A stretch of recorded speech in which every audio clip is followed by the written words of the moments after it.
as you have in the closed-door depositions? As the gentlewoman should know if she was present for the deposition. Which I was, Mr. For Chairman. some of them, yes. Correct.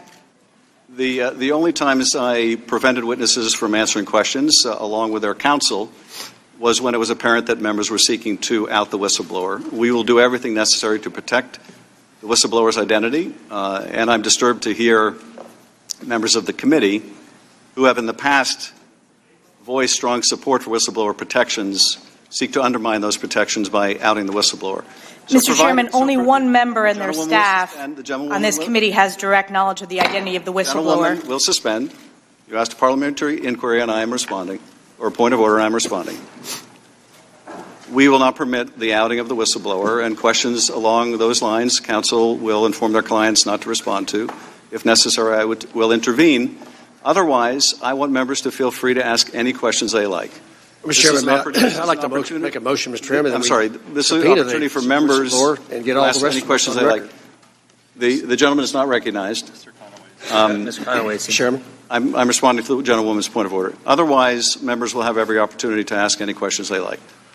Mr. Conaway, do you seek recognition for what purpose? I seek recognition to make a motion that we actually subpoena the whistleblower for a closed-door, secret deposition, so that the questions that should be appropriately asked the whistleblower by our side and your side may be asked. And I would prefer that rather than it be your single decision, that the committee speak to that issue rather than just the chairman. And I move that we. I thank the gentleman. It won't be my single subpoena decision. the whistleblower. It won't be my single decision.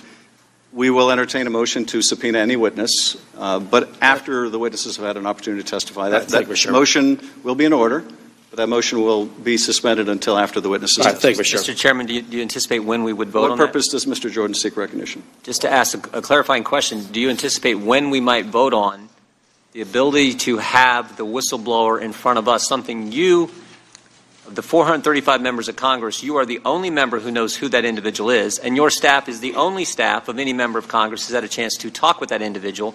We would like that opportunity. When might that happen in this proceeding today? First, as the gentleman knows, that's a false statement. I do not know the identity of the whistleblower, and I'm determined to make sure that identity is protected. But as I said to Mr. Conaway, you will have an opportunity, after the witnesses testify, to make a motion to subpoena any witness and compel a vote. And with that, I now recognize the witnesses. Before I do, I want to just emphasize the microphones are sensitive, so please speak directly into them. Without objection, your written statements will be made part of the record. And with that, Deputy Assistant Secretary Kent, you are recognized for your opening statement. Ambassador Taylor, you are recognized immediately thereafter for your opening statement. Good morning. My name is George Kent, and I am the Deputy Assistant Secretary of State for Eastern Europe and the Caucasus. I have served proudly as a nonpartisan career Foreign Service officer for more than 27 years under 5 presidents, 3 Republican and 2 Democrat. As I mentioned in my opening comments last month in the closed-door deposition, I represent the 3rd generation of my family to have chosen a career in public service and sworn the oath of office that all U.S. public servants do in defense of our Constitution. Indeed, there has been a George Kent sworn to defend the Constitution continuously for nearly 60 years, ever since my father reported to Annapolis for his plebe summer. After graduating first in his Naval Academy class in 1965, the year best known for his Heisman-winning classmate Roger Staubach, my father served a full, honorable 30 years, including as a captain of a nuclear ballistic missile submarine during the height of the Cold War. 5 great-uncles served honorably in the Navy and the Army in World War II. In particular, Tom Taggart was stationed in the Philippines at the time of the attack on Pearl Harbor. He survived the brutal Bataan Death March and 3.5 years in a Japanese prisoner of war camp unbroken. He returned to service as an Air Force judge advocate, upholding the rule of law until his death in 1965. Today, I appear before you once again, under subpoena, as a fact witness, ready to answer all of your questions about the events and developments examined in this inquiry, to the best of my ability and recollection, subject to the limits placed on me by the law and this process. I will begin with some opening comments on the key principles at the heart of what brings me before you today. To wit, principled public service in pursuit of our enduring national interests and the place of Ukraine in our national and security interests. For the past 5 years, we have focused our united efforts across the Atlantic to support Ukraine in its fight for the cause of freedom and the rebirth of a country free from Russian dominion and the warped legacy of Soviet institutions and post-Soviet behavior. As I stated in my closed-door deposition last month, you don't step into the public arena of international diplomacy in active pursuit of principled U.S. interests without expecting vigorous pushback, including personal attacks. Such attacks came from the Russians, their proxies, and corrupt Ukrainians. That tells me our efforts were hitting their mark. It was unexpected and most unfortunate, however, to watch some Americans, including those who allied themselves with corrupt Ukrainians in pursuit of private agendas, launch attacks on dedicated public servants advancing U.S. interests in Ukraine. In my opinion, those attacks undermined U.S. and Ukrainian national interests and damaged our critical bilateral relationship. The United States has very clear national interests at stake in Ukraine. Ukraine's success is very much in our national interest, in the way we have defined our national interest broadly in Europe for the past 75 years. After World War II, U.S. leadership furthered far-sighted policies like the Marshall Plan in the creation of a rules-based international order. Protected by the collective security provided by NATO, Western Europe recovered and thrived after the carnage of World War II, notwithstanding the shadow of the Iron Curtain. Europe's security and prosperity contributed to our security and prosperity. Support of Ukraine's success also fits squarely into our strategy for Central and Eastern Europe since the fall of the wall 30 years ago this past week. A Europe truly whole, free, and at peace, our strategic aim for the entirety of my Foreign Service career, is not possible without a Ukraine whole, free, and at peace, including Crimea and the Donbass, territories currently occupied by Russia, represented by the red in the map. Looking forward, the Trump administration's national security strategy makes clear the global strategic challenge now before us: great power competition with rivals such as Russia and China, and the need to compete for positive influence without taking countries for granted. In that sense, Ukraine has been on the front lines not just of Russia's conventional war in Eastern Europe since 2014 and its broader campaign of malign influence, but of the greater geopolitical challenges now facing the United States. Ukraine's popular revolution of dignity in 2014 forced a corrupt, pro-Russian leadership to flee to Moscow. After that, Russia invaded Ukraine, occupying 7% of its territory, roughly equivalent to the size of Texas for the United States. At that time, Ukraine's state institutions were on the verge of collapse. Ukrainian civil society answered the challenge. They formed volunteer battalions of citizens, including technology professionals and medics. They crowdsourced funding for their own weapons, body armor, and supplies. They were the 21st century Ukrainian equivalent of our own Minutemen of 1776, buying time for a regular army to reconstitute. Since then, more than 13,000 Ukrainians have died on Ukrainian soil defending their territorial integrity and sovereignty from Russian aggression. America's support in Ukraine's own de facto war of independence has been critical in this regard. By analogy, the American colonies may not have prevailed against the British imperial might without the help of transatlantic friends after 1776. In an echo of Lafayette's organized assistance to General George Washington's Army and Admiral John Paul Jones's Navy, Congress has generously appropriated over $1.5 billion over the past 5 years in desperately needed trained and equipped security assistance to Ukraine.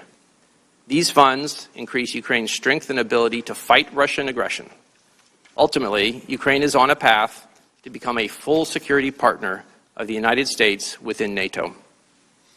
Similar to von Steuben training colonials at Valley Forge, U.S. and NATO allied trainers developed the skills of Ukrainian units at Yavoriv near the Polish border and elsewhere.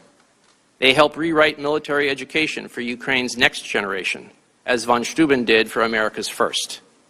In supporting Ukraine's brave resistance to Russian aggression, we have a front-row seat to the Russian way of war in the 21st century, gaining priceless insights that contribute to our own security.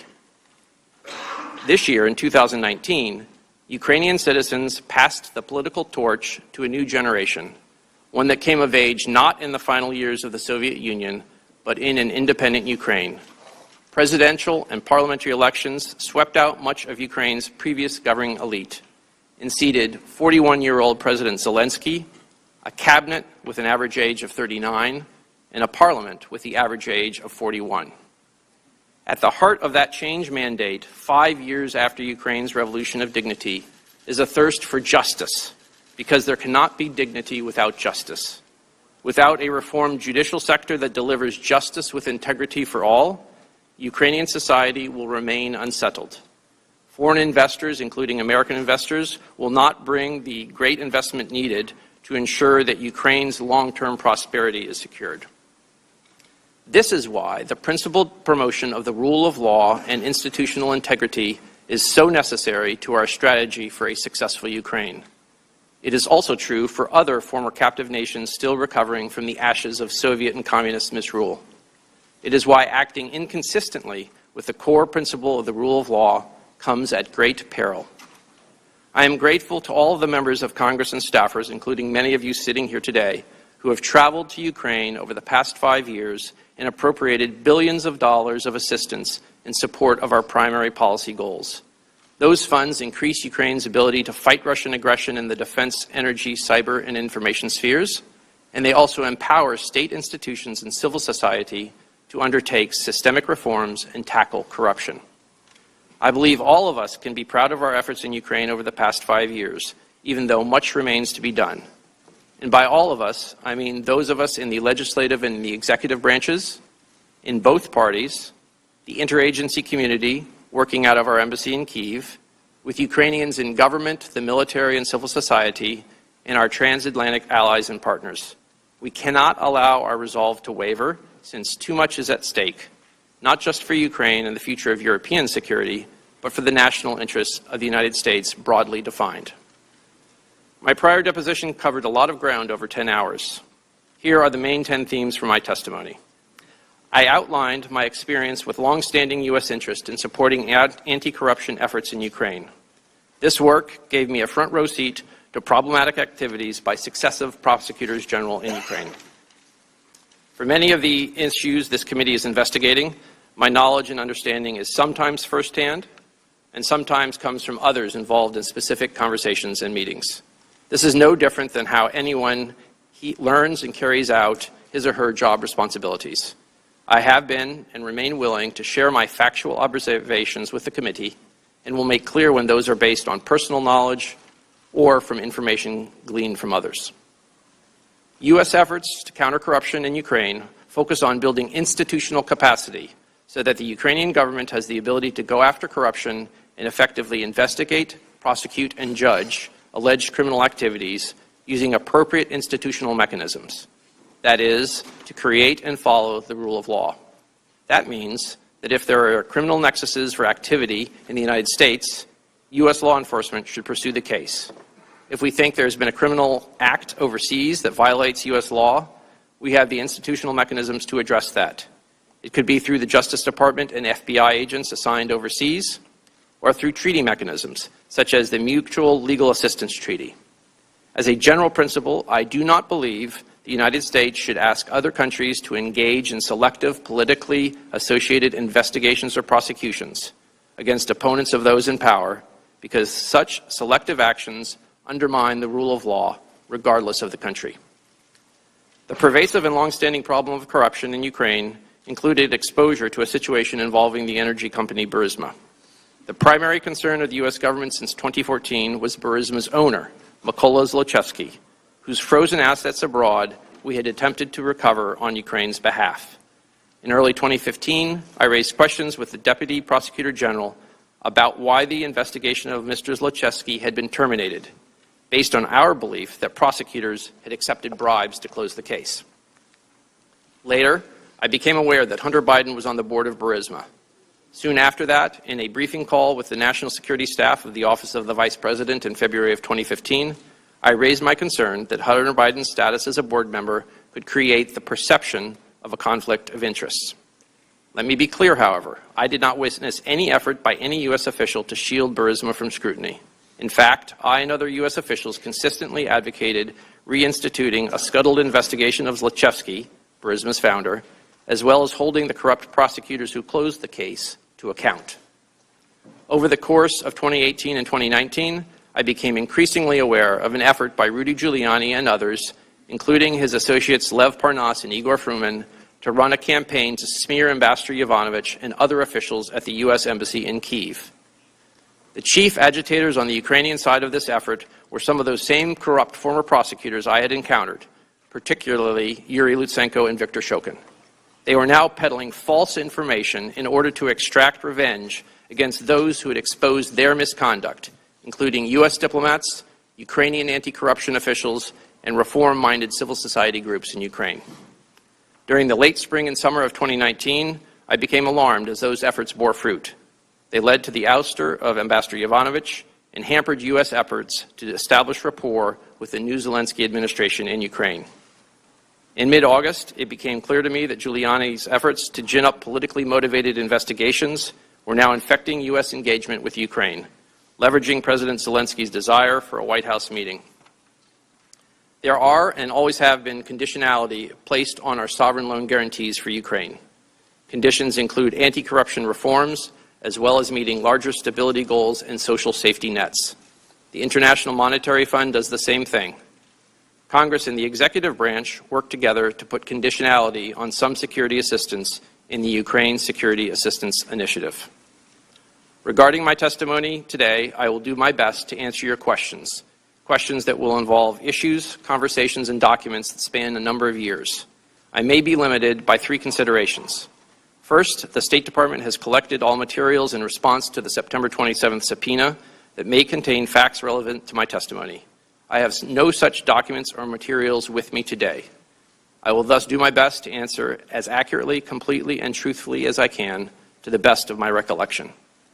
Second, as this committee knows from deposition testimony, throughout this process there have been concerns that questions may be asked about classified information. We have asked the State Department for guidance about classification concerns related to the public release of my deposition, and the State Department has declined to provide any. So if I'm asked a question today that I believe may implicate classified information, I will respectfully decline to answer in this public forum. Third, there may be questions focusing on the identity of people in the intelligence community. These questions were redacted from my deposition's transcript. If such a question arises today, I will follow my counsel's advice and decline to answer. I would like to conclude my opening remarks with an observation about some of my fellow public servants who have come under personal attacks. Ambassador Yovanovitch, Lieutenant Colonel Vindman, and Dr. Hill, at least one of whom is going to appear before this body in the coming days. Masha, Alex, and Fiona were born abroad before their families or they themselves personally chose to immigrate to the United States.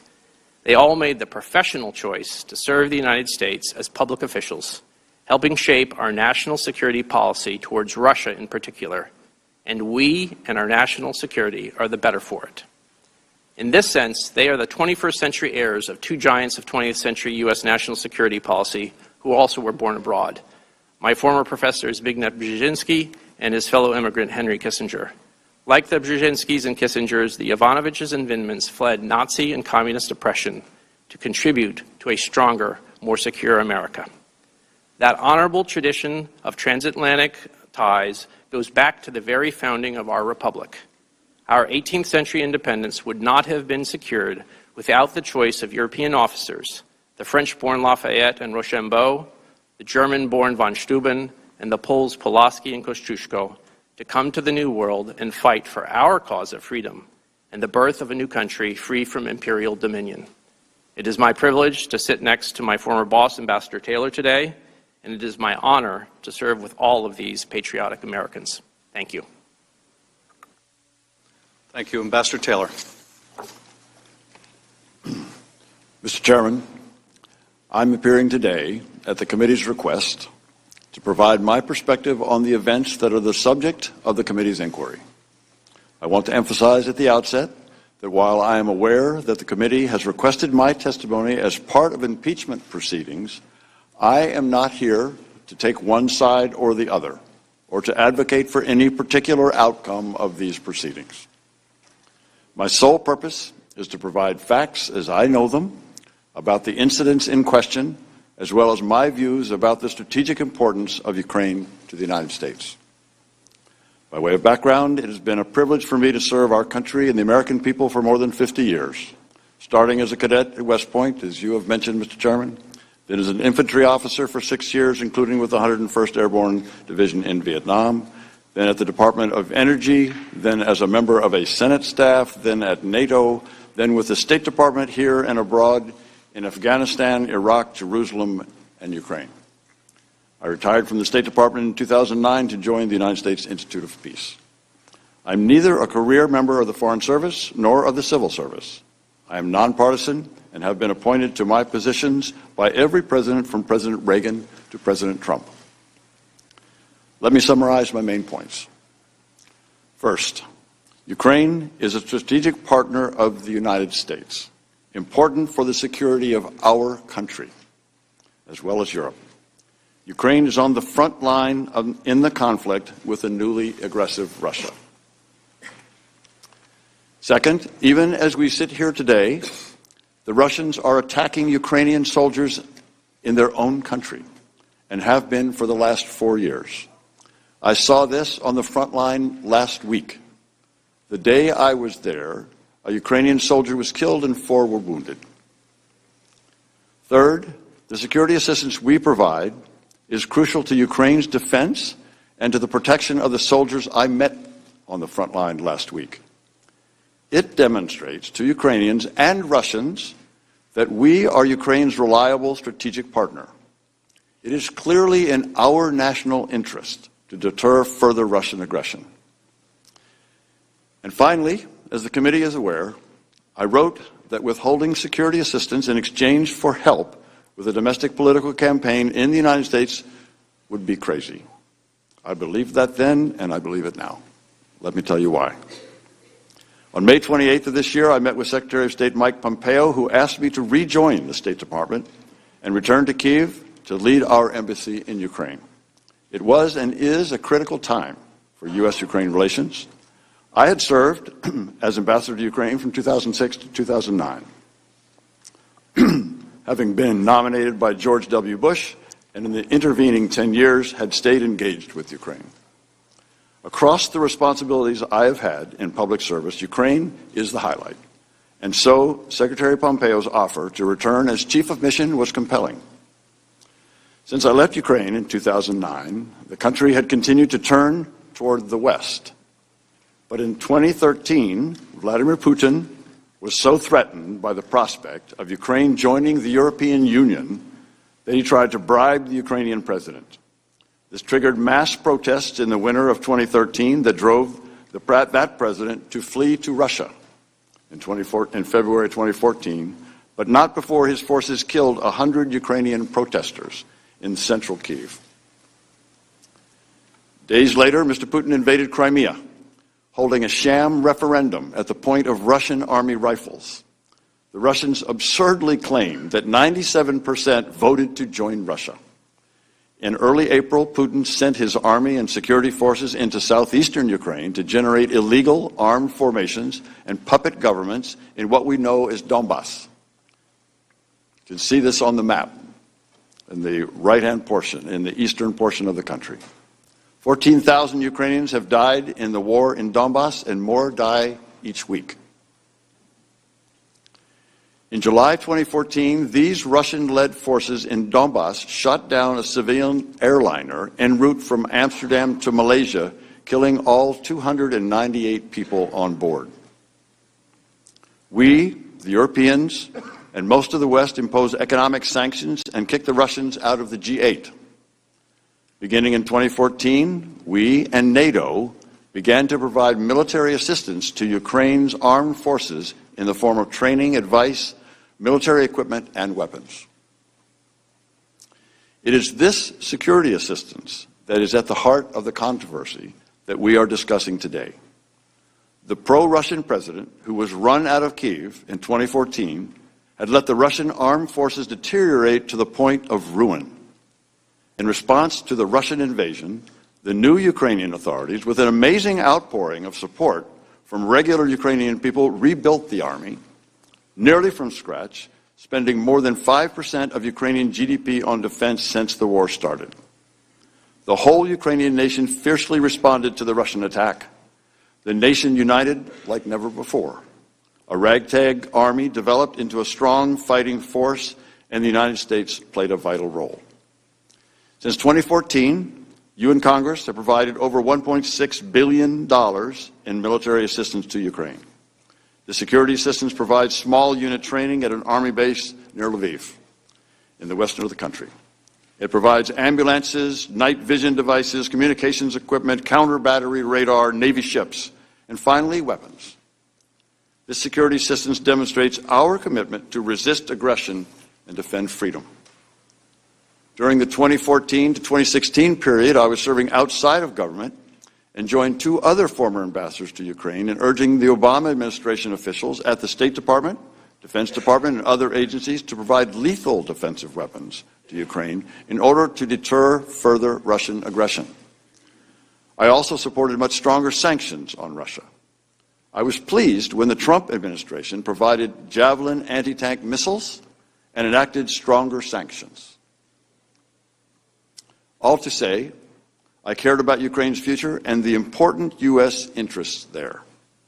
So when Secretary Pompeo asked me to go back to Kyiv, I wanted to say yes, but it was not an easy decision. The former ambassador, Masha Yovanovitch, has been treated poorly, caught in a web of political machinations both in Kyiv and in Washington. I feared that those problems were still present. I consulted both my wife and a respected former senior Republican official who has been a mentor. I will tell you that my wife, in no uncertain terms, strongly opposed the idea. The mentor counseled, if your country asks you to do something, you do it if you can be effective. I could be effective only if the U.S. policy of strong support for Ukraine, strong diplomatic support, along with robust security, economic, and technical assistance were to continue, and if I had the backing of the Secretary of State to implement that policy. And I worried about what I had heard concerning the role of Rudy Giuliani, who had made several controversial statements about Ukraine and U.S. policy toward the country.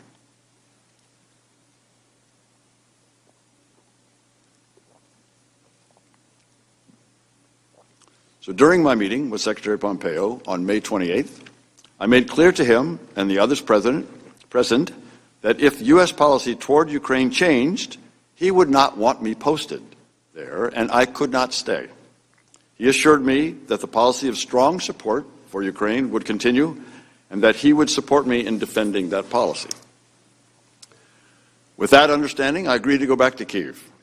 Because I was appointed by the Secretary but not reconfirmed by the Senate, my official position was chargé d'affaires ad interim.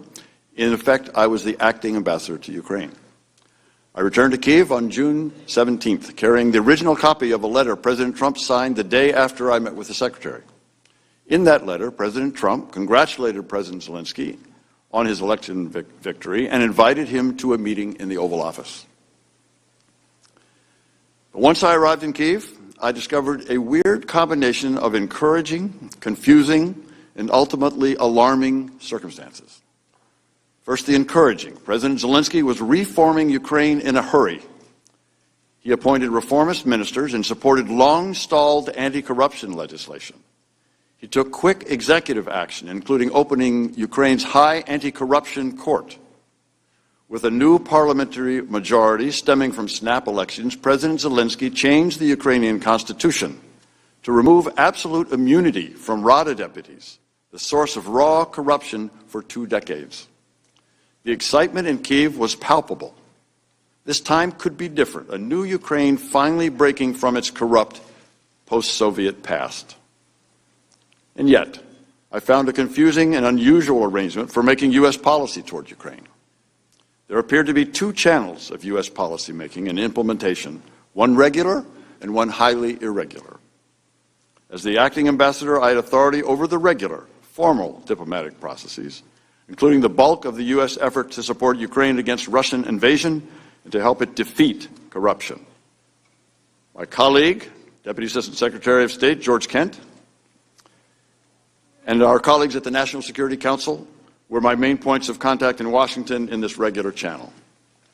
This channel is formally responsible for formulating and overseeing the implementation of U.S. foreign policy with respect to Ukraine, a policy that has consistently enjoyed strong bipartisan support, both in Congress and in all administrations since Ukraine's independence from Russia in 1991. At the same time, however, I encountered an irregular, informal channel of U.S. policymaking with respect to Ukraine, unaccountable to Congress, a channel that included then Special Envoy Kurt Volker, U.S. Ambassador to the European Union Gordon Sondland, Secretary of Energy Rick Perry, White House Chief of Staff Mick Mulvaney, and, as I subsequently learned, Mr. Giuliani. I was clearly in the regular channel, but I was also in the irregular one to the extent that Ambassadors Volker and Sondland including me in certain conversations. Although this irregular channel was well connected in Washington, it operated mostly outside of official State Department channels. The irregular channel began when Ambassador Volker, Ambassador Sondland, Secretary Perry, and Senator Ron Johnson briefed President Trump on May 23rd upon their return from President Zelensky's inauguration. The delegation was as enthusiastic as I would soon become about the new Ukrainian president and urged President Trump to meet with him early on to cement the U.S.-Ukraine relationship. But from what I understood from the participants, President Trump did not share their enthusiasm for a meeting with President Zelensky.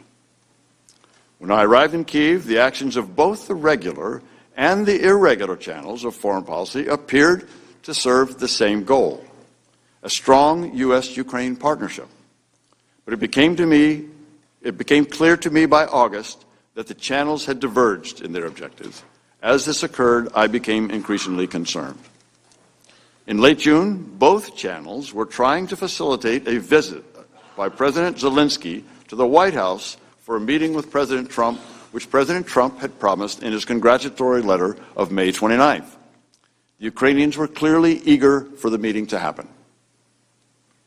But during my subsequent communications with Ambassadors Volker and Sondland, they relayed to me that the President wanted to hear from Zelensky before scheduling the meeting in the Oval Office. It was not clear to me what this meant. On June 27th, Ambassador Sondland told me during a phone conversation that President Zelensky needed to make clear to President Trump that he, President Zelensky, was not standing in the way of investigations. I sensed something odd when Ambassador Sondland told me on June 28th that he did not wish to include most of the regular interagency participants in a call planned with President Zelensky later that day. Ambassador Sondland, Ambassador Volker, Secretary Perry, and I were on this call, dialing in from different locations. However, Ambassador Sondland said he wanted to make sure no one was transcribing or monitoring as they added President Zelensky to the call. Also, before President Zelensky joined the call, Ambassador Volker separately told the U.S. participants that he, Ambassador Volker, planned to be explicit with President Zelensky in a one-on-one meeting in Toronto on July 2nd. In that meeting, Ambassador Volker planned to make clear what President Zelensky should do to get the White House meeting. I did not understand what this meant, but Ambassador Volker said he would relay that President Trump wanted to see rule of law, transparency, but also specifically cooperation on investigations to get to the bottom of things. Once President Zelensky joined the call, the conversation was focused on energy policy and the war in Donbass. President Zelensky also said he looked forward to the White House visit President Trump had offered in his May 29th letter. By mid-July, it was becoming clear to me that the meeting President Zelensky wanted was conditioned on the investigations of Burisma and alleged Ukrainian interference in the 2016 U.S. elections. It was also clear that this condition was driven by the irregular policy channel I had come to understand was guided by Mr. Giuliani. In a regular NSC secure video conference call on July 18th, I heard a staff person from the Office of Management and Budget say that there was a hold on security assistance to Ukraine, but could not say why.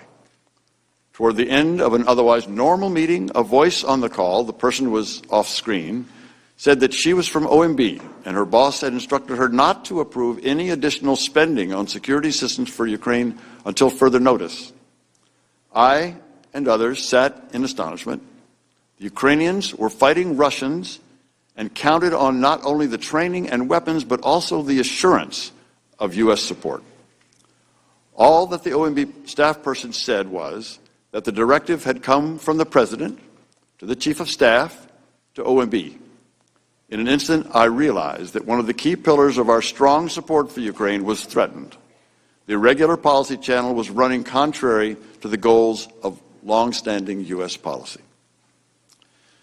There followed a series of NSC-led interagency meetings, starting at the staff level and quickly reaching the level of cabinet secretaries.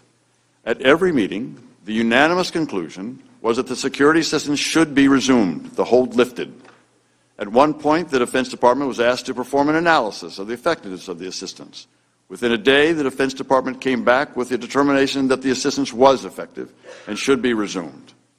My understanding was that the Secretaries of Defense and State, the CIA Director, and the National Security Advisor sought a joint meeting with the President to convince him to release the hold, but such a meeting was hard to schedule, and the hold lasted well into September. On July 9th, in a phone call with then Senior Director for European and Russian Affairs Fiona Hill and Director of European Affairs Lieutenant Colonel Alex Vindman at the NSC, they tried to assure me that they were not aware of any official change in U.S. policy towards Ukraine, OMB's announcement notwithstanding. They did confirm that the hold on security assistance for Ukraine came from Chief of Staff Mick Mulvaney, who maintained a skeptical view of Ukraine. In the same July 19th phone call, they gave me an account of a July 10th meeting with Ukrainian and American officials at the White House. They told me that partway through the meeting, Ambassador Sondland had connected investigations with an Oval Office meeting for President Zelensky, which so irritated then National Security Advisor John Bolton that he abruptly ended the meeting, telling Dr. Hill and Lieutenant Colonel Vindman that they should have nothing to do with domestic politics. He also directed Dr. Hill to brief the lawyers. Dr. Hill said that Ambassador Bolton referred to this deal as a drug deal after the July 10th meeting. Ambassador Bolton opposed a call between President Zelensky and President Trump out of concern that it would be a disaster. Needless to say, the Ukrainians in the meetings were confused. Ambassador Bolton, in the regular Ukraine policy decision-making channel, wanted to talk about security, energy, and reform. Ambassador Sondland, a participant in the irregular channel, wanted to talk about the connection between a White House meeting and Ukrainian investigations. Also, during our July 19th call, Dr. Hill informed me that Ambassador Volker had met with Mr. Giuliani to discuss Ukraine. This caught me by surprise. The next day, I asked Ambassador Volker about that meeting, but received no response. I began to sense that these two separate decision-making channels, the regular and the irregular, were separate and at odds. Later that day, I received text messages on a three-way WhatsApp text conversation with Ambassadors Volker and Sondland, a record of which was provided by Ambassador Volker. Ambassador Sondland said that a call between President Trump and President Zelensky would take place soon. Ambassador Volker said that what was most important is for Zelensky to say that he will help investigation and address any specific personnel issues, if there are any. On the next day, July 20th, I had a phone conversation with Ambassador Sondland while he was on a train from Paris to London. Ambassador Sondland told me that he had recommended to President Zelensky that he use the phrase, "I will leave no stone unturned," with regard to investigations when President Zelensky spoke with President Trump.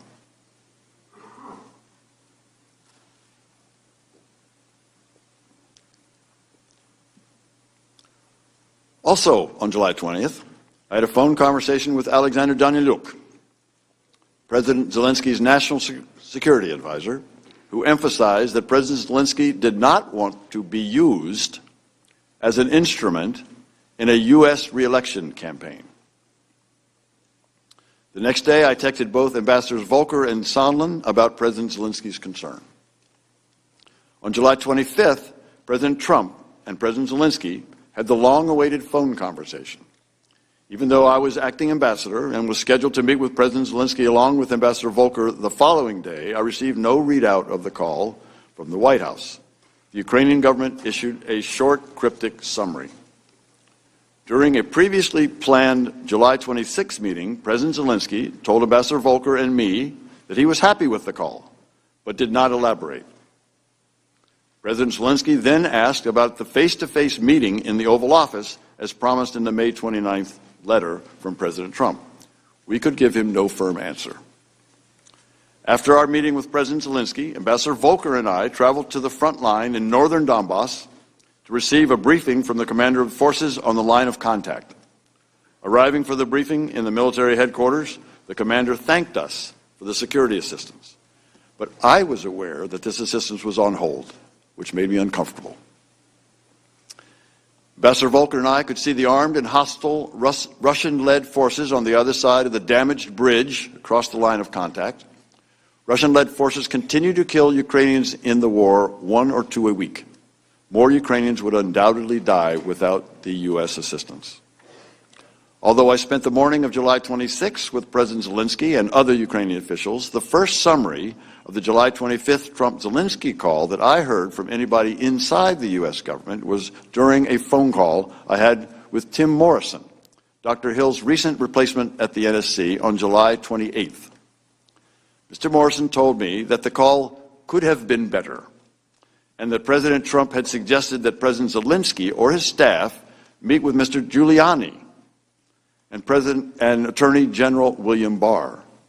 I did not see any official readout of the call until it was publicly released on September 25th. By August, I was becoming more concerned.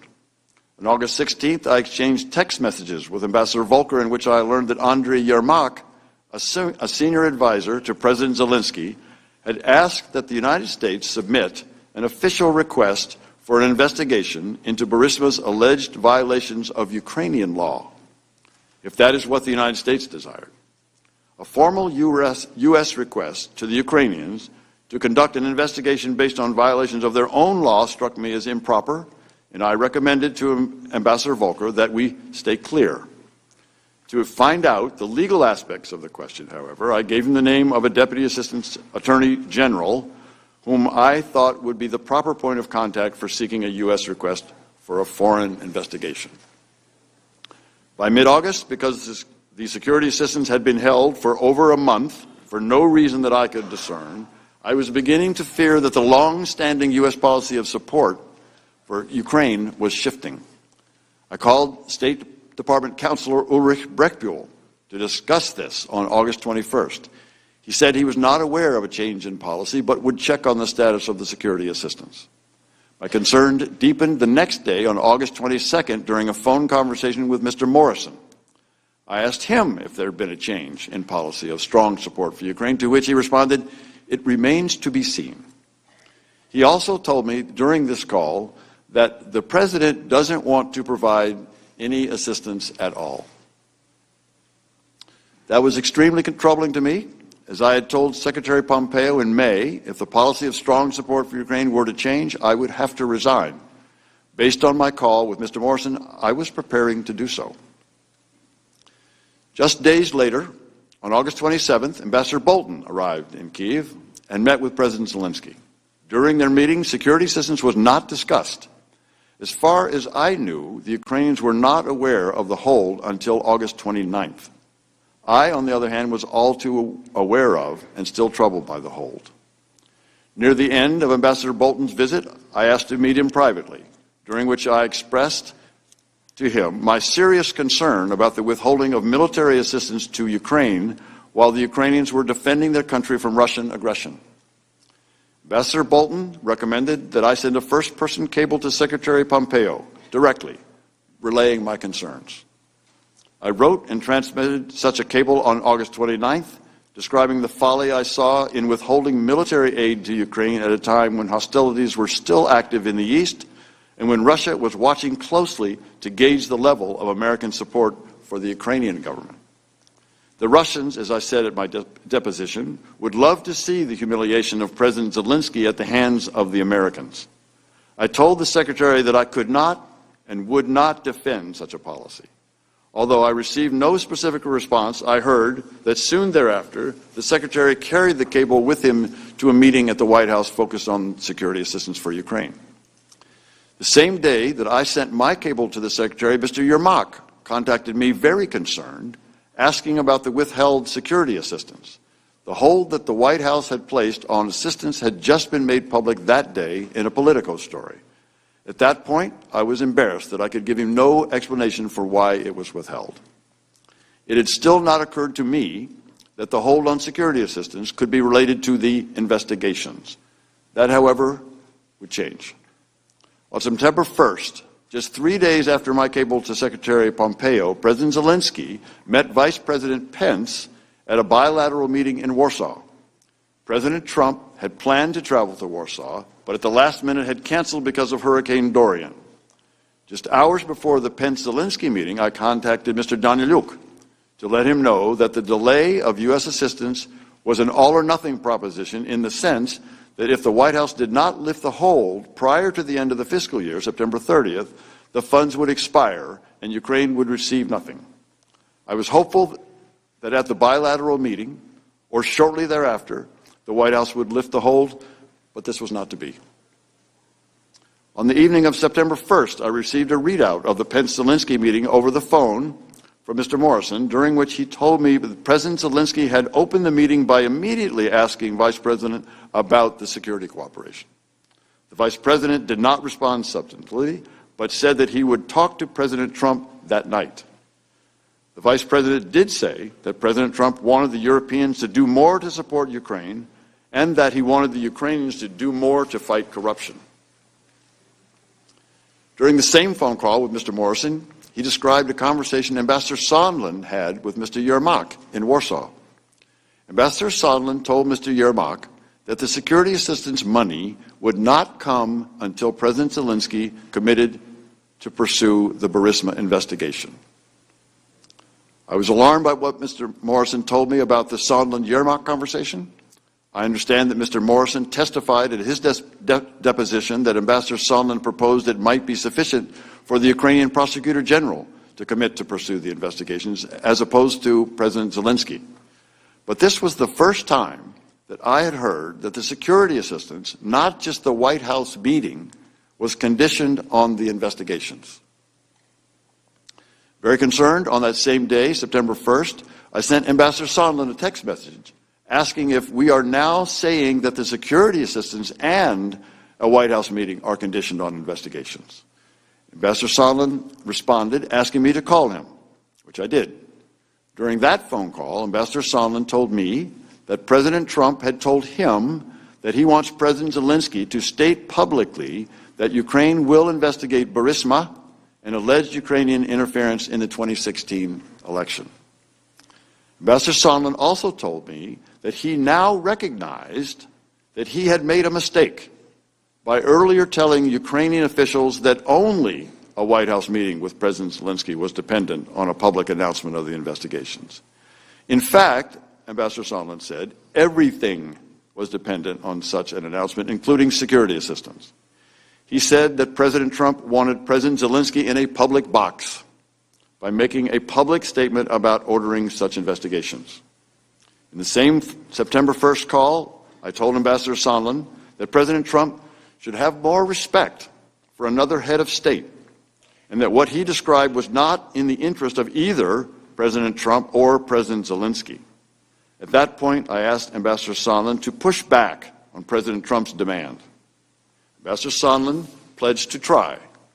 I suggested the possibility that Ukrainian Prosecutor General, rather than President Zelensky, would make a statement about the investigations, potentially in coordination with Attorney General Barr's probe into the investigation of interference in the 2016 elections. The next day, September 2nd, Mr. Morrison called to inform me that Mr. Daniluk had asked him to come to his hotel in Warsaw. Mr. Daniluk expressed President Zelensky's concern about the possible loss of U.S. support for Ukraine. In particular, Mr. Morrison relayed to me that the inability of any U.S. officials to respond to the Ukrainians' explicit questions about security assistance was troubling them. I was experiencing the same tension in my dealings with the Ukrainians, including a meeting I had had with the defense minister that day. On September 5th, I accompanied Senators Johnson and Murphy during their visit to Kyiv. When we met with President Zelensky, his first question to the senators was about the withheld security assistance.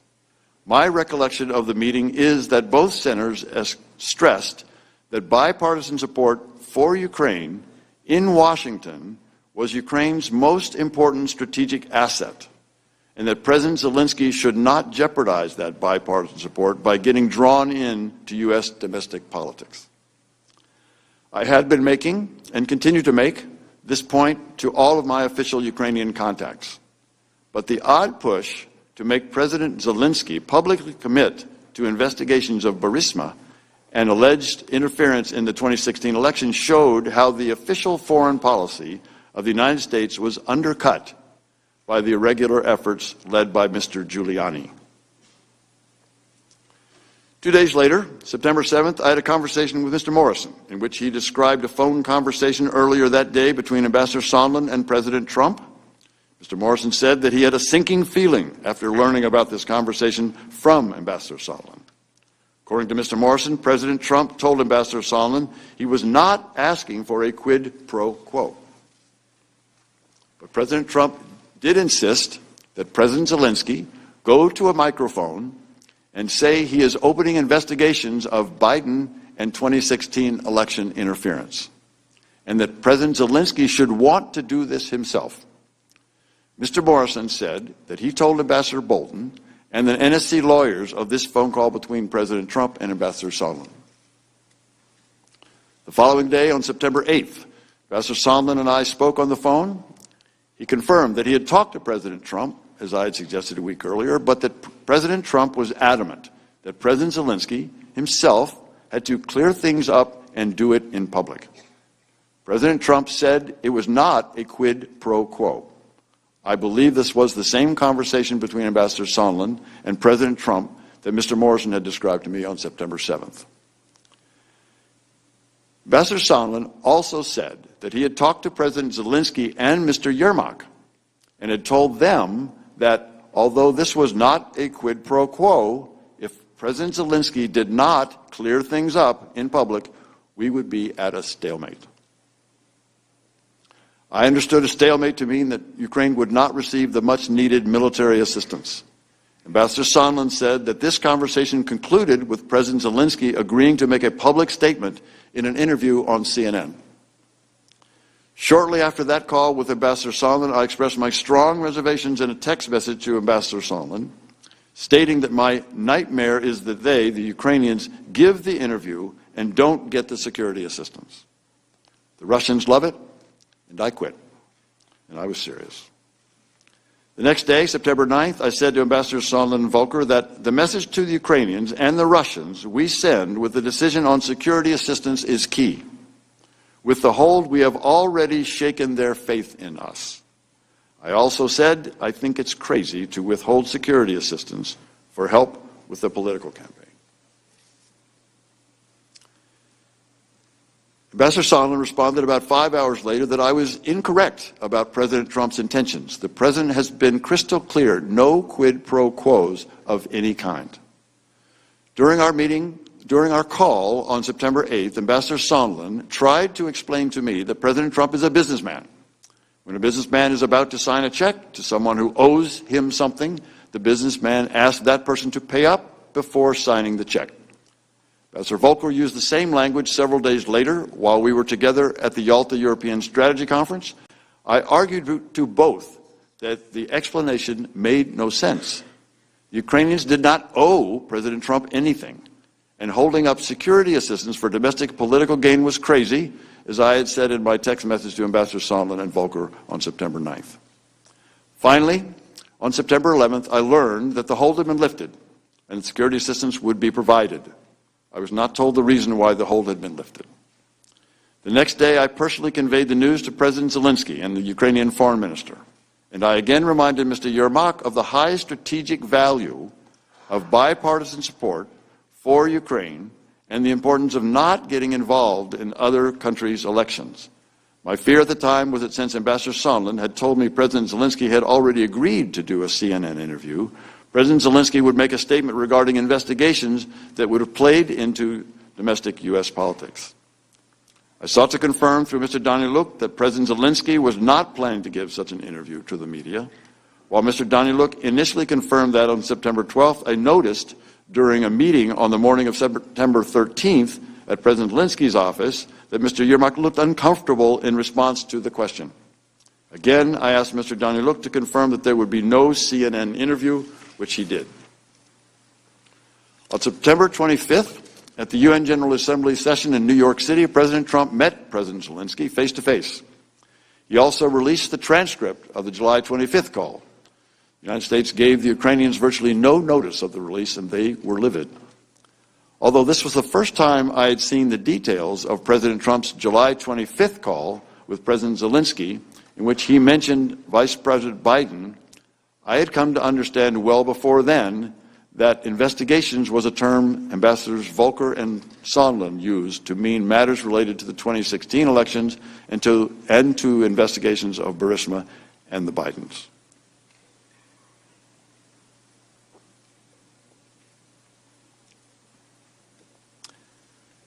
Last Friday, a member of my staff told me of events that occurred on July 26th. While Ambassador Volker and I visited the front, this member of my staff accompanied Ambassador Sondland. Ambassador Sondland met with Mr. Yermak. Following that meeting, in the presence of my staff, at a restaurant, Ambassador Sondland called President Trump and told him of his meetings in Kyiv. The member of my staff could hear President Trump on the phone asking Ambassador Sondland about the investigations. Ambassador Sondland told President Trump the Ukrainians were ready to move forward.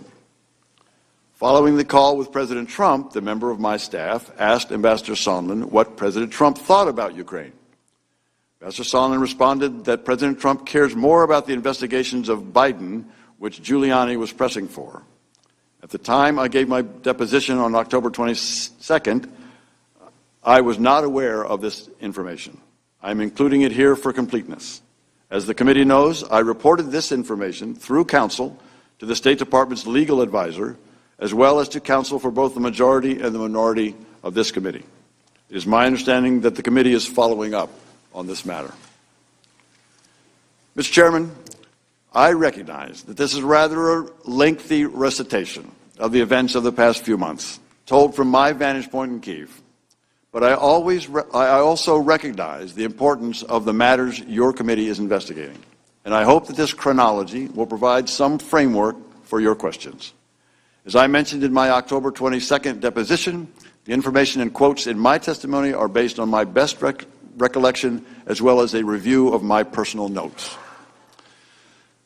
Let me return to the points I made at the outset. Ukraine is important to the security of the United States. The largest country in Europe by landmass, Ukraine is a young democracy struggling to join Europe and ally itself with the United States. It has been violently attacked by Russia, which continues its armed aggression against Ukraine to this day.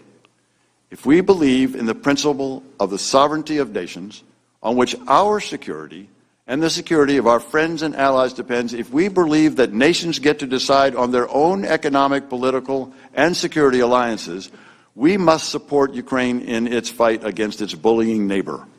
Russian aggression cannot stand.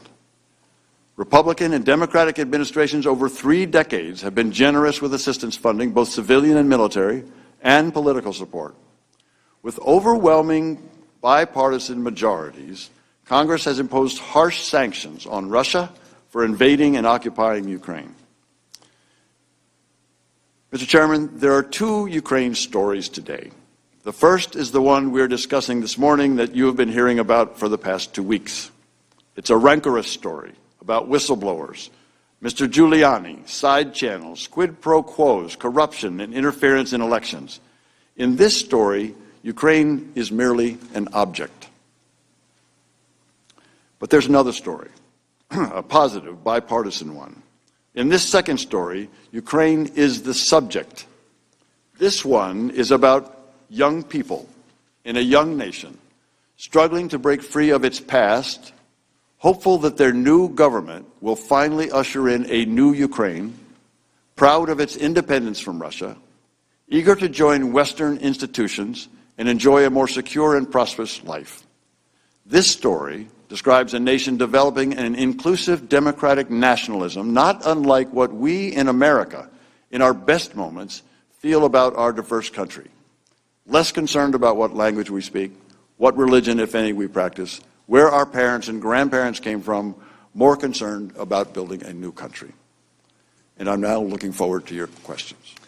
I thank you both for your testimony, and I now recognize myself and Majority Counsel for 45 minutes of questions. Mr. Chairman, Ambassador Taylor, I would like to begin by following up on something that you have disclosed today and you disclosed earlier to both majority and minority, but it is some new information for the committee. You said in your testimony that one of your staff was present with Ambassador Sondland on the day after the July 25th phone call. Is that right? That's correct, Mr. Chairman. And as your staff related the event to you, your staff member could overhear Mr. Sondland on the phone, could overhear the President on the phone with Mr. Sondland. Is that right? That's correct. So the President must have been speaking loud enough on the phone. This was a cell phone, I take it? It was a cell phone. The President must have been speaking loud enough for your staff member to be able to overhear this? It was. And what your staff member could overhear was President Trump asking Ambassador Sondland about, quote, the investigations. Is that right? That's correct. Now, I think you testified also that you had come to understand that the term investigations was a term that Ambassador Sondland, as well as Volker, used to mean matters related to the 2016 elections and to the investigations of Burisma and the Bidens. Is that correct? That is correct, Mr. Chairman. So your staff member overhears the President asking about the investigations, meaning Burisma and the Bidens in 2016. And Ambassador Sondland told President Trump that the Ukrainians were ready to move forward? He did. And I think you said that after the call, when your staff asked Ambassador Sondland what President Trump thought of Ukraine, his response was that President Trump cares more about the investigations of Biden. Is that right? And Burisma, yes, sir. And I take it the import of that is he cares more about that than he does about Ukraine. Yes, sir.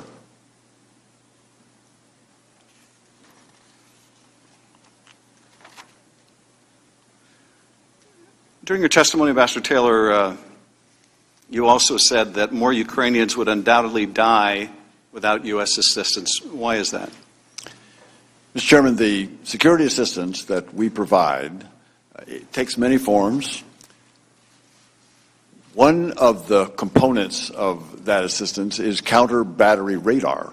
Another component are sniper weapons.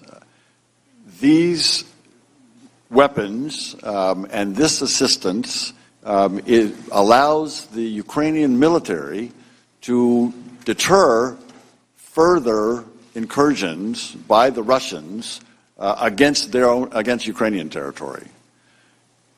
If that further incursion, further aggression were to take place, more Ukrainians would die. So it is a deterrent effect that these weapons provide. It's also the ability, it gives the Ukrainians the ability to negotiate from a position of a little more strength when they negotiate an end to the war in Donbass, negotiating with the Russians. This also is a way that would reduce the number of Ukrainians who would die. I take it if the provision of U.S. military assistance would save Ukrainian lives, that any delay in that assistance may also cost Ukrainian lives. Is that true? Mr. Chairman, of course, it's hard to draw any direct lines between any particular element of security assistance and any particular death on the battlefield. But it is certainly true that that assistance had enabled Ukrainian armed forces to be effective and deter and to be able to take countermeasures to the attacks that the Russians had. And I think you said that a Ukrainian soldier lost their life while you were visiting Donbass. We keep very careful track of the casualties, and I noticed on the next day the information that we got that one was killed, 4 soldiers were wounded on that day. And indeed, Ukrainians lose their lives every week. Every week. I think you also testified that Russia was watching closely to gauge the level of American support for the Ukrainian government. Why is that significant?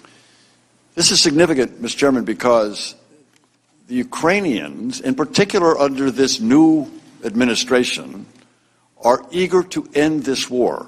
And they are eager to end it in a way that the Russians leave their territory. These negotiations, like all negotiations, are difficult.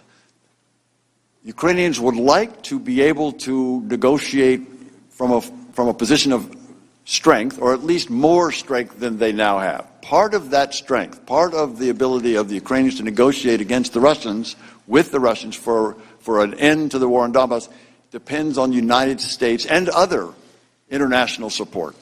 If we withdraw or suspend or threaten to withdraw our security assistance, that's a message to the Ukrainians, but it's at least as important, as your question indicates, Mr. Chairman, to the Russians, who are looking for any sign of weakness or any sign that we are withdrawing our support for Ukraine. And so when the Ukrainians learned of the suspension of the military aid, either privately or when others learned publicly, the Russians would be learning also. And they would take that as a lack of robust U.S. support for Ukraine. Is that right? That's correct, sir. And that would weaken Ukraine in negotiating an end to the war in Donbass. It would. People watching, I'm sure, are interested in how military assistance and diplomatic support for Ukraine affects Ukraine, but even more so interested in how does this affect our national security? Now, I think you said that if we believe in a principle of sovereignty of nations where countries get to determine their own economic, political, and security alliances, we have to support Ukraine in its fight, that the kind of aggression we see by Russia can't stand. How is it important to American national security that we provide for a robust defense of Ukraine's sovereignty? Mr. Chairman, as my colleague, Deputy Assistant Secretary George Kent described, we have a national security policy, a national defense policy that identifies Russia and China as adversaries. The Russians are violating all of the rules, treaties, understandings that they committed to that actually kept the peace in Europe for nearly 70 years. Until they invaded Ukraine in 2014, they had abided by sovereignty of nations, of inviolability of borders.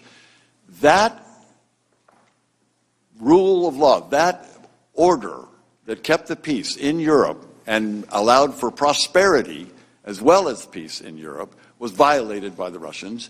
And if we don't push back on that, on those violations, then that will continue. And that, Mr. Chairman, affects us. It affects the world that we live in, that our children will grow up in, and our grandchildren.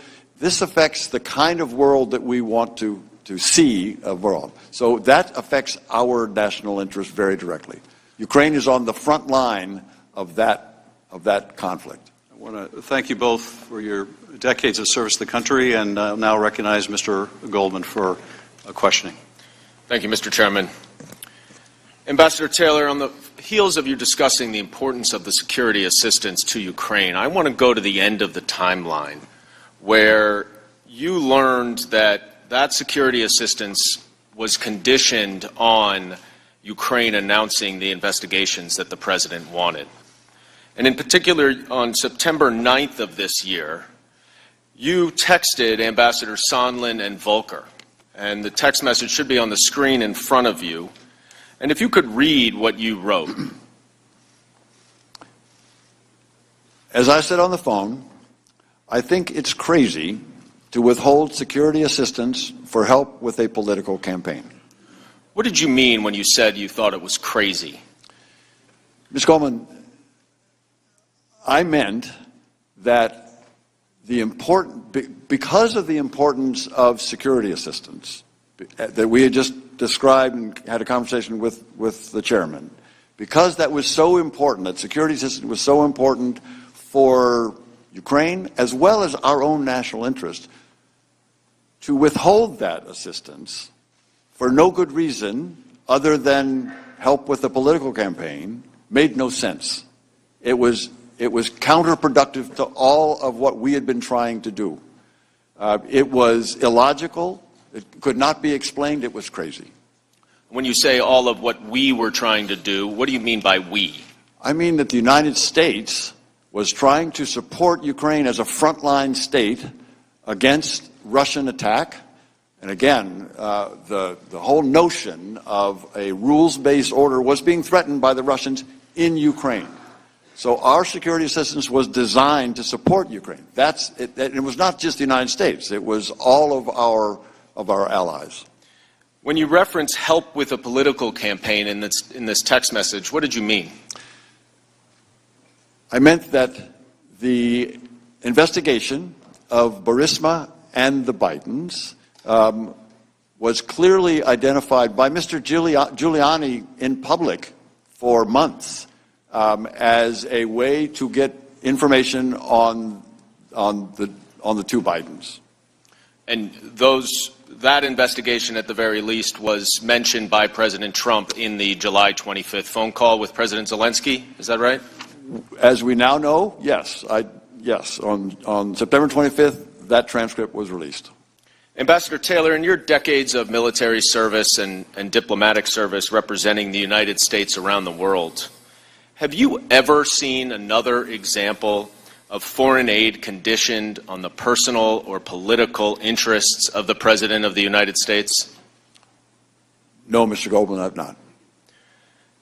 Mr. Kent, that vital military assistance that was not the only thing that President Trump was withholding from Ukraine. What else was contingent on Ukraine initiating these investigations? Well, as we've talked earlier today, the possibility of a White House meeting was being held contingent to an announcement. How important to President Zelensky was a White House meeting?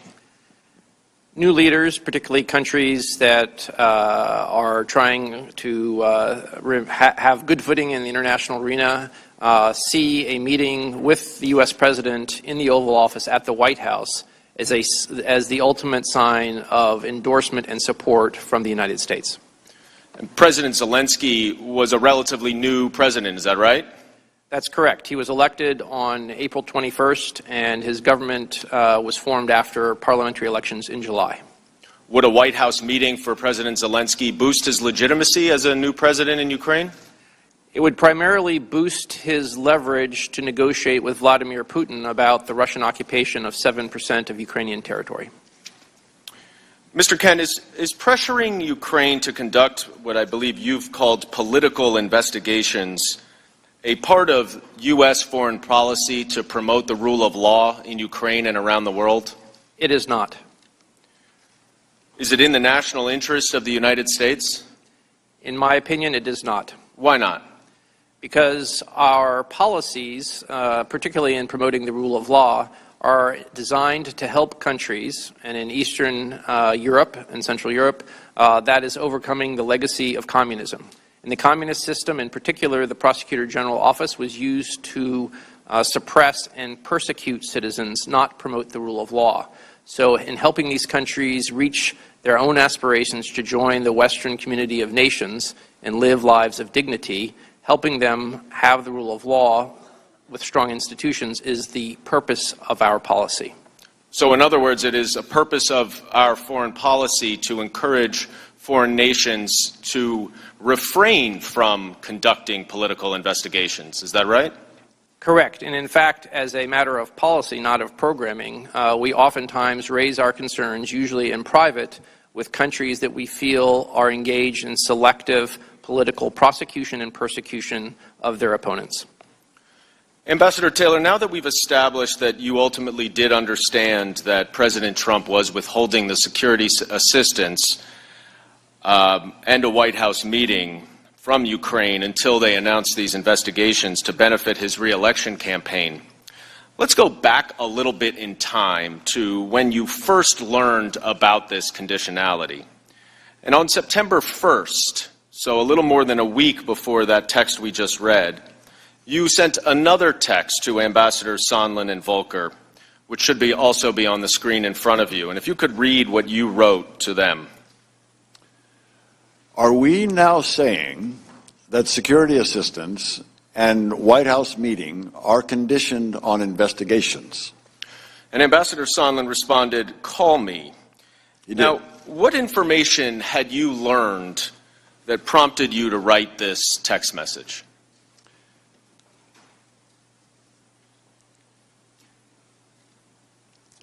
I had learned that in Warsaw, after the meeting Vice President Pence had with President Zelensky, Ambassador Sondland had had meetings there and had described to Mr. Yermak, the assistant to President Zelensky, that the security assistance was also held pending announcement by President Zelensky in public of these investigations.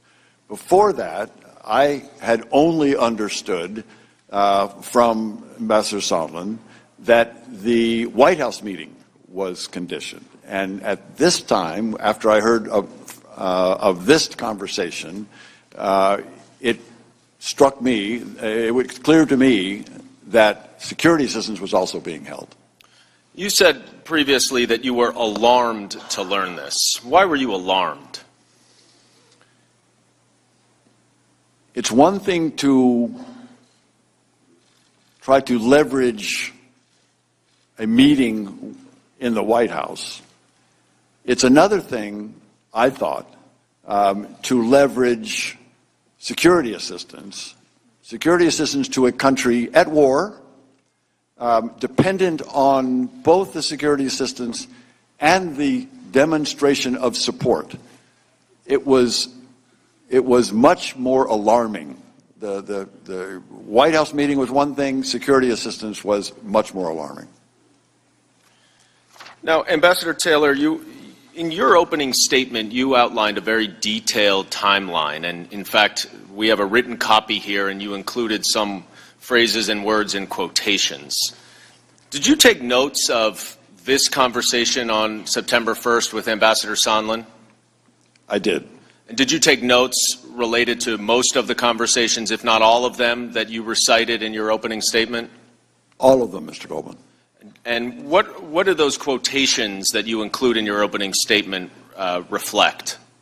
They reflect my notes on the exact words that I heard on that call. So it was, if I put those in quotes, that meant that those are the words used on that phone call or in that conversation. Did you review those notes before you drafted your opening statement and came here to testify? I did. Now, is that how, for example, you remember that Ambassador Sondland was on a train from Paris to London, during a call in July? That's correct. And you are aware, I presume, that the State Department has not provided those notes to the committee, is that right? I am aware. So we don't have the benefit of reviewing them to ask you these questions? Correct. I understand that they may be coming sooner or later. Well, we would welcome that.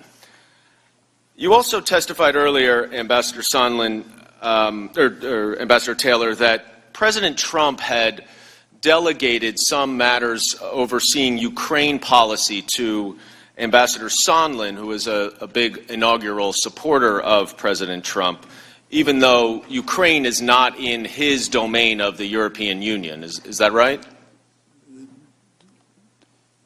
Several participants in the meeting in the Oval Office with President Trump, with the delegation to the inauguration of President Zelensky, told me of that conversation, and it was at that meeting, as I understand it from several participants, that President Trump asked the participants to work with Mr. Giuliani on Ukraine policy. Did you come to understand that Ambassador Sondland had a direct line of communication into President Trump? I did. And you testified, or rather in that text message, Ambassador Sondland says to call him after you wrote that. Did you in fact call him? I did. And what did he say to you? He said that I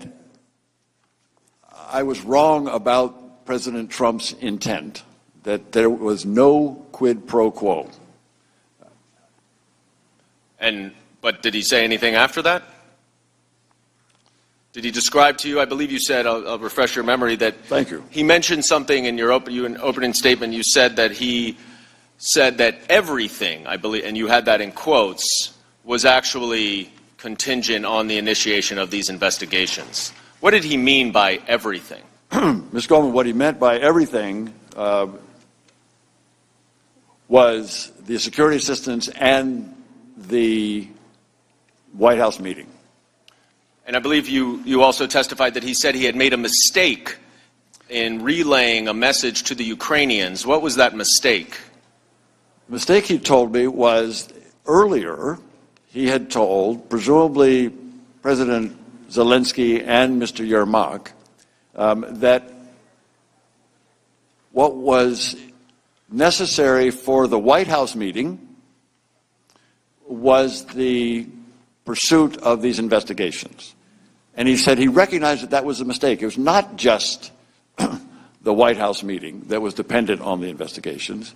He said it was now everything. It included the security assistance. So it was not just the White House meeting, it was also the security assistance. Yes, sir. And so even though President Trump was saying repeatedly that there is no quid pro quo, Ambassador Sondland relayed to you that the facts of the matter were that the White House meeting and the security assistance were conditioned on the announcement of these investigations. Is that your understanding? That's my understanding.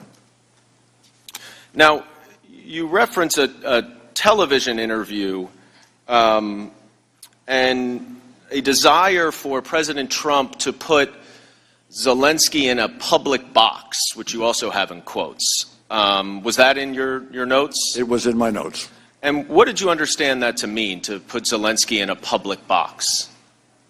I understood that to mean that President Trump, through Ambassador Sondland, was asking for President Zelensky to very publicly commit to these investigations, that it was not sufficient to do this in private, that this needed to be a very public statement. And did you understand why it was needed to be in public as opposed to a private confirmation? I had no further information on that. Now, during this time period in early September, did you come to understand that from your conversations with the Ukrainians or other individuals that Ukraine felt pressure to initiate these investigations because of the conditionality of the White House meeting and the security assistance? Mr. Goldman, here's what I know. I got several questions. Other officials got several questions as well from Ukrainians asking about the security assistance. So what I know is the security assistance was very important to the Ukrainians. They had begun to hear from Ambassador Sondland that the security assistance was not going to come until the investigations were pursued.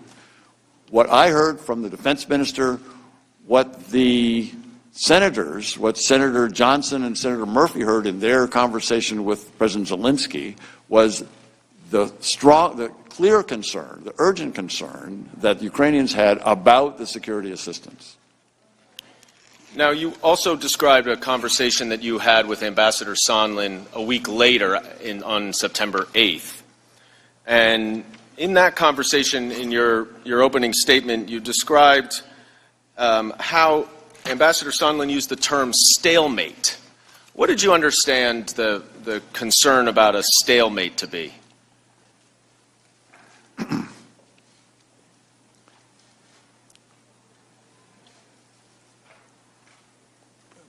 Ambassador Sondland said that if President Zelensky did not clear things up in public, we would be at a stalemate. He began that, again, by repeating, this is not a quid pro quo, but if President Zelensky did not clear things up in public, we would be at a stalemate. And what I understood in that meeting, the meaning of stalemate was the security assistance would not come. So even though he said the words, there were no quid pro quo, he then went on to say, but the security assistance will not come unless these investigations are done. Is that what you're saying? My understanding, that's what was meant by stalemate. You also described in your opening statement a discussion you had about President Trump being a businessman who wanted to have people pay up before signing the check. And what did you understand that to mean?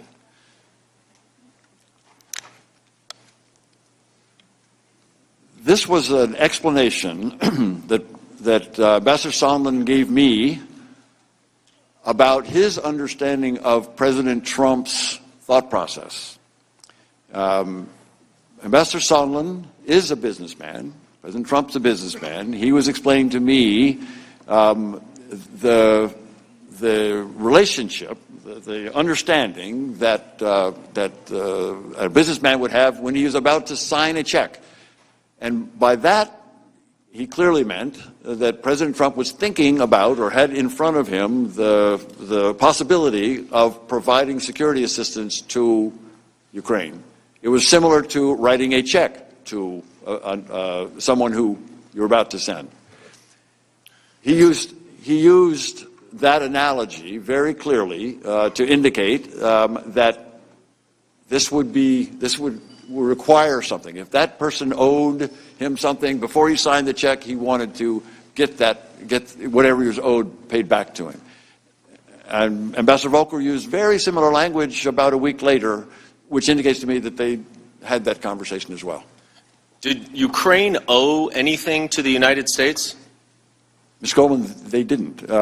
They owed appreciation for the support, and they were getting support, and they appreciated that. But there was nothing owed to President Trump on that.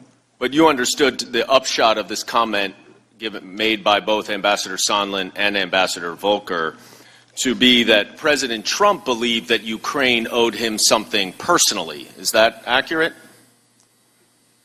It's hard to understand, but there was a feeling by President Trump that and this came out in the transcript. This came out in the discussion with the inaugural delegation when they came back to have a conversation with President Trump on May 23rd, that he had a feeling of having been wronged by the Ukrainians. And so this was something that he thought they owed him to fix that wrong. Right, but what he was talking about, as you understood it, because in the context of the conversation, is that what he owed him were these investigations that he wanted. That right? Would have been to fix the wrong, exactly. And those investigations into the 2016 election and Biden and Burisma. That's correct. Now, during this early period in September, we've talked a little bit about the fact that you continually heard that the president was repeatedly saying that there was no quid pro quo. Is that right? That's correct. And he still says that repeatedly today. But regardless of what you call it, whether it's a quid pro quo, bribery, extortion, abuse of power of the office of the presidency, The fact of the matter, as you understood it, is that security assistance and the White House meeting were not going to be provided unless Ukraine initiated these two investigations that would benefit Donald Trump's reelection. Is that what you understood the facts to be? Mr. Goldman, what I can do here for you today is tell you what I heard from people. And in this case, it was what I heard from Ambassador Sondland. He described conditions for the security assistance and the White House meeting in those terms. That is, that were dependent upon, conditioned on pursuing these investigations. And you heard that from Ambassador Sondland himself, correct? Correct. And you also heard a similar story from Mr. Morrison as well, is that right? Who also talked to Ambassador Sondland about the conversations that he had in Warsaw with Ukrainians. And what Mr. Morrison recounted to you was substantially similar to what Mr. Sondland recounted to you, right? Yes. And so, regardless of what Ukrainians may say now that everything is out in the public and we're here in this public hearing, that they felt no pressure from President Trump, it was your clear understanding, was it not, that in early September, when the pressure campaign was still secret, that the Ukrainians believed that they needed to announce these public investigations? Is that right? Mr. Goldman, I know that the Ukrainians were very concerned about the security assistance. And I know that they were prepared or preparing to make a public statement, that is, with a CNN interview, that was being planned.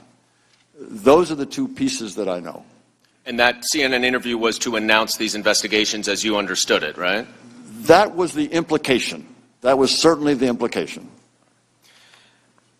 We've been focused a lot on the September timeframe, but I want to go back 2 months to July, before the July 25th call. And you testified, Ambassador Taylor, in your opening statement that it was in the middle of July when you understood that the White House meeting was first a condition on these investigations. Is that accurate? Yes, we were preparing, and I agreed that the White House meeting was going to be an important step in U.S.-Ukrainian relations. So in June and in early July, attempts to work out a way to get that meeting included a phone call. And so there were several conversations about how to have this phone call that eventually happened on July 25th. And you described in your opening statement a July 10th White House meeting with a number of officials where Ambassador Bolton used the term that something was a drug deal. What did you understand him to mean in hearing that he said that, used this term drug deal? Ms. Goldman, I don't know. I don't know what Ambassador Bolton had in mind. And was that in reference to a discussion in that meeting related to the White House meeting that President Zelensky wanted and in connection to the investigations? The context of that comment was the discussion that Mr. Daniluk, who was Mr. Bolton's counterpart, Ukrainian counterpart, the National Security Advisor, had with Mr. Bolton. And that conversation was very substantive up until the point where the White House meeting was raised and Mr. Ambassador Sondland intervened to talk about the investigations. It was at that point that Ambassador Bolton ceased the meeting, closed the meeting, finished the meeting, and told his staff to report this meeting to the lawyers. And he also later then indicated to Fiona Hill, who was also a participant on NSC staff, that he, Ambassador Bolton, didn't want to be associated with this drug deal. So it was, the implication was it was the domestic politics that was being cooked up. And did Ambassador Sondland say this in front of the Ukrainian officials, to your understanding?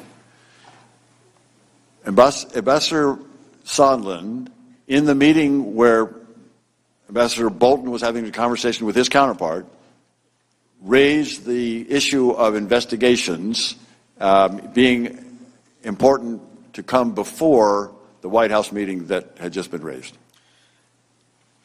And Ukrainian officials were there? And Ukrainian officials were in that meeting, yes, sir.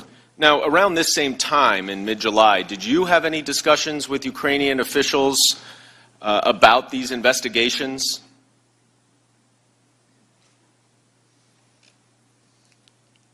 I don't recall.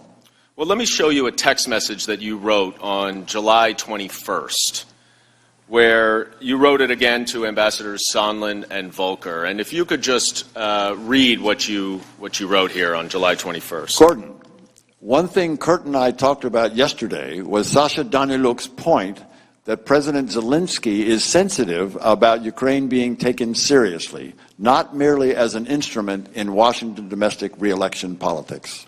And Sasha Daniluk, I think you just said, is Ambassador Bolton's counterpart, right? He's the National Security Advisor to the... He was. He's no longer, but was at the time. What did you understand it to mean when that Zelensky had concerns about being an instrument in Washington domestic re-election politics? Mr. Daniluk understood that these investigations were pursuant to Mr. Giuliani's request to develop information, to find information about Burisma and the Bidens. This was very well known in public. Mr. Giuliani had made this point clear in several instances in the beginning, in the springtime, and Mr. Daniluk was aware that that was a problem. And would you agree that because President Zelensky is worried about this, they understood at least that there was some pressure for them to pursue these investigations? Is that fair? Mr. Daniluk indicated that President Zelensky certainly understood it, that he did not want to get involved in these type of activities. Now, I'm going to move ahead now to July 25th, which was when President Trump and President Zelensky had the phone call. But before we get to the phone call, I want to show both of you a text message, neither of you is on this text message. It is between Ambassador Volker and Andrei Yermak, a top aide to President Zelensky. I will read it because neither of you is on it. Ambassador Volker says, "Good lunch, thanks. Heard from White House. Assuming President Z convinces Trump he will investigate / get to the bottom of what happened in 2016, we will nail down date for visit to Washington. Good luck. See you tomorrow. Kurt." And this was a half hour, less than a half hour before the call actually occurred. Now, Ambassador Taylor, was Ambassador Volker with you in Ukraine at this time? He was. Did you know that he was prepping President Zelensky for this phone call with President Trump in this way? Not in this way, Mr. Goldman, but I knew that Ambassador Volker was prepping Ukrainians for the phone call earlier on. That is, at a meeting in Toronto on July 2nd, Ambassador Volker had a conversation with President Zelensky and had indicated in a phone call that he, at that time, was going to talk President Zelensky, through the steps that need to be taken in order to get to the phone call. Understood.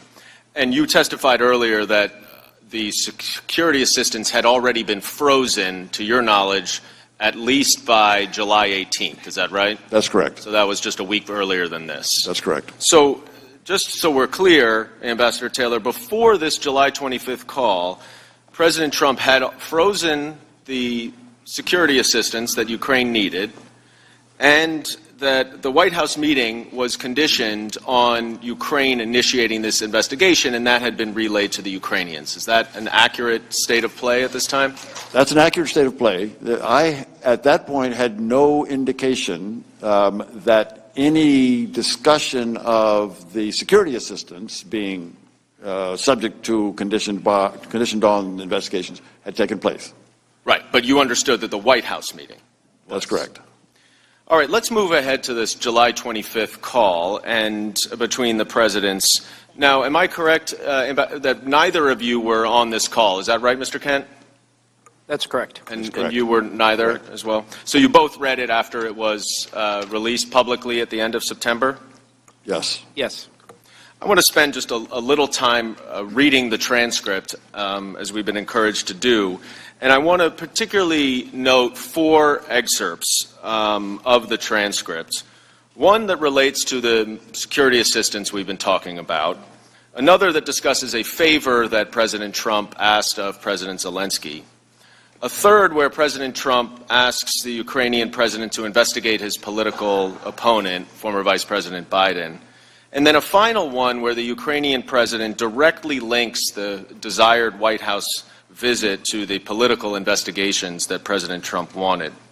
So let's look at the first excerpt, which is near the beginning of the call when President Zelensky discusses the military aid that the U.S. provides to Ukraine. He says, "I would also like to thank you for your great support in the area of defense. We are ready to continue to cooperate for the next steps. Specifically, we are almost ready to buy more javelins from the United States for defense purposes." Now, at the time of this phone call, Ambassador Taylor and Mr. Kent, you both knew that the aid had been frozen. Is that right? That's correct. And Ambassador Taylor, you testified that President Trump obviously also knew that the aid had been frozen as well, since he was responsible for doing that. Is that correct? That's what I had been told. That's what we heard on that conference call, yes. But to neither of your knowledge, the Ukrainians were not aware of that at that point. Not to my knowledge. Not to my knowledge. But right after President Zelensky thanks President Trump for his great support in the area of defense, President Trump then says, and we'll go to the next excerpt, "I want you to do us a favor, though, because our country has been through a lot and Ukraine knows a lot about it. I would like you to find out what happened with this whole situation with Ukraine. They say CrowdStrike. I guess you have one of your wealthy people. The server, they say Ukraine has it." And then at the end of the paragraph he says, "Whatever you can do, it's very important that you do it if that's possible." Now, Mr. Kent, you've testified a little bit about how important this White House meeting was to President Zelensky. How would you expect a new Ukrainian president to interpret a request for a favor from the President of the United States? I cannot interpret the mind of President Zelensky other than to say that it was very clear that what they were hoping to get out of this meeting was a date and a confirmation that he could come to Washington. Obviously, you can't put yourself in the mind, but if the Ukrainian president, for a country that's so dependent on the United States for all things, including military assistance, is requested to do a favor, how do you think the Ukrainians would interpret that? Well, if you go further into the call record as part of this, and we don't have it on screen, but to the best of my recollection, reading it after it was released on September 25th, President Zelensky went into having whatever your problems were, that was the old team, I've got a new team, and we will do whatever is appropriate and be transparent and honest about it. I don't remember the exact words, but he was trying to be, in his own words and response, be responsive to conduct the business of Ukrainian government in a transparent and honest manner. Now, when he talks about this CrowdStrike and the server, what do you understand this to be a reference to? To be honest, I had not heard of CrowdStrike until I read this transcript on September 25th. Do you now understand what it relates to? I understand it has to do with the story that there's a server with missing emails. I also understand that one of the owners of CrowdStrike is a Russian American.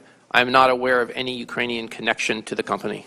Now, are you aware that this is all part of a larger allegation that Ukraine interfered in the 2016 election? Yes, that is my understanding. And to your knowledge, is there any factual basis to support the allegation that Ukraine interfered in the 2016 election? To my knowledge, there is no factual basis, no. And in fact, who did interfere in the 2016 election? I think it's amply clear that Russian interference was at the heart of the interference in the 2016 election cycle. Let's move to the third excerpt that I mentioned related to Vice President Biden. And it says, the other thing, there's a lot of talk about Biden's son. This is President Trump speaking. That Biden stopped the prosecution, and a lot of people want to find out about that. So whatever you can do with the Attorney General would be great. Biden went around bragging that he stopped the prosecution, so if you can look into it, it sounds horrible. Now, at the time of this call, Vice President Biden was the frontrunner for the Democratic nomination in the 2020 election. And Mr. Krent, are you familiar, as you indicated in your opening statement, about these allegations related to Vice President Biden? I am. And to your knowledge, is there any factual basis to support those allegations? None whatsoever. When Vice President Biden acted in Ukraine, did he act in accordance with official U.S. policy? He did. Now, let's go to then the last excerpt that I wanted to highlight, which is President Zelensky speaking, and he says, I also wanted to thank you for your invitation to visit the United States, specifically Washington, D.C. On the other hand, I also want to assure you that we will be very serious about the case and we will work on the investigation. Now, Ambassador Taylor, right after President Zelensky mentions his much-desired Washington visit, he says, on the other hand, and then says that Ukraine will be very serious about the investigation. Is this the same link between the White House visit and the investigations that Ambassador Volker had texted to Andrei Yermak just a few minutes before this conversation? That's my assumption. Now, just to summarize what we've just read in this July 25th call between the presidents, the Ukrainian president thanked President Trump for security assistance that President Trump had just frozen, to which President Trump responded that he wanted President Zelensky to do him a favor, though, by investigating the 2016 U.S. election and the Bidens. Then President Zelensky says that he will pursue these investigations right after he mentions the White House visit. Is that your understanding, Ambassador Taylor, of what we just read? Yes. And Mr. Kent, is that yours? Yes. I yield back. The majority time has expired. Would you gentlemen like a brief recess? Well, let's take a 5-minute recess, and then we'll resume with minority questioning.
And if we want to look at lives being lost, when Russia invaded, it was under the Obama administration. And there was no defensive weapons. Actually, the aid has increased. So if we want to talk about saving lives, and you want to compare and contrast two different administrations, the Trump administration has done more for Ukraine than the Obama administration has done previously. Do you contest what he says about OMB, saying that this was held up? Do I contest what? What Taylor said, that this was held up at the direction of the president. Well, I contest. No, I don't contest that it was held up at the direction of the president. I think other people. What I do contest is the reason why it was held up.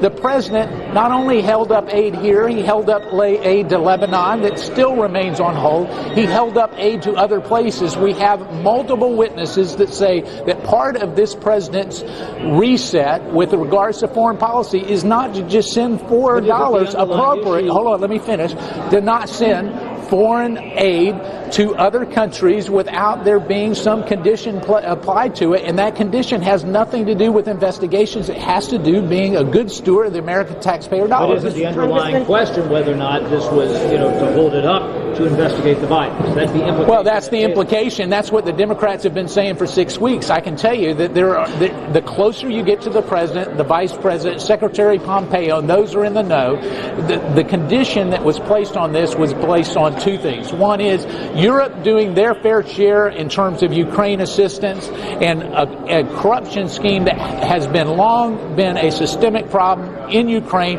had to come to an end before we sent it. But then why should Mick Mulvaney come and testify and then reveal what he knows exactly about what happened here? If everything is fine, he's a person people have been talking to that placed the hold here. Listen, you're talking about somebody who's been on oversight for a number of years, and you know as well as anybody that what I love to do is get from a direct source. At the same time, having the chief of staff for President Obama come and testify on anything never happened, never will happen. Whether it's this president or any future president, you can't go into that inner circle. It puts a chilling effect on the president of the United States' ability to do his job. Yes, I'm sorry. Yeah. For the case you're making to be true, every single witness... Well, the case I'm making is true. For the case you're making to be true, every single witness who has testified, more than a dozen of them, would have to be either lying or mistaken. That's not correct. Your characterization is so inherently wrong and biased. I can tell you. That they believe the Bidens were the focus of the presidency. So let me ask you this: for the American people, how many hours have you been sitting in these depositions? How many hours? I haven't seen you. No, you have not read all the transcripts. You've read. I beg to differ because they haven't all been released, so there's no way that you've read them all. But I can tell you, your premise is not right. I've been in those depositions, and I can tell you there's contradictory information. This president had not put any condition on the aid, and certainly when we talk about impeachment, why are we doing this? Why are we all here 11 months from an election? Why not let the American people decide? All of a sudden, what happened is the Mueller investigation didn't work, the Russia collusion didn't work, now they're going to have Ukrainian 2.0. I'm just telling you, I see it for what it is. It is partisan, and it is political. It has no basis in and you think these two witnesses are a part of that? Congressman, just taking away the quid pro quo, is it okay for any future president now to ask a foreign leader for an investigation into their political opponent? Yeah, you got to understand the backdrop of what this is all about. Is it okay if I run for president or vice president that I am somehow immune to any investigation? The answer to that is no. I don't think any of us would say just because you run for president you should be immune. The second part of that is this. The backdrop of this comes from a 2016 connection to Ukraine. The president was being accused that he coordinated or that the Russians helped him, and yet there was equal evidence that Ukraine took part in some of the disinformation that was applied to the 2016 elections. And I say that, a lot of people say that's a conspiracy theory, that's not accurate, but let me just tell you, this fact remains. Either Nellie Orr lied to Congress, where she talked about a Ukrainian connection, or there was one. There's no in between. What about George Kent testifying just now, saying that there was no American official that tried to interfere in any sort of investigation into Burisma? Well, that he is unaware of. His testimony is at direct odds with Nellie Orr, who gave testimony. I was in there and you can look at the transcripts. Nellie Orr said that indeed it's a person by the name of Sergei Leshchenko, the Ukrainian that actually put forth the information, gave her information to Fusion GPS. But listen, all of this comes down to why would the president actually hold up aid prior to a phone call and never mention it? All of you cover the president more than anybody else. Is he not a direct individual who speaks directly on what's on his mind? He does. Hold on. Does he not speak his mind? In fact, you guys criticize him for speaking his mind. And yet a phone call happens on July 25th. No mention of aid in that phone call at all. It's not the president's style. It's certainly not what's consistent with the way that he's done. The president have dispatched Rudy Giuliani. Yeah, I'm going to have to go back on this Ukraine policy. Was it okay for him to do that? Listen, the president obviously at that particular time was looking at a defense from the 2016 election charges. That's why Rudy Giuliani got involved. But he told hold on. Let me finish, Manu. And so as we start to look at that, the whole context of why Rudy Giuliani was involved was as a defense of this president against false accusation. What came out of that, beyond that, in the whole Biden Burisma, I think that is a footnote, a side note that we're all wanting to talk about now. Why don't you talk about the fact that there are some merits to the fact that Hunter Biden was on the board and that Vice President Biden, at worst case scenario, should have recused himself from interfering with some of those decisions in February 2016. Last question. One last question about this call. The fact that Sondland allegedly said, when asked about Ukraine policy, that the president cares more about the Biden. What does that tell you about his priorities? Well, I think that what that says is Ambassador Sondland has an opinion. You'll get to hear from him in a few days, and you'll find he has lots of opinions. Some of those are based on fact, some of those are not. And I think at the end of the day, when you look at what's based on fact, you'll see that there's not merits here. Thank you, guys. I got to run. Yeah, I got to run.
Committee will come back to order. The chair now recognizes the ranking member and minority counsel for 45 minutes. Thank you.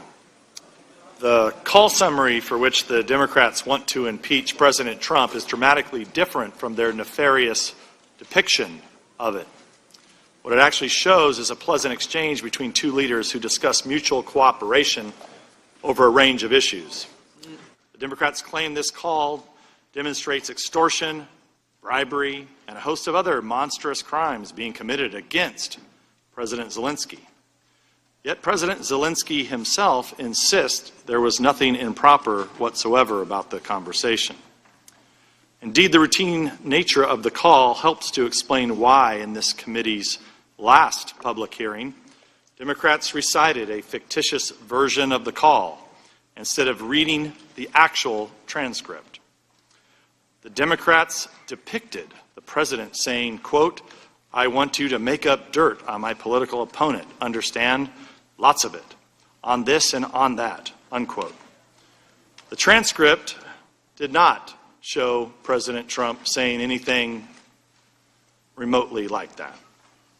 The president did not ask Ukraine to make up dirt on anyone. But the Democrats are not trying to discover facts, they're trying to invent a narrative. And if the facts they need do not exist, then they'll just make it up. Not only does President Zelensky deny the Democrats' characterization of the call, but as Ambassador Taylor testified to this committee, the Ukrainians did not even know at the time of the call that a temporary delay was put on the security assistance for them. Furthermore, as the ambassador testified, these holds occur from time to time. Both he and Ambassador Volker were confident the delay would be lifted. And in fact, military aid to Ukraine has actually substantially improved since President Trump took office. Ambassador Taylor testified that President Trump was the first president to see that Ukraine was afforded Javelin anti-tank weapons. This was a very strong message that Americans are willing to provide more than blankets. This was the Obama administration's approach. Note this important fact. The security assistance was provided to Ukraine without the Ukrainians having done any of the things they were supposedly being blackmailed to do. So we're supposed to believe that President Trump committed a terrible crime that never actually occurred and which the supposed victim denies ever happened. I'd like to briefly speak about the core mistruth at the heart of the Democrats' impeachment drive. They claim the president tried to get the Ukrainians to, quote, manufacture dirt against his political rivals. This is supported by precisely zero evidence. Once again, the Democrats simply made it up. But let's consider the broader question about why President Trump may have wanted answers to questions about Ukraine meddling in 2016. The Democrats downplay, ignore, or outright deny the many indications that Ukrainians actually did meddle in the election.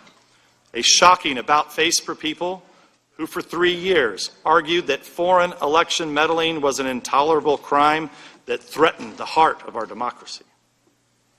While the brazen suddenness of this U-turn is jarring, this denial is a necessary part of their argument. After all, if there actually were indications of Ukraine election meddling, and if foreign election meddling is a dire threat, then President Trump would have a perfectly good reason for wanting to find out what happened. And since the meddling was aimed against his campaign, he'd have good reason for sending his personal attorney to make inquiries about it.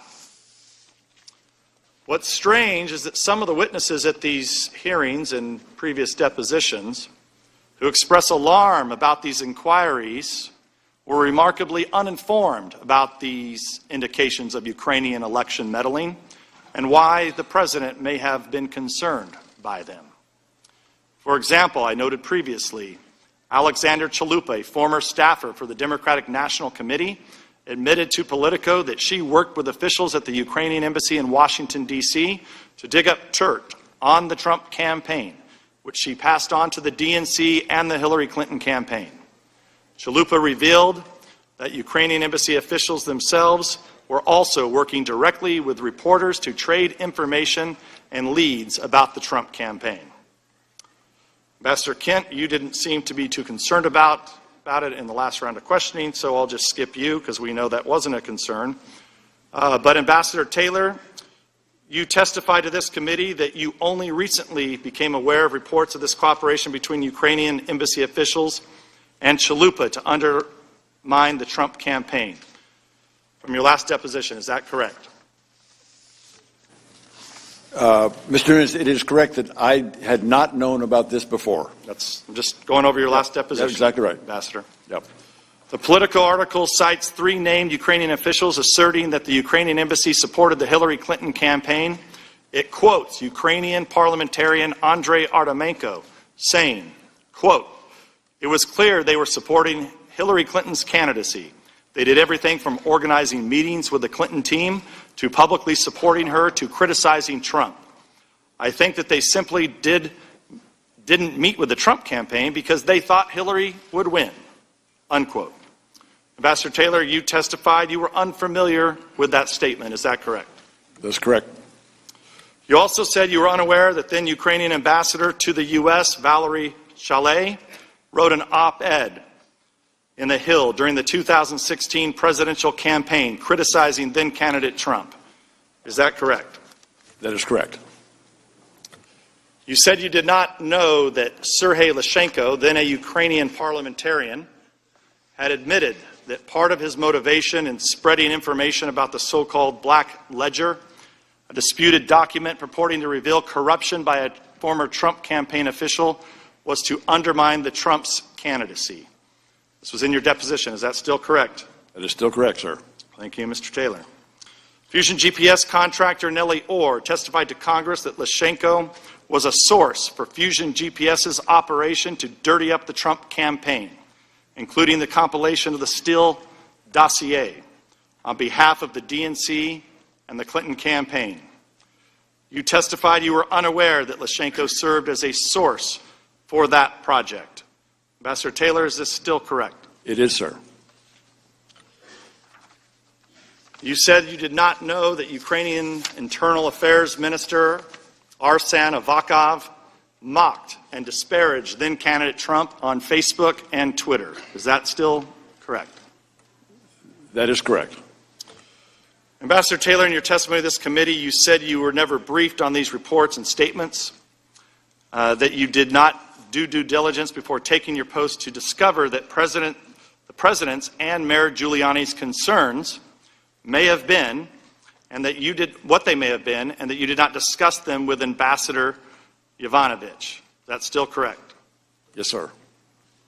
Furthermore, you said it upset you to hear about the many indications of Ukrainian election meddling. Your precise words were, I'm going to read them back to you, based on this Politico article, which again surprises me, disappoints me, because I think it's a mistake for any diplomat or government official in one country to interfere in the political life of another. That's disappointing, unquote. Ambassador Taylor, is that still your testimony? Mr. Nunes, it is. Subsequent to that, I looked into the circumstances for several of the things that you just mentioned. In 2016, candidate Trump had made a statement saying that it was possible that he would allow Crimea to go back to Russia.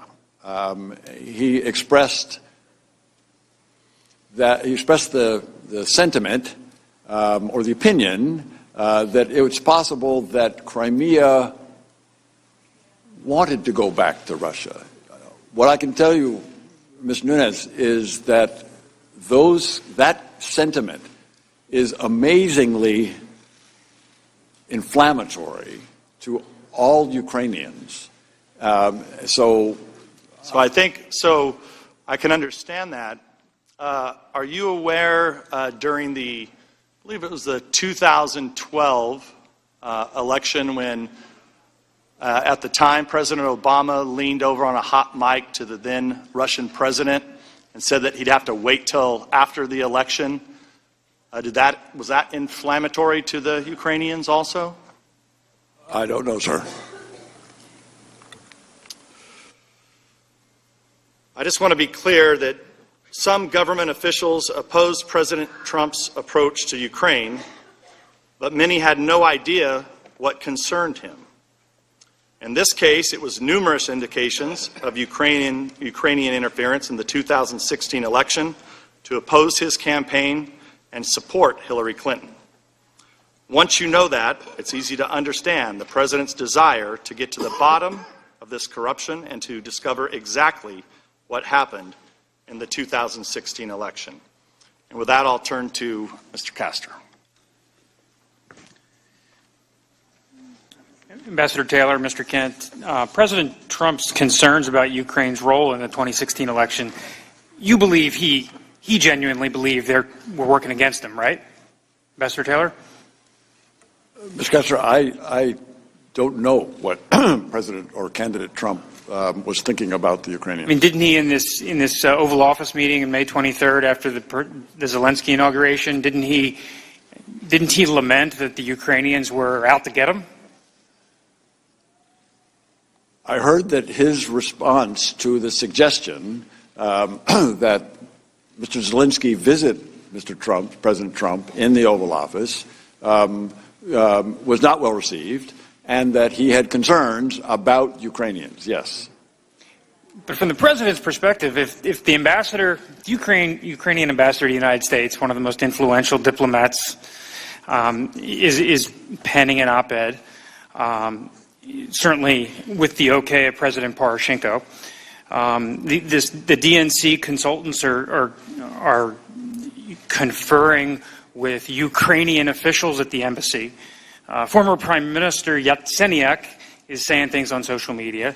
Interior Minister Avakov, who has spanned both the Poroshenko and the Zelensky realm, is also saying some very unkind things on social media about the president. You certainly can appreciate that President Trump was very concerned that some elements of the Ukrainian establishment were not in favor of him, did not support him, and were out to get him. If I could, and I'll allow the question, but are you asking? Parliamentary inquiry, are you seriously interrupting our time here? I will allow the question. I won't dock this from the time. I just want to be clear, Ambassador. If you're able to verify the things that Council has asked you in the prerequisite of the question, that's fine. Otherwise, in questions from the majority or the minority that may assume facts not in evidence before you, you should be cautioned about that. Mr. Chairman, point of order. The time is with with Minority Counsel. Mr. Ratcliffe. Chairman, I sat here through the first 45 minutes and literally had an objection to almost the foundation of every question that Mr. Goldman asked regarding facts not in evidence, leading. But House Resolution 660 does not say that we are under the federal rules of evidence. If it is your position that I should be asserting objections to questions that violate the federal rules of evidence, let me know now, because this hearing is going to change significantly. As I said, Mr. Ratcliffe, I will allow the question. I think the gentleman has a different question about the rules. So what are the rules that are going to govern this? Does the ranking member seek recognition? I'm yielding you to a question I just asked you. For what purpose do you seek recognition? To answer Mr. Ratcliffe's question. I have answered it. You may resume your question. Respectfully, Mr. Chairman, you haven't answered my question whether or not I should be assumes facts not in evidence or leading objections to questions that are posed from this point forward. That's my question. Mr. Ratcliffe, I'll say once again, I'm not objecting to the question, but I am instructing the witness that they should not presume questions from the majority or the minority that may represent facts not in evidence are correct. I have answered the question. We will resume the questioning and resume the clock. Mr. Castor. So you certainly can appreciate President Trump's concerns. Mr. Castor, I don't know the exact nature of President Trump's concerns. In my deposition, I recall you handed me the Politico article, which listed at least 3 of the elements that you have described earlier, and you've recognized, and I have confirmed with the ranking minority member that it's first I'd heard of those and was surprised by those. I don't know President Trump's reaction to those. In the information published by Sergei Leshchenko, former Ukrainian investigative journalist, and then he was a member of the parliament, about the Manafort black ledgers in August of 2016. The very day that was published, Mr. Manafort resigned from the campaign, correct? I don't know, Mr. Castor. But certainly that gives rise to some concern that there are elements of the Ukrainian establishment that were out to get the president. That's a very reasonable belief of his. Correct? I don't know. The run-up to the 2016 election, there's many facts that remain unresolved. Agreed? I'm sorry, what's the question? There are many facts relating to the run-up of the 2016 election that remain unresolved. Any further? Well, Attorney General Barr in May of 2019 tasked the U.S. Attorney for Connecticut, John Durham, to broadly examine the government's collection of intelligence involving the president's campaign. That effort initially was an administrative review, has turned into a criminal probe, and U.S. Attorney Durham is casting a wide net and is following the facts where they may lead. Are you aware of that? I'm aware that there is an investigation. That's as much as I'm aware. And so to the extent any information resides in Ukraine, it's perfectly appropriate for the Ukrainians to try to get to the bottom of that, for the Ukrainians to cooperate with the United States through official channels to share that information, correct? Mr. Castor, can you say that one again? I'd appreciate it if you would restate the question. To the extent Ukraine has facts related to the run-up of the 2016 election that are under the U.S. Attorney Durham's probe, Ukraine should cooperate with the United States, and to the extent there are Ukrainians doing improper things, the Ukrainians ought to investigate that themselves, correct? Mr. Castor, the Ukrainian-American relations are very supportive. The Ukrainians will certainly be responsive to requests. So when the president on the call transcript of July 25th raises this with President Zelensky, and he urges that there be a connection between the Ukrainian government and the Justice Department officially, that's the appropriate way to raise an issue with the Ukrainian president, correct? It's appropriate for the Justice Department and the Prosecutor General to cooperate and to exchange information, yes. But to the extent the president has concerns and to the extent the Attorney General is having the U.S. Attorney Durham look into that, isn't it entirely appropriate for the president to flag this for President Zelensky and say that you should be in touch with our official channels? Ms. Kessler, I don't know the precise appropriateness of these kinds of relations. Now, were you involved, either of you, involved with the preparation for the 725 call? I was not. I was not. And how do you account for that?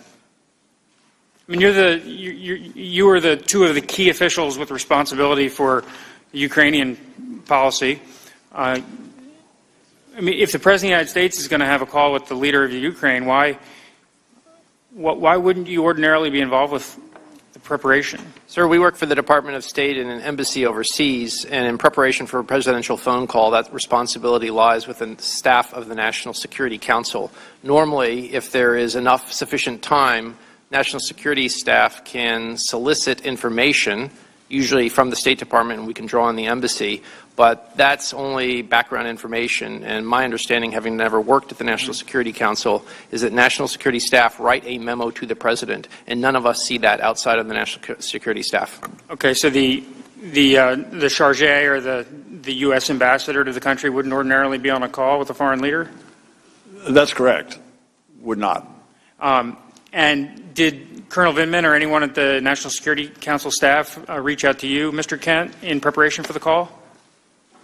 I was given notification the day before on July 24th, and to the extent I had any role, it was to reach out to the embassy, give them the heads up, and ask them to ensure that the secure communications link in the Office of the President of Ukraine was functional so the call could be patched through from the White House Situation Room. Did you provide any substantive advice to Colonel Vindman about the call and what ought to be the official position? I was not asked, and I did not provide. Okay. Same with you, Ambassador? The same. And the call was scheduled, you testified earlier that the call was on again, off again. And after the July 10th meeting with Ambassador Bolton, the consensus was the call was not going to happen. Is that correct? I would not say that was a consensus. The State Department's position was that a call between the two presidents would be useful. Mm-hmm. And once Zelensky's party won the first ever absolute majority in parliamentary elections on July 21st, the idea of a congratulatory call made eminent sense from our perspective. Okay, and the call was scheduled. And did you get a readout, Ambassador Taylor, initially from the call? I didn't, Mr. Kessler. We all read the statement that the Ukrainians put out. I got a readout several days later from Mr. Morrison, National Security Council. Okay. And how about you, Mr. Kent? I likewise first saw the Ukrainian statement, and I believe the next day, July 26th, which would have been a Friday, I did get a partial readout from Lieutenant Colonel Vindman, yes. Ambassador Taylor, you said that the Ukrainian readout was cryptic. Is that just because it's initially written in Ukrainian and translated to the U.S.? No, it's, as a general rule, both the United States and other countries, including Ukraine, will put out very short summaries that kind of hit the highlights of the discussion, but without going into detail. Okay. And you mentioned it was cryptic. Why did you think it was cryptic? Knowing now having read the transcript and looking back at their summary, as I recall, and I don't recall the exact words, but they said that there were issues to be pursued in order to improve relations between the two countries or something like that. That seems pretty ordinary. It seems pretty ordinary. You were with President Zelensky the very next day? We were. We had a meeting with him the very next day. And did President Zelensky raise any concerns about his views of the call? He said, Ambassador Volker, Ambassador Sondland were in his office, and we asked him, I think, how the call, he said, call was fine. I was happy with the call. Okay. And did you get any additional readouts subsequently about the call? Like, when did you first learn that the call contained things that concerned you? Was that not until September 25th? Mr. Morrison, as I say, briefed me several days later, before the end of July, and I think this is where I said in my testimony that he said it could have gone better, and he said that the call mentioned Mr. Giuliani. He also said that the call mentioned the former ambassador. Both of those were concerning. Giuliani was first raised on the call by President Zelensky, correct? I don't recall. Okay. It could have been. Well, I have it here if you'd like. Yeah, it's on page. Very good. Page 3. The first mention of Giuliani is from President Zelensky, and it's on page 3. And President Zelensky says, "I will personally tell you that one of my assistants spoke with Mr. Giuliani just recently, and we are hoping very much that Mr. Giuliani will be able to travel to Ukraine, and we will meet once he comes to Ukraine." Did that surprise you? Again, I didn't have the transcript at the time. All I heard was that Giuliani was mentioned. Mr. Morrison said that Giuliani was mentioned in the call. But the way Zelensky states it here, it sounds like he is very much looking forward to speaking with America's mayor. That's what I found out when I read the transcript on the 25th of September or so. Okay. Now, Mr. Kent, corruption in Ukraine is endemic, correct? That's correct. And it affects the courts, the prosecutors, and there have historically been problems with all the oligarchs take control, often by virtual theft of, for example, the right to certain energy licenses, correct? That is one element, yes, sir. And the company Burisma, its leader, Zlochevsky, he has a little bit of a storied history of corruption, doesn't he? Mr. Zlochevsky was Minister of Energy from 2010 and 2012 under the pro-Russian government, and he used his regulatory authority to award gas exploration licenses to companies that he himself controlled. That would be considered an act of corruption in my view, yes. And certainly self-dealing. Certainly self-dealing and self-enriching. And how did the Ukrainian government ultimately pursue that? In the spring of 2014, the Ukrainian government, the new government after the Revolution of Dignity, turned to partners, particularly the U.S. and the U.K., to try to recover tens of billions of dollars of stolen assets. The first case that we tried to recover that money came from Mr. Zlochevsky. The Serious Crimes Office in the UK had already opened up an investigation. They worked with us and the Ukrainian authorities to develop more information. The $23 million was frozen until somebody in the General Prosecutor's Office of Ukraine shut the case, issued a letter to his lawyer, and that money went poof. So essentially paid a bribe to make the case go away. That is our strong assumption, yes, sir. Okay. Now, at any point in time, has anyone in the Ukrainian government tried to reinvestigate that, or did those crimes just go unpunished, and was he free to go? Mr. Zlochevsky spent time, as far as I understand, in Moscow and Monaco after he fled Ukraine. We continued to raise as a point of order that because U.S. taxpayer dollars had been used to try to recover frozen assets, that we have a fiduciary responsibility, and we continued to press Ukrainian officials to answer for why alleged corrupt prosecutors had closed a case, and we have, till now, not gotten a satisfactory answer. So, to summarize, we thought that Mykola Zlochevsky had stolen money. We thought a prosecutor had taken a bribe to shut the case, and those were our main concerns. And are you in favor of that matter being fully investigated and prosecuted?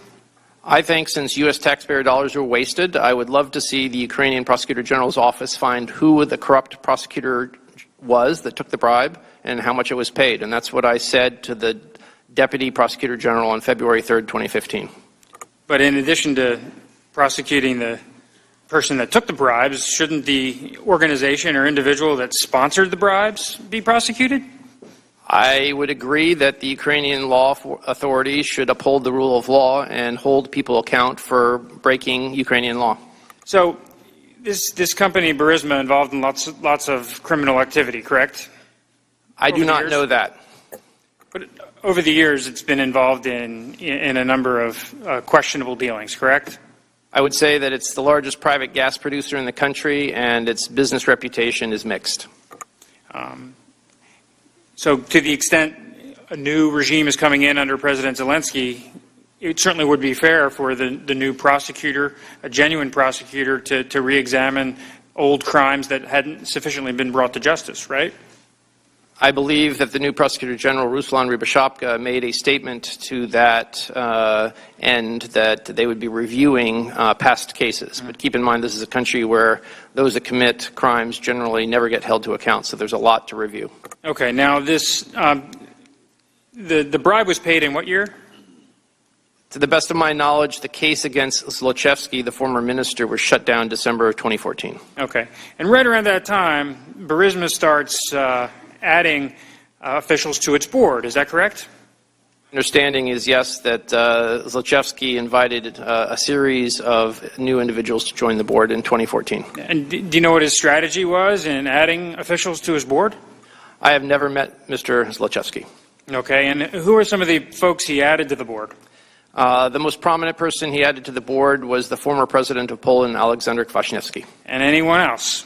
There were a number of others, including some Americans, and the most prominent one in this context is Hunter Biden. Okay, so Hunter Biden's added to the board of Burisma. Now, do you think that creates a problem that Burisma may be adding people to its board for protection purposes?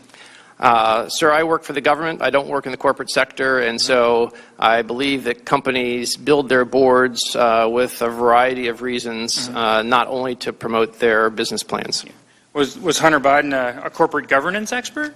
I have no idea what Hunter Biden studied at university or what his CV says. Like, is he the Jeffrey Sonnenfeld of the Ukraine? I have no awareness or knowledge of what his background was and what he may have done on the board of Burisma. So you don't know whether he has any business experience in Ukraine prior to joining Burisma's board? I've heard nothing about prior experience. Okay. No. Do you know if he speaks Ukrainian? I do not. Do you know if he possesses any other element other than the fact that he is the son of, at the time, the sitting vice president? I do not. Okay. Ambassador Taylor, do you know whether Hunter Biden offers anything other than the fact that his dad's the former vice president? I don't. Or at the time was the vice president? I have no knowledge of Hunter Biden. But you would agree it raises questions, right? He was getting paid, I think, $50,000 a month to sit on the board. Did you know if he relocated to Ukraine? I'm sorry, Mr. Kessler, say again? Do you know if Hunter Biden relocated to Ukraine? No knowledge. Do you know, Mr. Kent? Again, no knowledge. Okay. So he's getting paid $50,000 a month, but we don't know whether he had any experience, he had any, he spoke the language, or whether he moved to Ukraine, correct? Correct. Now, at this time, Vice President Biden was taking a specific interest in Ukraine, wasn't he? He was. And could you tell us about that? I believe while he was vice president, he made a total of 6 visits to Ukraine. One may have been during the old regime, Yanukovych, and that would make 5 visits after the Revolution of Dignity, which started February of 2014. Okay, and you were the DCM, the Deputy Chief of Mission at the time, correct? Starting in 2015, yes. Okay. And did Vice President Biden come when you were at post? He did not. I came back for Ukrainian language training, and so I missed several visits. Now, you've seen Vice President Biden's, he's sort of given a speech, and he's, a little folksy about how he went into Ukraine and he told the Ukrainians that if they don't fire the prosecutor, they're going to lose their $1 billion in loan guarantees. You've seen that, correct? I have. I think it was a speech at the Council of Foreign Relations in January 2018. Right. And he also said that he's been there, to Ukraine 13 times. Do you know if that's accurate? To the best of my knowledge, when he was vice president, he made 6 visits. And did the State Department ever express any concerns to the Vice President's office that the Vice President's role at the time in engaging on Ukraine presented any issues? No, the Vice President's role was critically important. It was top cover to help us pursue our policy agenda. Okay, but given Hunter Biden's role in Burisma's board of directors, at some point you testified in your deposition that you expressed some concern to the Vice President's office. Is that correct? That is correct. And what did they do about that concern that you expressed? I have no idea. I reported my concern to the Office of the Vice President. Okay, and that was the end of it? Nobody... Sir, you would have to ask people who worked in the Office of the Vice President during 2015. But after you expressed the concern of a perceived conflict of interest at the least, the Vice President's engagement in Ukraine didn't decrease, did it? Correct, because the Vice President was promoting U.S. policy objectives in Ukraine. And Hunter Biden's role on the board of Burisma didn't cease, did it? To the best of my knowledge, it didn't, and my concern was that there was the possibility of a perception of a conflict of interest. Now, Ambassador Taylor, I want to turn to the discussion of the irregular channel you described. And in fairness, this irregular channel of diplomacy, it's not as outlandish as it could be. Is that correct? It's not as outlandish as it could be. Yeah, I agree, Mr. Castro. Okay, we have Ambassador Volker, who's a former Senate-confirmed ambassador to NATO, a long-time State Department diplomat, and you've known Ambassador Volker for years, correct? That's correct. A man of unquestioned integrity, correct? That's correct. And somebody with incredible knowledge of the region. With very good knowledge of the region. Yes, sir. And the best interests of the United States. Yeah, I'm sure that's right. And the best interests of Ukraine. His first priority is clearly the United States. Okay. And to the extent that Ukraine has an implication for that, yes, okay. Ukraine as well. And the second member of the irregular channel is Ambassador Sondland, who is Senate confirmed, ambassador to the EU. So his involvement here, while not necessarily part of his official duties as the ambassador to the EU, certainly is not outlandish for him to be interested and engaged pursuant to the President or Secretary Pompeo's direction. Correct? It's a little unusual for the U.S. ambassador to the EU to play a role in Ukraine policy. Okay. And, it might be irregular, but it's certainly not outlandish. And then Secretary Perry is the third member of the irregular channel. He's certainly a Senate-confirmed official, somebody with deep experience in energy markets, and he was pursuing some, liquefied natural gas projects in Ukraine. That's correct, Mr. Castro. So his involvement, Secretary Perry's involvement, is perfectly acceptable? It is. Okay. Now, this irregular channel as it developed, when did you determine that it became problematic? I mean, you in your opening statement identified yourself appropriately as the leader of the regular channel. At least a participant. Here's another leader of the regular channel. So when did you first develop concerns that the irregular channel was being problematic? So I arrived in Kyiv in mid-September. By late September, a couple of phone calls with... You arrived in Kyiv in June, right? June. Sorry. That's right. June 17th? Mid-June. Yep. June 17th. Thank you. And so by the end of June, I had begun to hear references to investigations as something that would have to happen prior to the meeting that President Trump had offered to President Zelensky. Okay. And that began to raise questions for me. Okay. Now you've known Ambassador Volker, and you've certainly have a reason to know Ambassador Sondland. What did you do at this point, or did you ever try to wrest control of the irregular channel? I didn't try to wrest control of the irregular channel, do that. At the time when I... Why not? Why not, though, if you have these concerns? Because, Mr. Castro, at the time, as Ambassador Kent, no, Deputy Assistant Secretary Kent testified, both channels were interested in having a meeting between President Zelensky and President Trump. So there's no reason to kind of wrest control if we're going in the same direction. But at some point, you developed concerns. I mean, your opening statement is here. I mean, you're the impeachment witness number one, and you're number two, Mr. Kent. For the case impeaching the President of the United States because of the concerns you've testified about the irregular channel, correct? I was concerned when the irregular channel appeared to be going against the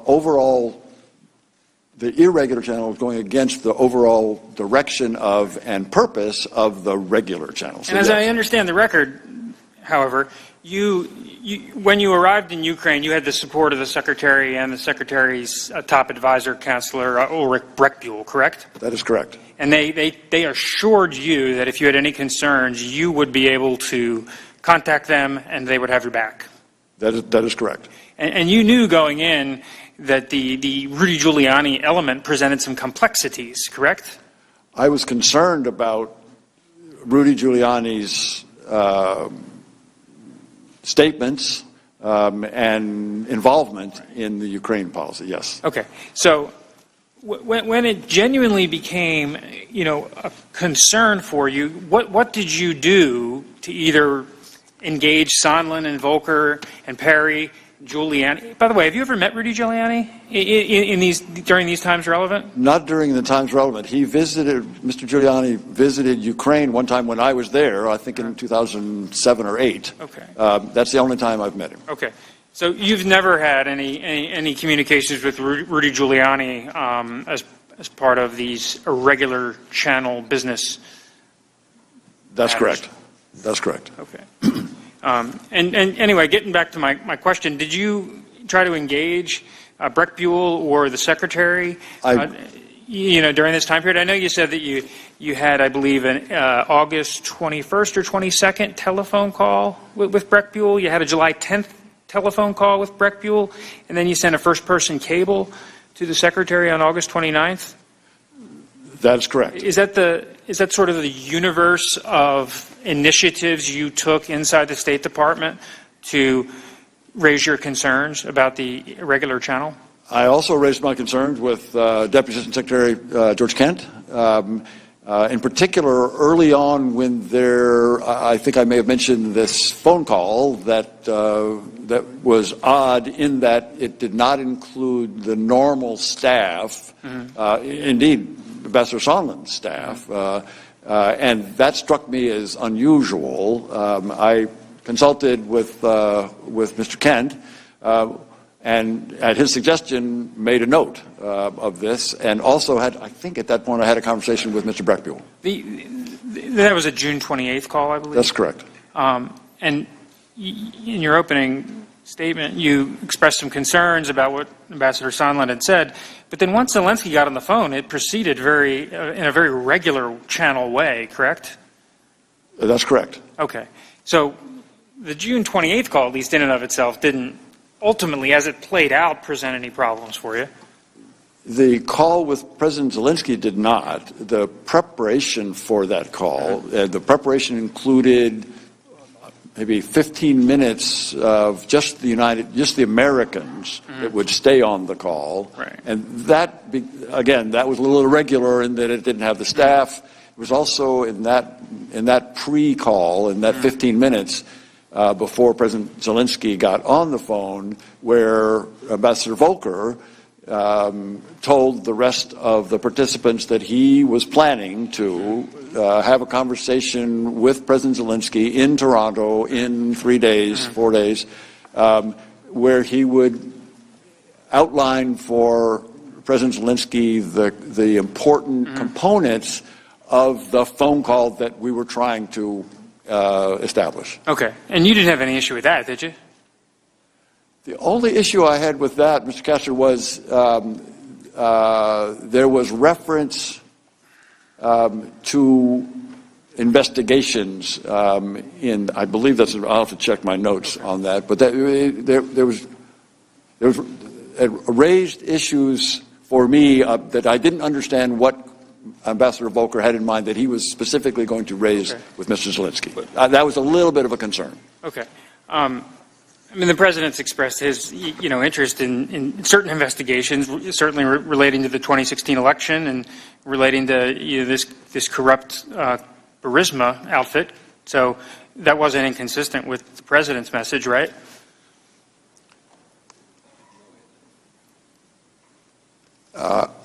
I'm not sure, Mr. Kastner. Maybe can I ask you to repeat the question? The president's concerns about the 2016 election and needing to get to the bottom of it, and the president's concerns as it ultimately related to the Burisma company. I mean, if Ambassador Volker is raising that with Zelensky, that's consistent with the direction of the president, correct? The president's interest, or I would say Mr. Giuliani's interest, because that's what that's what was very clear at the time. Mr. Giuliani's interest in pursuing these investigations was of concern, but yeah. By the way, do you know how many times Volker met with Giuliani? I don't. How many would you guess? Is it like, was he talking to him all the time or meeting with him all the time? Mr. Kessler, I don't know. Okay. From his, at his deposition, he told us just once. And, he texted back and forth with the mayor. And it had a call or two, but it wasn't a pervasive engagement for Ambassador Volker. Were you aware of that? I was not aware. I was aware of one breakfast, I think, but that's the only one that I was aware of. And Mr. Kent, before my time expires, I want to circle back to the company of Burisma. And you testified at your deposition that there was an instance where USAID had engaged with Burisma in possibly sponsoring a program, and you took issue with that and recommended USAID to pull back from that. Could you tell us about that? So I became aware in the summer, I believe, of 2016 that as a part of what I recall was a clean energy awareness campaign, the part of the USAID mission that worked on economics and governance, including energy, had sponsored some sort of contest for young Ukrainians to come up with a theme, and there was a prize. I believe it may have been a camera. And they had co-sponsored, and with public-private partnership being a buzzword, having a co-sponsorship with Burisma.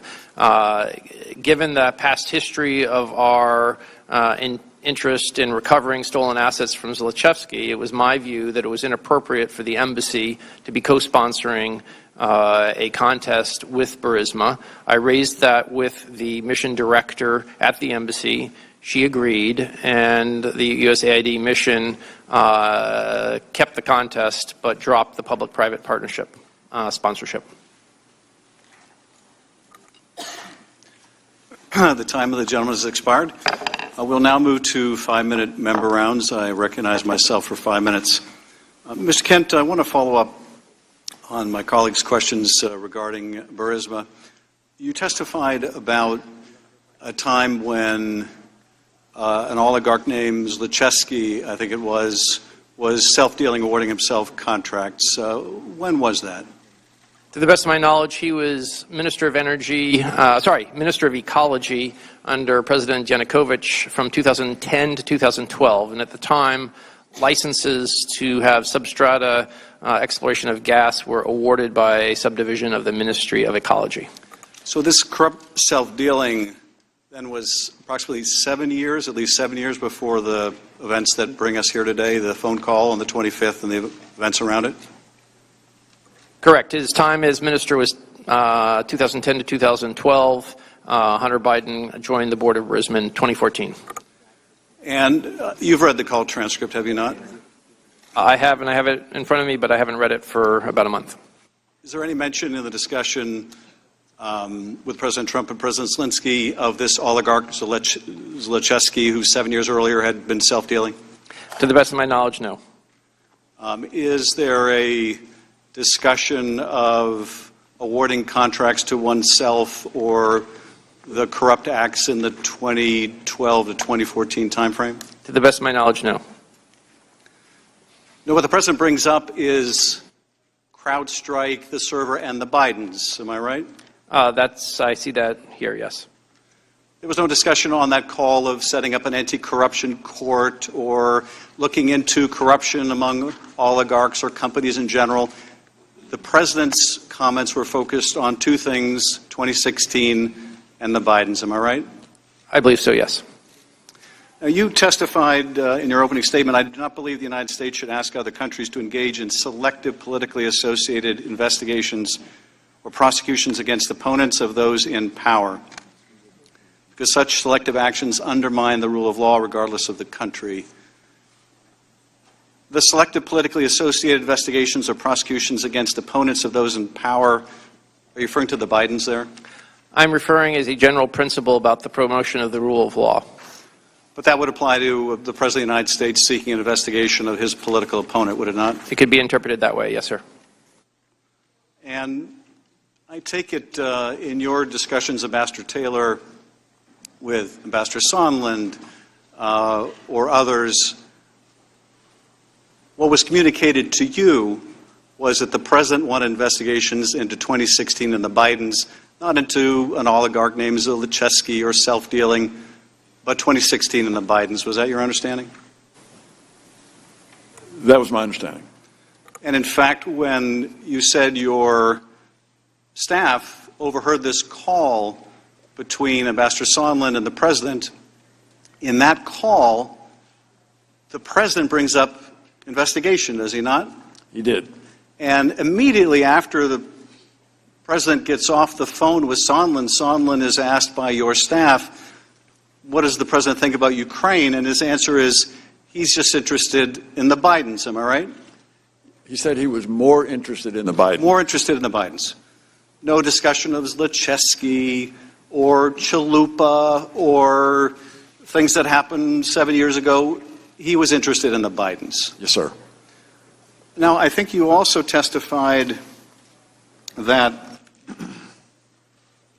Ambassador Sondland told you that President Trump wanted Zelensky in a public box. Is that right? Yes, sir. And by public box, did that mean that private statements, private promises to do this investigation of 2016 of the Bidens were not enough? He had to go on TV. He had to go public in some way because the President wanted him in that box. Is that your understanding? Mr. Chairman, I don't know exactly what he had in mind, and I'm not sure what Ambassador Sondland had in mind, who was the one who mentioned that to me. That's the implication. The implication was it needed to be public as opposed to being a private assurance. And I think you said in that same call, you asked Ambassador Sondland to push back on President Trump's demand. Is that right? That's correct, sir.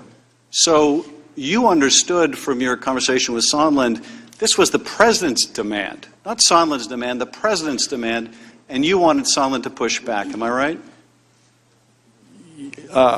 What I wanted, so Ambassador Sondland was clearly able to have conversations with the President, and I thought that the pressure on another president, on President Zelensky, was not a good idea from either president's standpoint. So I suggested in that phone call to with Ambassador Sondland that he, since he frequently had conversation with the president, could make that point.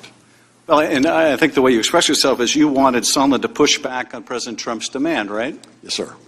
So as your understanding from talking to Sondland, this is what the President wanted him to do, and you wanted Sondland to push back. I asked Ambassador Sondland to push back. That's correct. And in fact, even after the aid was ultimately released, even after the White House learns of the whistleblower complaint and the congressional investigation, the aid is released, even after those events, you were still worried that Zelensky was going to feel it necessary to go on CNN and announce these investigations, were you not? Mr. Chairman, I was still worried that he might do that. So, yes, I thought that would be a bad idea. And so when there was some indication that there might still be a plan for the CNN interview in New York, which was upcoming at the United Nations General Assembly meeting, I was worried. I wanted to be sure that that didn't happen, so I addressed it with the Zelensky staff. Now, and I think you said earlier that Dan Liuk, the National Security Advisor then for Zelensky, was concerned Zelensky didn't want to be used as some tool in American politics. Is that right? That's correct, sir. So Zelensky didn't want to go on TV and announce political investigations that he thought would mire him in U.S. politics, right? He knew that he and his advisors knew that it's a bad idea to interfere in other nations' elections. Yes, sir. But nonetheless, it appeared until the aid was lifted, the hold was lifted, that he felt compelled to do it. He was making plans, his staff was making plans to have him make some kind of announcement, I don't know what it would have been, on CNN in public. Even though he didn't want to be mired in U.S. politics? Even though he knew it was a bad idea to interfere in other people's elections. Mr. Nunes, you are recognized for 7 minutes and 10 seconds. I thank the gentleman for that. Ambassador Taylor, you said in your deposition that the first time you heard about this issue with Rudy Giuliani, and I'm paraphrasing, but you read it in the New York Times. Is that correct? I do remember that first. I do remember noticing about Mr. Giuliani being involved in this in that article. Yes, sir. Okay.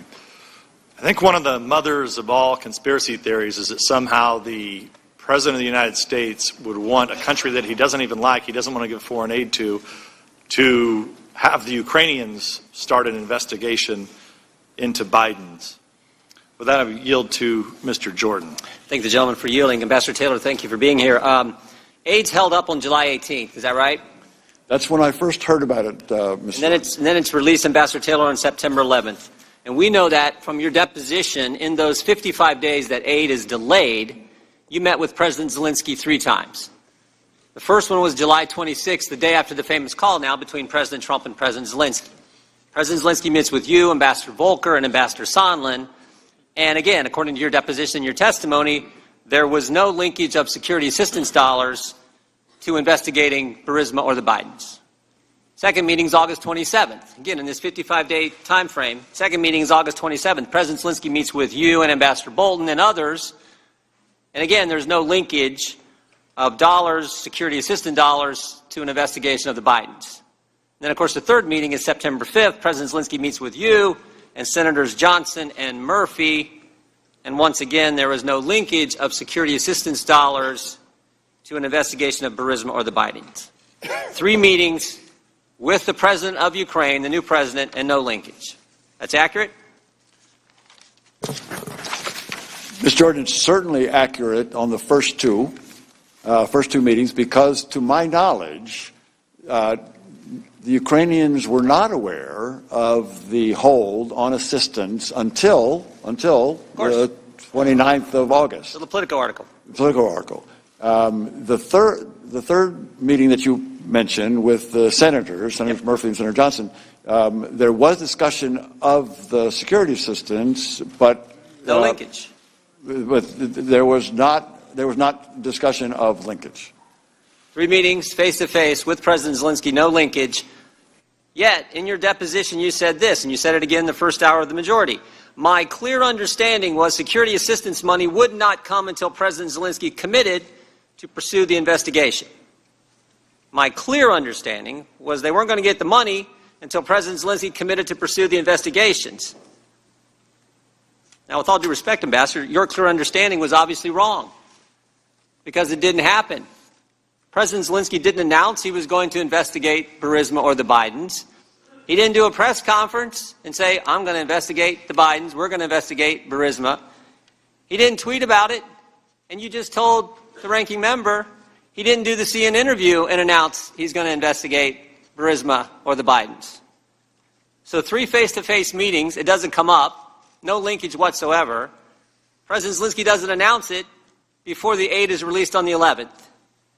And yet you said you have a clear understanding that those 2 things were going to happen. The money was going to get released, but not until there was an investigation, and that, in fact, didn't happen. So what I'm wondering is, where did you get this clear understanding?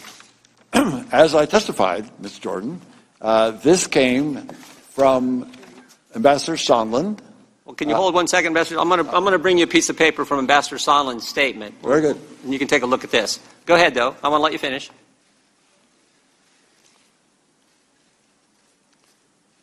So, Mr. Jordan, should I read this or? No, I just want you to have it because I'm going to read it. Oh, very good. But I wanted you to go ahead and finish. You said, Ambassador, you got this from Ambassador Sondland. That is correct. Ambassador Sondland also said that he talked to President Zelensky and Mr. Yermak and had told them that although this was not a quid pro quo, if President Zelensky did not clear things up in public, we would be at a stalemate. That was one point. It was also the case. Mr. Morrison talked to you, right? No. What I was going to say is Ambassador Sondland also told me that he recognized that it was a mistake to have told the Ukrainians that only the meeting with the president in the Oval Office was held up on in order to get these investigations. No, it was not just the meeting; it was also the security system. That is, everything was. So those two discussions. No, I understand. Okay. All right. So again, just to recap, you had 3 meetings with President Zelensky. No linkage in those 3 meetings came up. Ambassador Zelensky didn't announce that he was going to do any investigation of the Bidens or Burismas before the aid was released. He didn't do a tweet, didn't do anything on CNN, didn't do any of that. President Zelensky, excuse me. Right. And then what you have in front of you is an addendum that Mr. Sondland made to his testimony that we got a couple weeks ago. It says, Declaration of Ambassador Gordon Sondland. I, Gordon Sondland, do hereby swear and affirm as follows. I want you to look at point number 2, bullet point number 2, second sentence. Ambassador Taylor recalls that Mr. Morrison told Ambassador Taylor that I told Mr. Morrison that I conveyed this message to Mr. Yarmak on September 1st, 2019 in connection with Vice President Pence's visit to Warsaw and a meeting with President Zelensky. Now, this is his clarification. Let me read it one more time. Ambassador Taylor recalls that Mr. Morrison told Ambassador Taylor that I told Mr. Morrison that I conveyed this message to Mr. Yarmak on September 1st, 2019 in connection with Vice President Pence's visit to Warsaw and a meeting with President Zelensky. We got 6 people having 4 conversations in one sentence, and you just told me this is where you got your clear understanding. Which, I mean, even though you had 3 opportunities with President Zelensky for him to tell you, you know what? We're going to do these investigations to get the aid. Didn't tell you 3 different times. He never makes an announcement, never tweets about it, never does a CNN interview. Ambassador, you weren't on the call, were you? You didn't listen on President Trump's call and President Zelensky's call? I did not. You've never talked with Chief of Staff Mulvaney? I never did. You never met the president? That's correct. You had 3 meetings again with Zelensky and it didn't come up. And 2 of those they had never heard about, as far as I know. And President there was no reason for it. President Zelensky never made an announcement. This is what I can't believe. And you're their star witness. You're their first witness.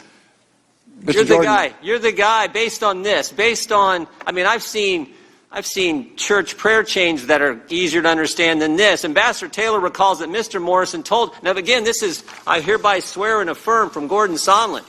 Ambassador Taylor recalls that Mr. Morrison told Ambassador Taylor that I told Mr. Morrison that I conveyed this message to Mr. Yarmak on September 1st, 20. This all happens, by the way.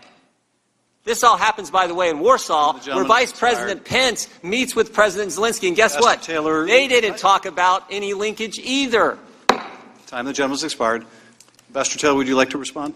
The only response, I have 2 responses, Mr. Chairman, thank you, and Mr. Jordan, glad to take those questions.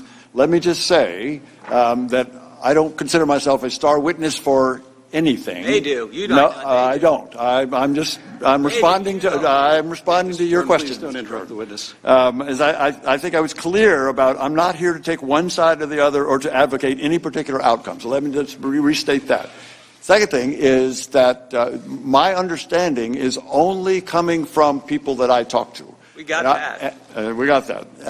And I think this clarification from Ambassador Sondland was because he said he didn't remember this in his first deposition. So he wanted to kind of clarify. But I think, Mr. Jordan, the way I read this, he remembers it the same way I do. Yeah, and it's real clear, right? It's very clear to me. Thank you, Ambassador Taylor. Mr. Himes, you're recognized for 5 minutes. Gentlemen, thank you for your testimony today. One of the things I find startling about these proceedings is that faced with very serious allegations of presidential misconduct, my colleagues on the other side of the aisle don't engage or defend that conduct. Rather, they spin theories about black ledgers and Steele dossiers and the startling revelation that Ukrainians might have been upset when a presidential candidate suggested that perhaps he would let the Russians keep Crimea. Or, of course, we get the attacks so epitomized by Mr. Nunes's opening statement when he attacked Democrats, he attacked the media, and most disgustingly attacked the extraordinary men and women of the State Department and the FBI. When a defense does emerge, it looks a little like this. Ukraine is a corrupt country, and the president was just acting in a long tradition of actually trying to address corruption in Ukraine. Mr. Kent, you've worked on anti-corruption and rule of law efforts for much of your 27-year career. Is that correct? I have specialized in anti-corruption and rule of law issues since 2012. Correct. So, like most of us up here, I don't have a good sense of what a real anti-corruption effort that we must engage in all over the world all the time, what that looks like. So let me ask you to just take a minute and just characterize for us what a real initiative, what a real program of anti-corruption might look like. If we're doing a systemic, holistic program, you need institutions with integrity. That starts with investigators. It goes to prosecutors. It goes to courts. And eventually it goes to the correction system. In countries like Ukraine, we generally start with law enforcement, and that's what we did in 2014-15 with the new patrol police. There also is oftentimes needed a specialized anti-corruption agency in Ukraine that was called the National Anti-Corruption Bureau, or NABU. There was a different body that reviewed asset declarations for unusual wealth called National Anti-Corruption Prevention Council.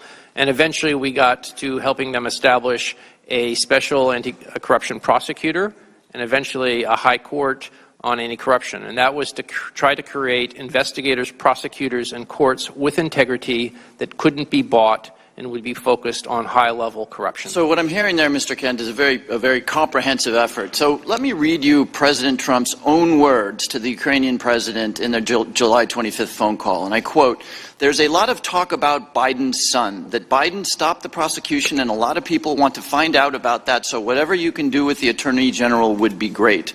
Biden went around bragging that he stopped the prosecution, so if you can look into it, it sounds horrible to me." Mr. Kent, when you hear those words, do you hear the president participating in or requesting a thoughtful and well-calibrated anti-corruption program?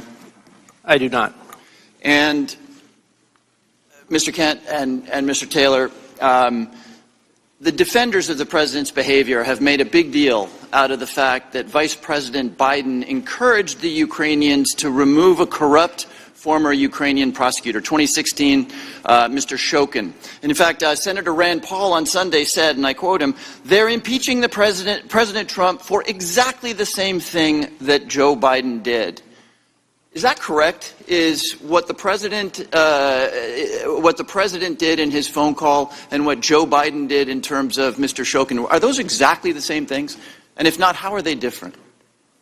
I do not think they are the same things. What former Vice President Biden requested of former President of Ukraine, Poroshenko, was the removal of a corrupt Prosecutor General, Viktor Shokin, who had undermined a program of assistance that we had spent, again, U.S. taxpayer money, to try to build an independent investigator unit to go after corrupt prosecutors. And there was a case called the Diamond Prosecutor case in which Shokin destroyed the entire ecosystem that we were trying to help create. The investigators, the judges who issued the warrants, the law enforcement that had warrants to do the wiretapping, everybody to protect his former driver who he'd made a prosecutor. That's what Joe Biden was asking, remove the corrupt prosecutor. So Joe Biden was participating in an open effort, established whole-of-government effort to address corruption in Ukraine. That is correct. Great. So, Mr. Kent, as you look at this whole mess, Rudy Giuliani, President Trump, in your opinion, was this a comprehensive and whole-of-government effort to end corruption in Ukraine? Referring to the requests in July? Exactly. I would not say so. No, sir. Yeah, I don't. I don't think President Trump was trying to end corruption in Ukraine. I think he was trying to aim corruption in Ukraine at Vice President Biden and at the 2020 election. And I yield back the balance of my time. Mr. Conaway is recognized for 5 minutes. Thank you, Mr. Chairman. I yield my time to the gentleman from Texas, Mr. Ratcliffe. I thank the gentleman, and I thank you both for being here. It's obvious from your testimony today that you both care a great deal about U.S.-Ukraine relations. It's also very clear that you're optimistic about President Zelensky. Ambassador Taylor, you related one of his first acts in office was to remove immunity from deputies, which had long been a source of corruption. I know you had a number of personal dealings with him. Has he given you any reason to question his honesty or his integrity? No, sir. In your prior deposition, I asked you, and I'll read it directly, if nobody in the Ukrainian government is aware of a military hold at the time of the Trump-Zelensky call, then as a matter of law and as a matter of fact, there can be no quid pro quo based on military aid. And to your knowledge, nobody in the Ukrainian government was aware of the hold. And your answer was that is correct. Is that still your testimony? Mr. Ratcliffe, at some point in September. I'm talking about on July 25th. July 25th. Sorry. Yes, that's correct. That's correct. They did not know this. All right. And as it turns out, President Zelensky agreed with you. On October 10th, President Zelensky held a press marathon with over 300 reporters where he said repeatedly and consistently over hours and hours that he was not aware of a military hold during the July 25th call. In fact, in his official press release from the Ukrainian government available on his website that I'll be introducing into the record, he said, Our phone conversation bears no relations to arms. They blocked the provision of military assistance prior to our telephone conversation, but the issue had not been discussed during our conversation. I mean, I didn't even know. So, now, in addition to confirming that because he had no knowledge of it, there was no quid pro quo involving military aid during that call, President Zelensky went on to confirm a number of things, that there was no pressure, that there were no conditions, that there were no threats on military aid. There were no conditions or pressure to investigate Burisma or the 2016 election, that there was no blackmail, that there was no corruption of any kind during the July 25th call. Again, from his official press release. Therefore, there was no blackmail because it was not the subject of our conversation with the President of the United States. There were no conditions on the investigation, either because of arms or the situation around Burisma Company. He told Reuters there was no blackmail. He told the LA Times there was no pressure or blackmail from the United States. He told Japan's Kyodo News, I was never pressured and there were no conditions being imposed. He told ABC News and the BBC, I'm against corruption. This is not corruption. It was just a call. The Ukrainian president stood in front of the world press and repeatedly, consistently, over and over again, interview after interview, said he had no knowledge of military aid being withheld, meaning no quid pro quo, no pressure, no demands, no threats, no blackmail, nothing corrupt. And unlike the first 45 minutes that we heard from the Democrats today, that's not secondhand information, it's not hearsay, it's not what someone overheard Ambassador Sondland say. That was his direct testimony. Ambassador Taylor, do you have any evidence to assert that President Zelensky was lying to the world press when he said those things? Yes or no? Mr. Ratcliffe, if I can respond. My time is short. Your time yes is or no? Short. That's right. I have no reason to doubt what the president said in his. Okay, very good. So, in this impeachment hearing today, where we impeach presidents for treason or bribery or other high crimes, where is the impeachable offense in that call? Are either of you here today to assert there was an impeachable offense in that call? Shout it out. Anyone? Mr. Ratcliffe, if I can just respond, let me just reiterate that I'm not here. I've got 1 minute left. I know. I know you only got a minute left. I've just got 30. I've got. Allow the witness. You asked the witness a question. The witness. I'll withdraw the question. Let me just make this. And I'm not here to take one side or the other. That's your Ambassador, decision. let me answer this. The let me ask you this general question. will suspend. Spend the time. Ambassador Taylor, would you like to answer the question? Suspend the time, please. I withdrew the question. The gentleman will suspend. We will suspend the clock. Suspend the clock at 1 minute, please. Ambassador Taylor, would you like to respond to the question? Mr. Ratcliffe, I would just like to say that I'm not here to do anything having to do with to decide about impeachment. That is not what either of us are here to do. This is your job. Thank you, Mr. Chairman. Restore time to the clock to 1 minute. No, but you may continue 22 seconds. Fine. Mr. Ambassador, I think everyone knows that House Democrats have made up their mind to impeach one president. The question that we've just learned is whether or not they're prepared to impeach two. Because to be clear, if House Democrats impeach President Trump for a quid pro quo involving military aid, they have to call President Zelensky a liar. If they impeach him for abusing his power or pressuring or making threats or demands, they have to call President Zelensky a liar to do it. If they impeach President Trump for blackmail or extortion or making threats or demand, they have to call President Trump a liar to do it. I yield back. Chair recognizes Representative Sewell. I yield a few minutes to my esteemed chairman. Thank you. Ambassador Taylor, I don't know if you've had a chance to read that some of the transcripts have been released. Are you aware that other witnesses have testified that Ukraine, in fact, found out the aid was being withheld before it became public knowledge? Mr. Chairman, I've read that. I think there's still some question about when they may have heard. And ultimately, they did find out when the political story came out, to your knowledge, but others have said even sooner. But they did find out, right, Ambassador? They did, Mr. Chairman. And at the time they found out, they knew what President Trump wanted from them, that he wanted these investigations, correct? Ambassador Sondland informed President Zelensky's staff, that is Mr. Yermak, of what was required, yes. So Ukraine finds out about the hold. You're not able to give them a reason for the hold. No one is able to give them a reason for the hold. They know the president wants these investigations, and then they're told in Warsaw by Ambassador Sondland, essentially, you're not getting the aid unless you do these investigations, correct? That's correct. So, you've been asked, how could there be conditioning if the Ukrainians didn't know? But Ukrainians were told by Ambassador Sondland, were they not? They were. They didn't know, as near as I can tell, the Ukrainians did not know about the hold on the phone call on July 25th. That's true. But they were told, as you said, Mr. Chairman, on the 1st of September. And, in fact, while they may not have known during the time of the call, they would find out. And when they did find out, they would know what the president wanted, correct? That's correct. Representative Sewell. So, Mr. Kent, I'd like to refer you to the discussion of the May 23rd meeting in the Oval Office when the president met with those who had gone to the Ukraine for the inauguration.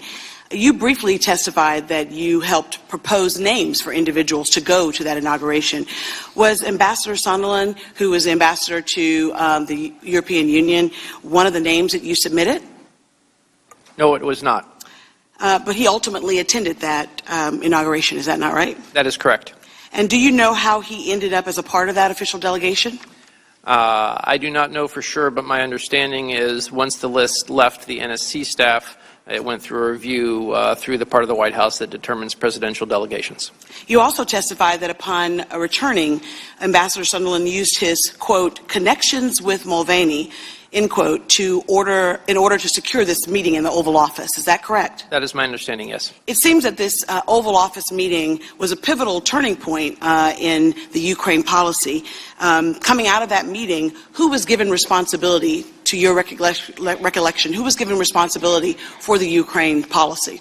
I never saw any document that changed the nature of policy determination. In the U.S. government under the Trump administration, there's the National Security Presidential Memorandum. Didn't you also say, yes, please. have a little time, you did say in your testimony that you felt that you testified that Secretary Perry, Ambassador Sondland, and Ambassador Volker, quote, felt that they had a mandate to take the lead, end quote, on Ukraine policy. Did you not? That was an accurate statement. Their feeling doesn't mean that they actually got delegated responsibility. Have you ever heard the term Three Amigos? I referenced that after watching Gordon Sondland say that on Ukrainian TV on July 26th. And what do you come to mean by Three Amigos? My understanding of Ambassador Sondland's use of that term is that the three people that were in charge of Ukraine policy during the summer were he, Gordon Sondland, Ambassador Volker, and Secretary Perry. When did you come to learn about Mr. Giuliani's role, and what do you consider his role to have been? I first heard about former Mayor Giuliani's interest in Ukraine in January of this year. That was a different phase than what happened during the summertime. Was it normal to have a person who is a private citizen take an active role in foreign diplomacy? I did not find his particular engagement normal, no. Now, Mr. Ambassador Taylor, you testified that there are two channels, a regular and irregular. What did you see as Rudy Giuliani's role in Ukraine policy? Congresswoman, I came to see that Mr. Giuliani had a large influence on the irregular channel. And was that normal? Is that normal to have a private citizen of the United States take an active role in diplomacy? It is not normal. It is not unusual to ask for people outside the government to give opinions to help form the policies of the U.S. government. It is unusual to have a person put input into the channel that goes contrary to U.S. policy. Thank you. I yield back. Mr. Turner, you're recognized for 5 minutes. Thank you. Mr. Kent, Ambassador Taylor, thank you for your service. I have a great deal of appreciation for your profession. You have very little direct contact with decision makers, a tremendous amount of responsibility and not a lot of authority to affect U.S. policy, bilateral engagements or multilateral engagements you're trying to shepherd through issues with our allies. One example of that, Ambassador Taylor, is that you testified in your prior testimony that you have not had any contact with the President of the United States. Is that correct? That's correct, sir. Ms. Taylor, Mr. Kent, have you had any contact with the President of the United States? I have not. So not only no conversations with the President of the United States about Ukraine, you've not had any contact with the President of the United States, correct? That's correct. Okay. So you both know that this impeachment inquiry is about the President of the United States, don't you? I mean, the man that neither one of you have had any contact with, you're the first up witnesses. I just find that a little amazing that the first up would be two people who've never had any contact with the President himself. Now, Kurt Volker did have contact with the President and contact with the President on Ukraine. Mr. Ambassador Taylor, you said that he's a man of highest integrity. Well, I know Kurt Volker, and I know he served as the NATO ambassador. He served as the director of the McCain Institute. He's the highest professional ethics, one of the most knowledgeable people about Europe. He's absolutely a truthful man. Mr. Kent, would you agree with Ambassador Taylor that he's of the highest integrity? I believe Kurt Volker has served the U.S. as a public servant very well. Do either of you have any evidence that Mr. Volker committed perjury or lied to this committee in his testimony to this committee? Do either of you have any evidence that Kurt Volker perjured himself or lied to this committee in his testimony? Ambassador Taylor, any evidence? Mr. Turner, I have no evidence. Ms. Kent.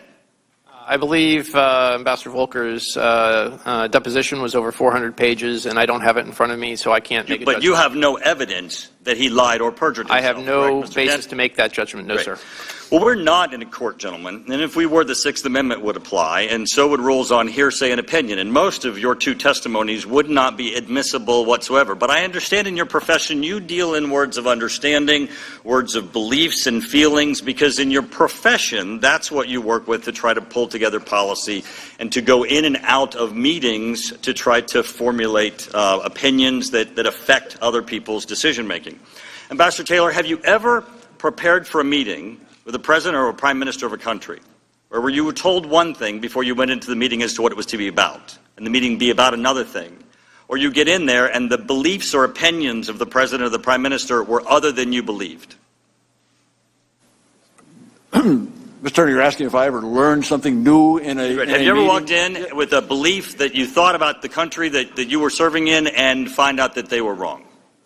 I learned something in every meeting, Mr. Turner, but Well, Ambassador Taylor, the reason why the Sixth Amendment doesn't allow hearsay is because it's unreliable. It's unreliable because frequently it's untruthful. It is not factual. It might be beliefs or understandings. Ambassador, you testified about a number of things that you heard. Isn't it possible that the things that you heard were not true, that some of the beliefs and understandings that you had are not accurate, that in fact you're mistaken about some of the things that you testified today on a factual basis versus a professional assessment? Mr. Turner, I'm here to tell you what I know. I'm not going to tell you anything I don't know. I'm going to tell you everything that I do know. But since you learned it from others, that's exactly right. You could be wrong, exactly right, why I'm Taylor? here. But since you learned it from others, you could be wrong, correct? I am telling you what I heard them tell me. And they could be wrong, or they could be mistaken, or they could have heard it incorrectly. Right, Ambassador Taylor? People make mistakes. Right, so you could be wrong. I yield the rest of my time to Thank you, gentlemen, for yielding. Ambassador Taylor, the gentleman asked if you could be wrong. Were you wrong when you said you had a clear understanding that President Zelensky had to commit to an investigation of Biden's before the aid got released, and the aid got released and he didn't commit to an investigation? Mr. I was not wrong about what I told you, which is what I heard. That's all I've said. I've told you what I heard. And that's the point. What you heard did not happen. It didn't happen. You had 3 meetings with the guy. He could have told you. He didn't announce he was going to do an investigation before the aid happened. It's not just could it have been wrong. The fact is it was wrong because it didn't happen. The whole point was you had a clear understanding that aid will not get released unless there's a commitment. Not maybe, not I think the aid might happen, it's my hunch it's going to get released. You use clear language, clear understanding, and commitment. And those two things didn't happen, so you had to be wrong. Mr. Norton, the other thing that went on when that assistance was on hold is we shook the confidence of a close partner in our reliability. And that's not what this proceeding's about, Ambassador The gentleman Taylor. has expired. Ambassador That's Taylor, not what this whole thing started on. The time of the gentleman has expired. Ambassador Taylor, did you want to finish your answer? No, that's good, Mr. Chairman. I now recognize Mr. Carson for 5 minutes. Thank you, Chairman. I yield to the chairman. I thank the gentleman for yielding. I just want to follow up on some of the earlier questions about President Zelensky's statements after this scandal came to light. When he was asked, were you pressured? How'd the phone call go, et cetera? Ukrainians, Mr. Kent, are pretty sophisticated about U.S. politics, are they not? Perhaps. You would agree that if President Zelensky contradicted President Trump and said, of course I felt pressured. They were holding up $400 million in military assistance. We have people dying every day. If he were to contradict President Trump directly, they would be sophisticated enough to know they may pay a very heavy price with this president. Were they not? That's a fair assessment. And President Zelensky not only had to worry about retribution from Donald Trump should he contradict Donald Trump publicly, he also has to worry about how he's perceived domestically, doesn't he, Ambassador Taylor? President Zelensky is very sensitive to the views of Ukrainian people, who indeed are very attentive to Ukrainian U.S. politics, yes. And so if President Zelensky were to say, I had to capitulate and agree to these investigations, I was ready to go on CNN until the aid got restored, that would obviously be hurtful to him back home, would it not? He cannot afford to be seen to be deferring to any foreign leader. He is very confident in his own abilities, and he knows that the Ukrainian people expect him to be clear and defend Ukrainian interests. Mr. Carson.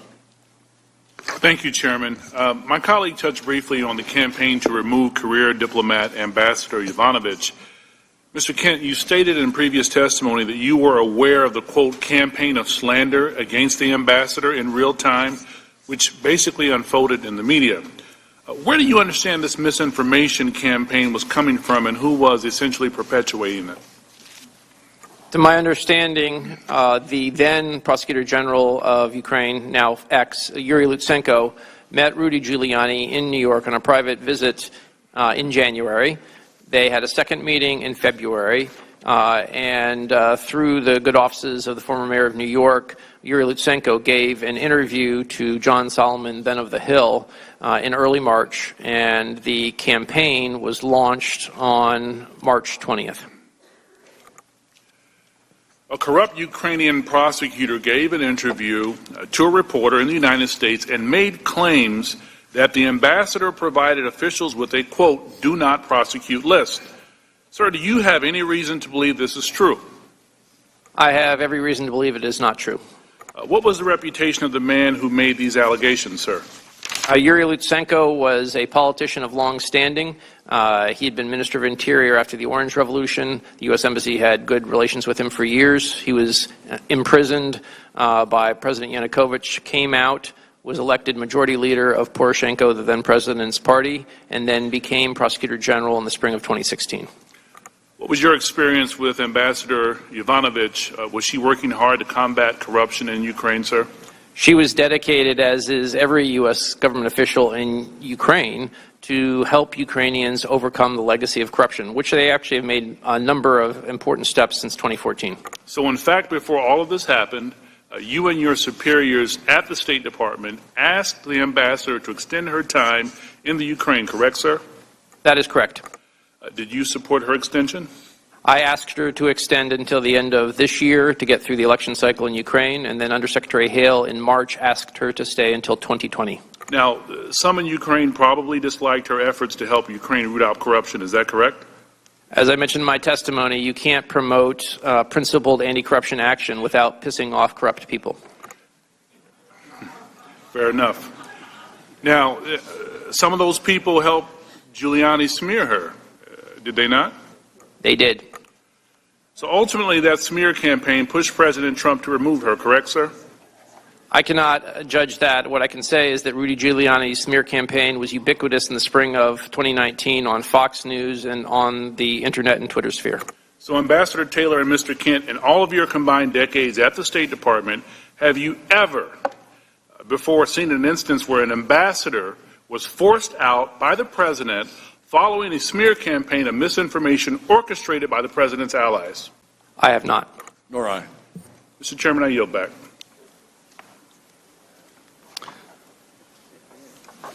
Dr. Wenstrup. Thank you, Mr. Chairman. Mr. Taylor, this should be easy because I'm going to use a lot of your words from the previous deposition as we go forward. In your deposition, you spoke of support for Ukraine and its relationship to the United States and how much you support that. In 2014, you, and I'm quoting this, urged Obama administration to provide lethal defensive weapons in order to deter further Russian aggression. Did the Obama administration provide lethal weapons? No, sir. They provided MREs and blankets and things like that. In your deposition, you also said President Obama's objection was because it might provoke the Russians. And in fact, you testified in your deposition that the Obama administration didn't have a good argument since Russia had already provoked and they have invaded Ukraine. Is that correct? That's correct, sir. It's a shame he didn't take the advice of a combat veteran like you, sir. Someone who understands what deterrence provides. Because a lot of Ukrainian lives could have been saved if he had taken your advice. In your deposition, you said, and I quote, you were happy with Trump administration's assistance. And it provided both lethal and financial aid, did it not? It did, sir. And you also stated that it was a substantial improvement. Is that correct? That's correct, sir. So now we're providing javelins, which kill Russian tanks. MREs and blankets do not do that. Today you said, I was beginning to feel U.S. policy of strong support for Ukraine shifting. I have a little trouble with long-standing based on what we just talked about, because it wasn't really long-standing, strong support. It seems to me the strong support came with this administration. Would you agree with that, sir? Unless you consider MREs and blankets strong support, I wouldn't call it long-standing. The long-standing that I'm referring to there, Dr. Winstrup, is the long-standing political support, economic support, and increasing military support. Well, certainly that strong support came from Congress, but it didn't come from the previous administration as compared to what this administration has decided to do. The strong support came with this administration, not the Obama administration. And maybe now we understand what President Obama meant when he told Russian President Medvedev that he'd have more flexibility after his election. Maybe that flexibility was to deny lethal aid to the Ukraine, allowing Russia to march right in and kill Ukrainians. Again, in your deposition, you urged the Obama administration officials to provide lethal defensive weapons to Ukraine in order to deter further Russian aggression. And now they have that under this administration, don't they, Mr. Ambassador? They have the javelins, yes, sir. Thank you. And I would like to yield the remainder of my time to Mr. Ratcliffe. I thank the gentleman for yielding. So, no pressure, no demands, no conditions, nothing corrupt, nothing on the call. That's what we heard President Zelensky say. And because House Democrats' charges against President Trump have been publicly, repeatedly, consistently been denied by President Zelensky, you heard the defense now from Chairman Schiff. He's lying because he has to. He has to lie because the threats, the demands, the blackmail, the extortion that House Democrats are alleging, if he didn't do that, he couldn't possibly risk military aid. He would have to do anything he had to secure it. The problem with that, the hole in that argument is you have to ask yourself, what did President Zelensky actually do to get the aid? The answer is nothing. He did nothing. He didn't open any investigations. He didn't call Attorney General Bill Barr. He didn't do any of the things that House Democrats say that he was being forced and coerced and threatened to do. He didn't do anything because he didn't have to. I yield back. Ms. Spear, you're recognized for 5 minutes. Thank you, Mr. Chairman. Thank you both for your true heroic efforts, both today and also throughout your careers. I'd like to start with you, Mr. Kent. In your testimony, you said that you had, in mid-August, it became clear to me that Giuliani's efforts to gin up politically motivated investigations were now infecting U.S. engagement with Ukraine, leveraging President Zelensky's desire for a White House meeting. Mr. Kent, did you actually write a memo documenting your concerns that there was an effort underway to pressure Ukraine to open an investigation to benefit President Trump? Yes, ma'am. I wrote a memo to the file on August 16th. But we don't have access to that memo, do we? I submitted it to the State Department subject to the September 27th subpoena. And we have not received one piece of paper from the State Department relative to this investigation. Both of you have made compelling cases of the importance of Ukraine to Europe, to the 70 years of peace, the benefit that it has to the United States national security, and our goal to continue to support sovereignty of nations. Meanwhile, Russia is violently attacking people in Ukraine in the Donbass area. So withholding military aid, does that weaken Ukraine? Well, I think it sends the wrong signal, and it did for a short period of time. Again, the assistance from the FY19 was released and is in the process of heading towards Ukraine. Does it embolden Russia when there was no aid being sent to Ukraine? I think the signal that there's controversy and question about the U.S. support of Ukraine sends the signal to Vladimir Putin that he can leverage that as he seeks to negotiate with not only Ukraine but other countries.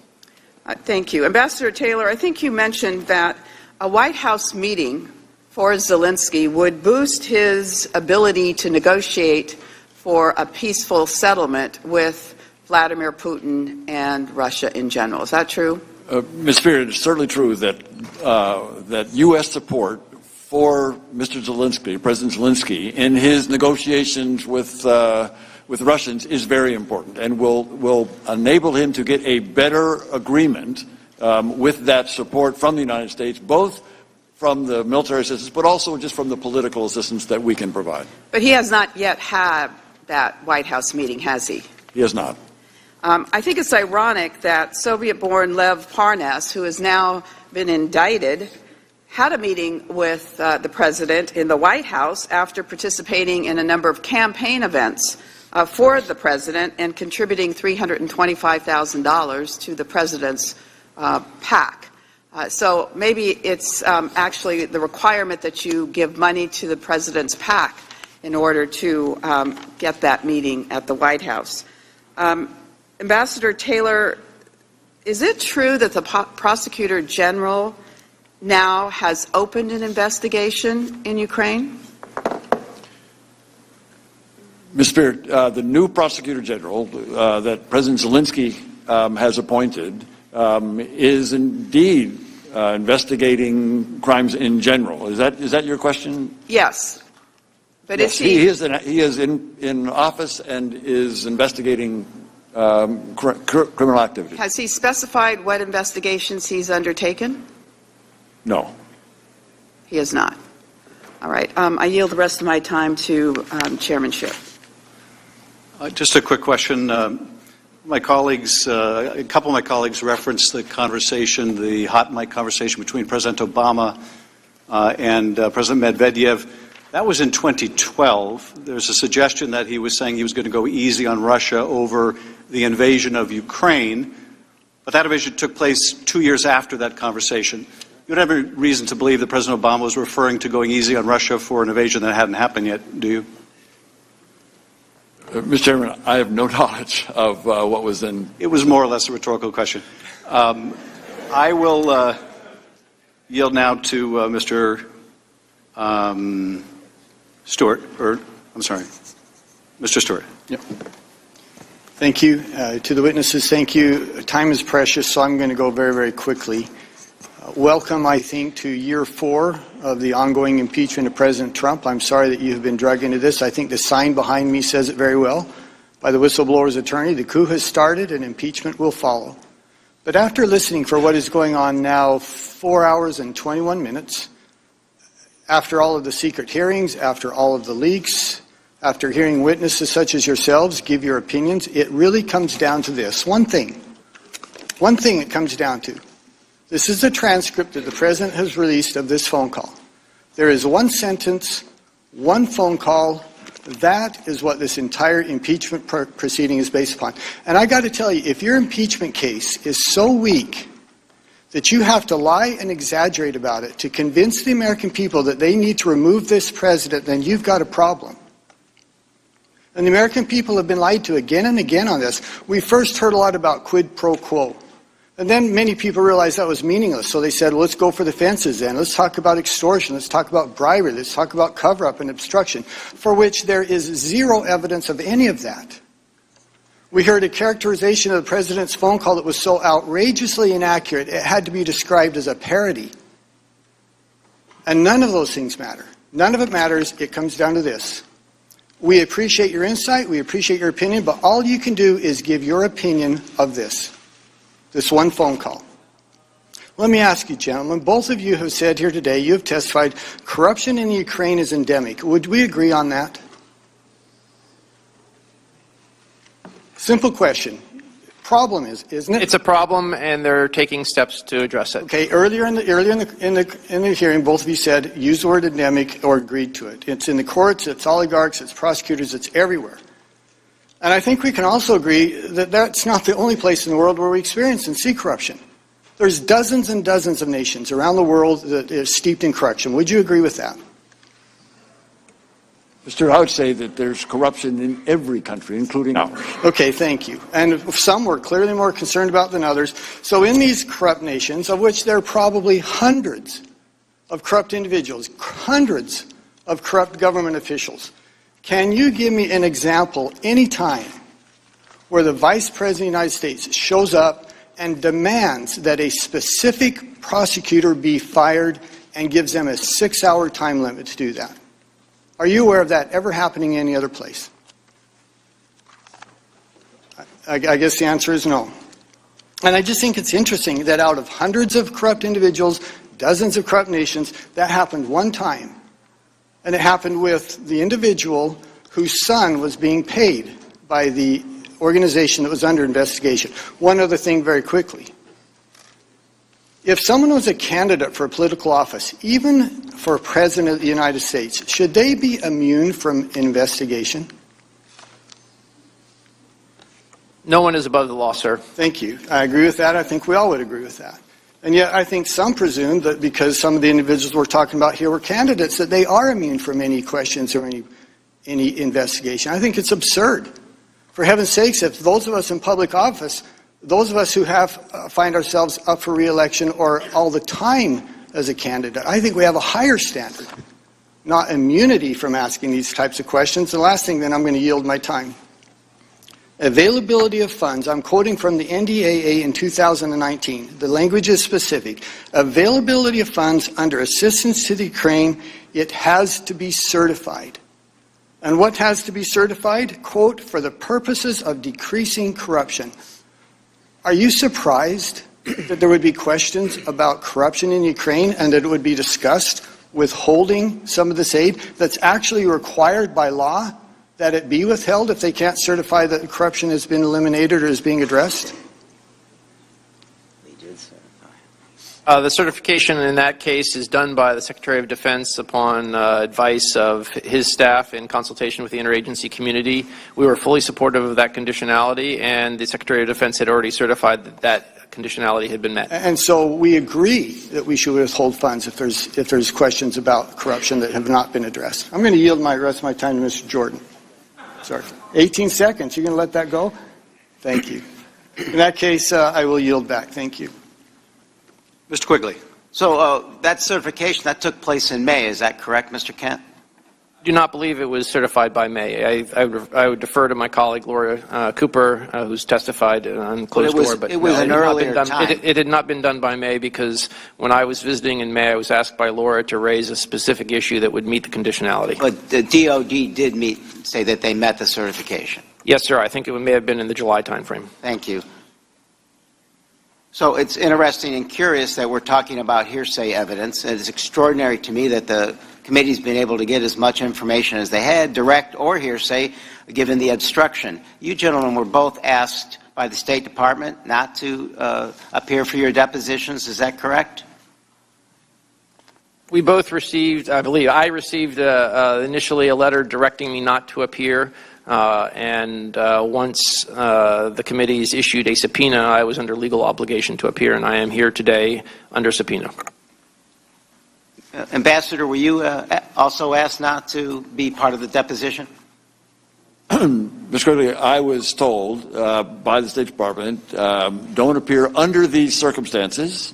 That was in the letter to me. And when I got the subpoena, exactly as Mr. Kent said, that was different circumstances and obeyed a legal subpoena. So that, yes, sir, I'm here for that reason. Absolutely. But we were not able to hear testimony by Chief of Staff Mulvaney, John Eisenberg, Michael Ellis, John Bolton, more than a dozen witnesses. So I suspect if you have a problem with hearsay, you'd have a lot more direct testimony and direct evidence if you weren't blocking that ability. You'd have a lot more documents that you referred to with my colleagues' questions that have not yet been turned over by state or any other agency. Is that correct to your knowledge, gentlemen? We're both here under subpoena. I don't think either of us is going to comment why others have not shown up. But has any of the documents that you turned over, to your knowledge, been turned over to the committee? No.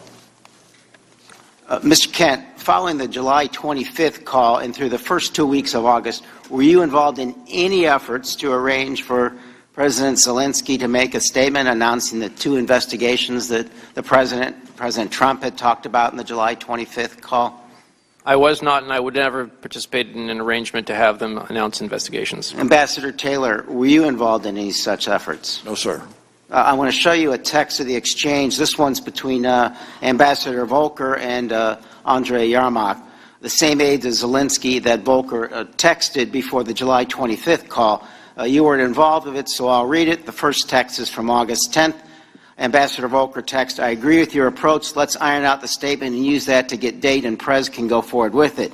Then at 5:42, Mr. Yermak responds, once we have a date, we'll call for a press briefing announcing upcoming visit and outlining vision for a reboot of U.S.-Ukraine relationship, including, among other things, Burisma and election meddling investigations. Andrei Yermak says that once we have a date, they will announce the investigations in Burisma and election meddling. Mr. Kent, are these the same 2 investigations President Trump asked the Ukrainian president to initiate in the July 25th meeting, 25th call? Those appear to be the same issues that were mentioned in the call, as well as the media campaign that started in March led by Rudy Giuliani. Mr. Kent, as the day-to-day State Department point person in Washington on Ukraine policy, were you aware of this effort to persuade President Zelensky to issue a statement in order to get a White House meeting while they were happening? When this exchange happened on August 10th, I was not. When did you learn about them? As Ambassador Taylor referenced earlier in his testimony and oral answering, he heard on August 16th. He then called me and we had a conversation, and at that point I memorialized my concerns in a note to the file. Ambassador Taylor, as the point person on the ground in Ukraine, were you aware of this effort to get Ukraine to issue this written statement in early August? Not the written statement, no, sir. So the entire discussion about a public statement about the 2 investigations President Trump wanted was done in what you have described as an irregular channel involving Ambassadors Sondland and Volker, and they tasked to take on Ukraine policy by the President. Isn't that correct, Mr. Kent? That would be my understanding. Ambassador? The same. And if it gets to close primer on hearsay, I think the American public needs to be reminded that countless people have been convicted on hearsay because the courts have routinely allowed and created needed exceptions to hearsay. Hearsay can be much better evidence than direct, as we have learned in painful instances, and it's certainly valid in this instance. Well, the gentleman yield because none of those exceptions would apply to this testimony. It's not the time for colloquy. Representative Stefanik, you're recognized. Thank you. For the millions of Americans viewing today, the two most important facts are the following. Number one, Ukraine received the aid. Number two, there was in fact no investigation into Biden. Mr. Kent and Ambassador Taylor, you both spoke eloquently and passionately about the need to support Ukraine to counter Russian aggression, particularly during this very critical time. I agree with you in that assessment. And isn't it the case that the Trump administration has indeed provided substantial aid to Ukraine in the form of defensive lethal aid, correct? That is correct. And that is more so than the Obama administration, correct? The Trump defensive lethal aid. Yes. And in the transcript of the president's July 25th call with President Zelensky tells Trump they are ready to buy more javelins. This is indeed the most effective weapon for fighting insurgent armor Russian tanks. Is that correct? That is correct. And those javelins were not made available to Ukraine under the Obama administration? The javelins were not made available? They were not. Correct. Shifting gears to corruption. One of the themes here today is that of rooting out corruption, which is an important tool for the president as we provide taxpayer-funded aid to foreign countries. Mr. Kent, you would characterize Ukraine as having long-standing corruption issues, correct? I did. And in fact, you testified, quote, I would say that corruption is part of the reason why Ukrainians came out to the streets in both 2004 when somebody tried to steal the election and again in 2014 because of a corrupt, kleptocratic, pro-Russian government which eventually collapsed. The Ukrainians decided enough was enough. Is that your testimony? It remains so. And you testified that you first came to learn about Burisma in 2015 when you were the senior anti-corruption coordinator, correct? Correct. Detailed to the embassy in Kyiv as the acting deputy chief of mission. And you testified that the issue of corruption in Burisma was in the U.S. interest because, quote, and this is from your deposition, we had made a commitment to the Ukrainian government in 2014 to try to recover an estimated tens of billions of dollars of stolen assets out of the country. Is that correct? That is a stolen assets that were in the name of the owner of Burisma, Mykola Zlochevsky. He was the one who we believed had stolen the money. Sure. So the first case, this was the first case that the U.S., the U.K., and Ukraine investigators worked on was against the owner of Burisma. That's correct. And this was during the Obama administration. That's correct. So for the millions of Americans viewing, the first investigation against the owner of Burisma was under President Obama's administration. That's correct. You testified also, quote, we spent roughly $500,000 of State Department money in support of the FBI and this investigation to build capacity and track down stolen assets, end quote. Is that correct? That's correct. It was launched in May 2014 by the Attorney General of the U.S. and U.K. In conjunction with the World Bank. And in fact, by 2016, you were so concerned about corruption questions related to Burisma that when there was an effort by Burisma to sponsor an essay contest with USAID, you asked USAID to stop it. That's correct. And you testified that it was because, quote, Burisma had a poor reputation in the business and that you didn't think it was appropriate for the U.S. government to be co-sponsoring something with a company that had a bad reputation. Correct?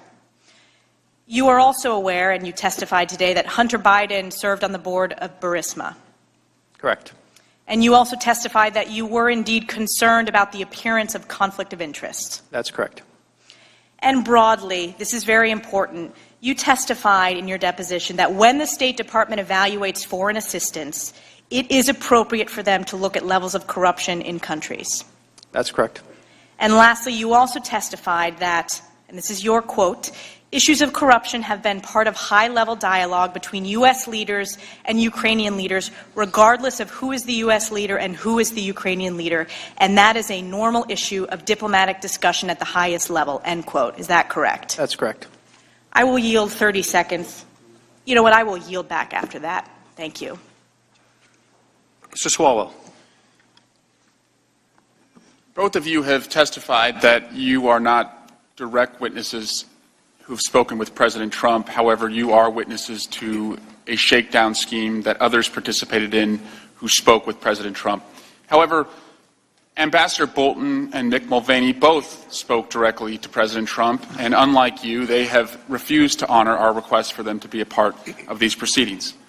Nonetheless, we do know how Acting Chief of Staff Mick Mulvaney feels about aid because on October 17, at a press conference, he discussed the hold on security assistance for Ukraine.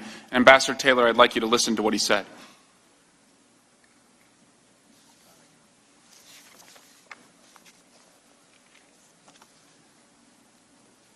I'll read it for you. It's in response to a question, but to be clear, what you just described is a quid pro quo. It is, funding will not flow unless the investigation into the Democratic server happens as well.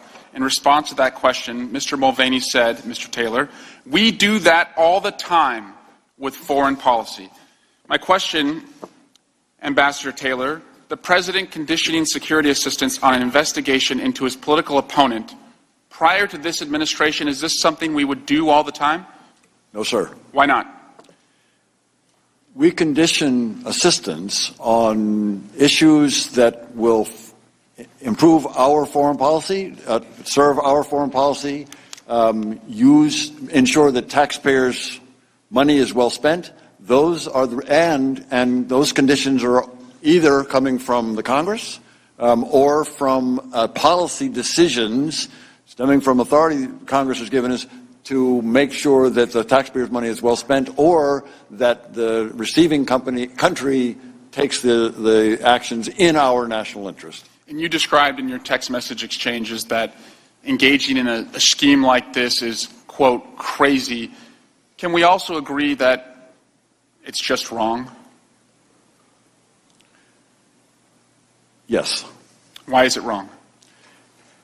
Again, our holding up of security assistance that would go to a country that is fighting aggression from Russia for no good policy reason, no good substantive reason, no good national security reason is wrong. Mr. Mulvaney in the same news conference said, quote, if you read the news reports and you believe them, what McKinley said yesterday, well, McKinley said yesterday that he was really upset with the political influence in foreign policy.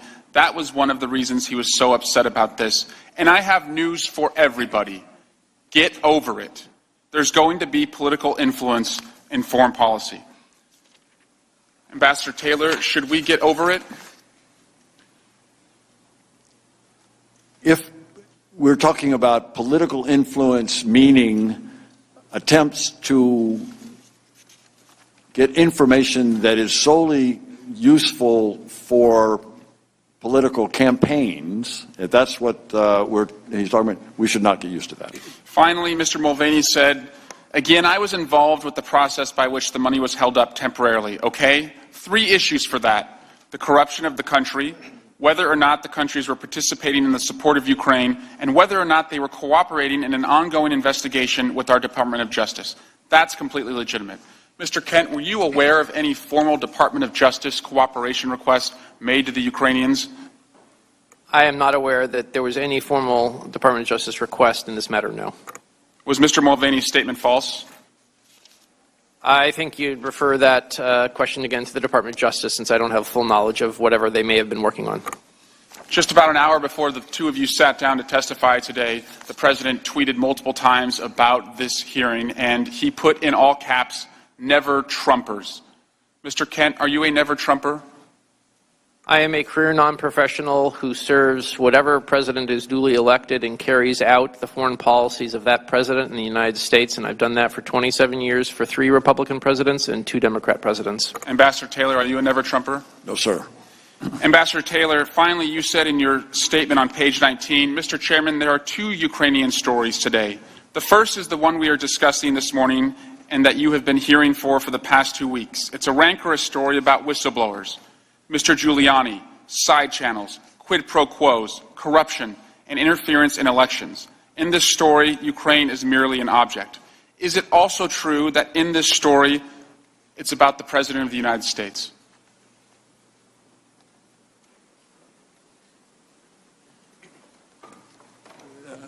Mr. Sawa, I'm here to tell you what I know, and I'm here to tell you what I heard and what I said. And in that regard, I can't answer that question. But what you've testified to also involves the President of the United States. Is that correct? The President of the United States was on the telephone call on the 25th of July. Yes, sir. Thank you. I yield back. Mr. Hurd.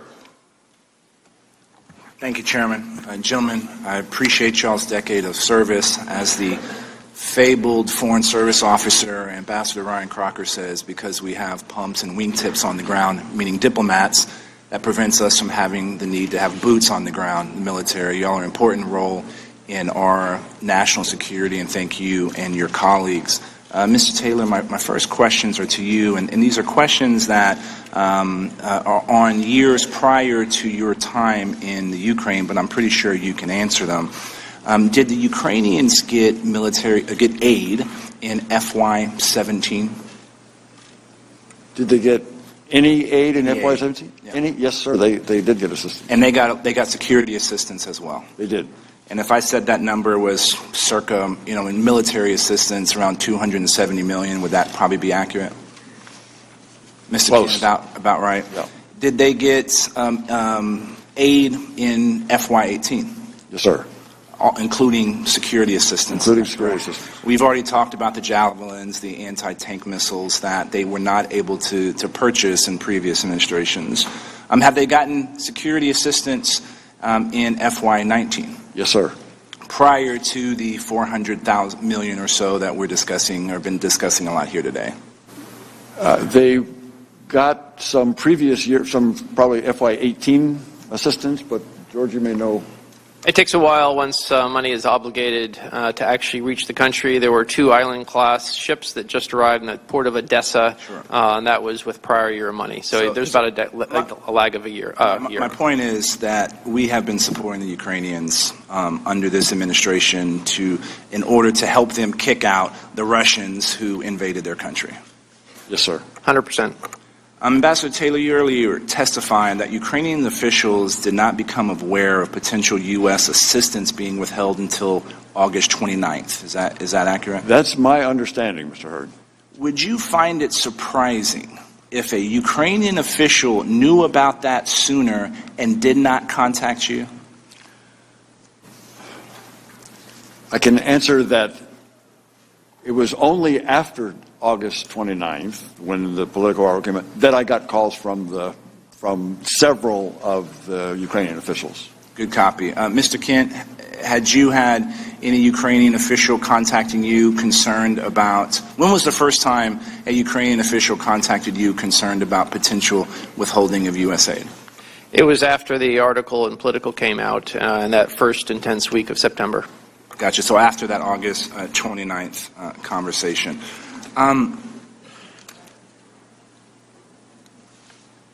There's a lot of talk about Rudy Giuliani and who he was and wasn't meeting. Do we know or have an idea of the Ukrainian officials that he was meeting with over the last couple of years? I don't, sir. Have you had any Ukrainian officials call you after a meeting with Rudy Giuliani concerned about the nature or the context of that conversation? Yes. Mr. Yermak has expressed concern about his interactions with Mr. Giuliani. And I believe that meeting was somewhere in late August, is that correct? There were meetings and there were, I think, also phone calls.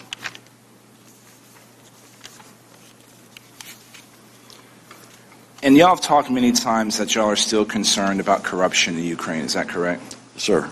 Have we seen whatever this anti-corruption statement we wanted the Ukrainians to make?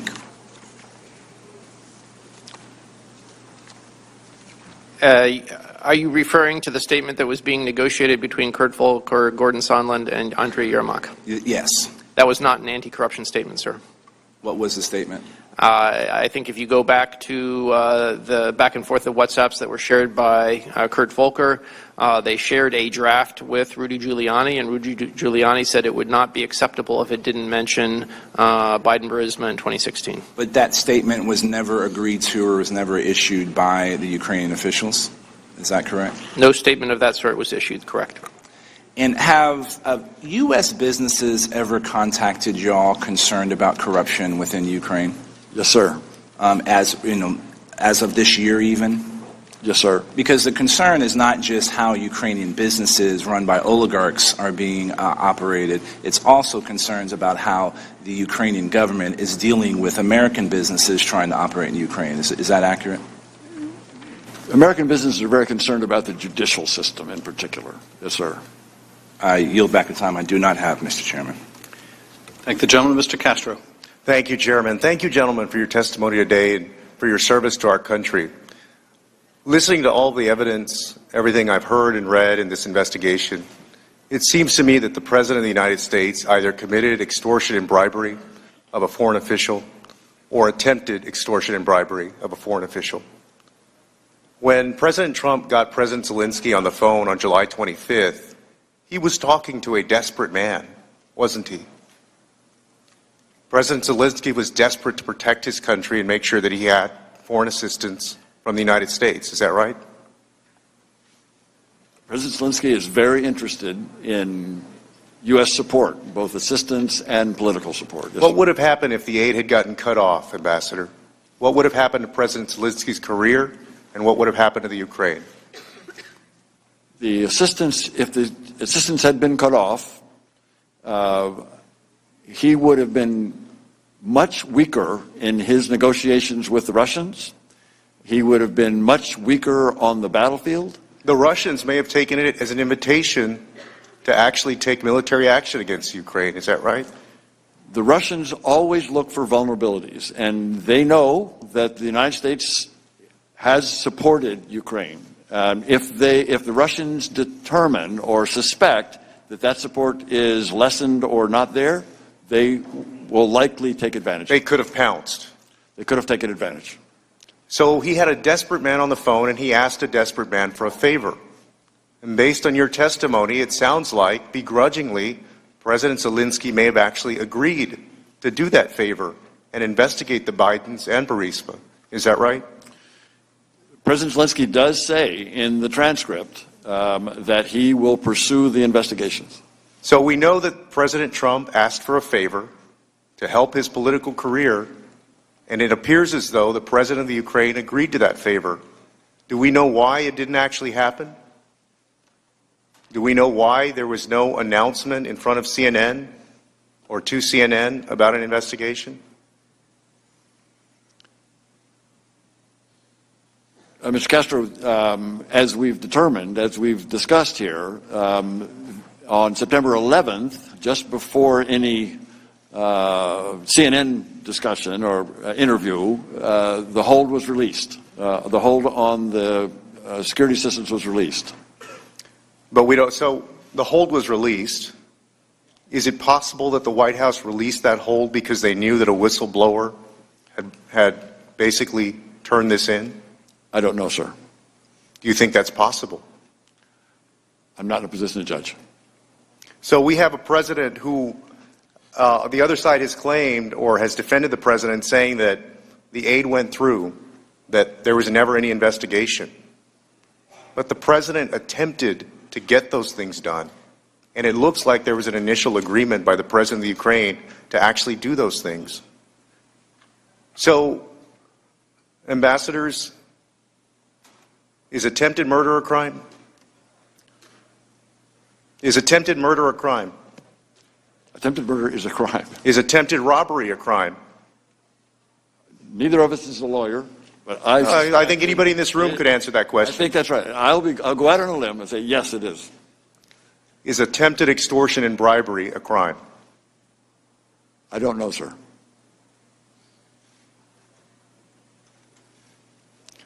In the minute that I have left, I want you to speak to the nation about what's at stake, Ambassador Kent.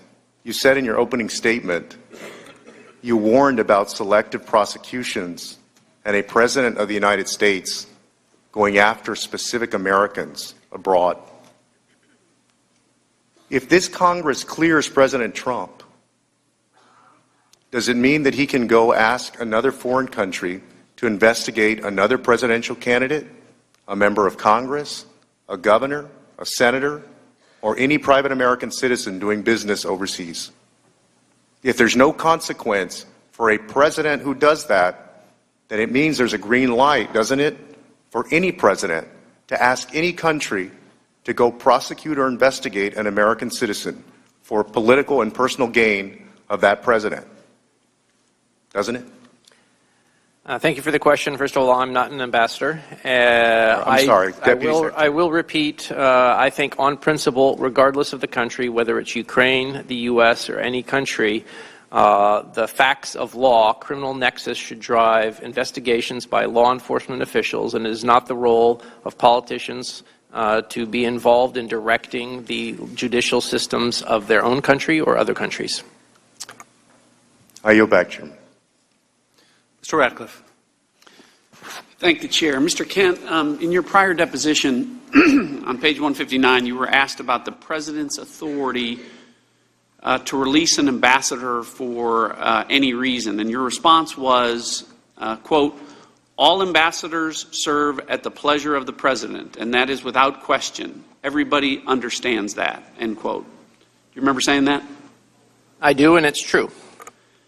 The President very clearly has that constitutional authority, correct? He does. Okay. Well, most everybody apparently understands that, but doesn't include House Democrats.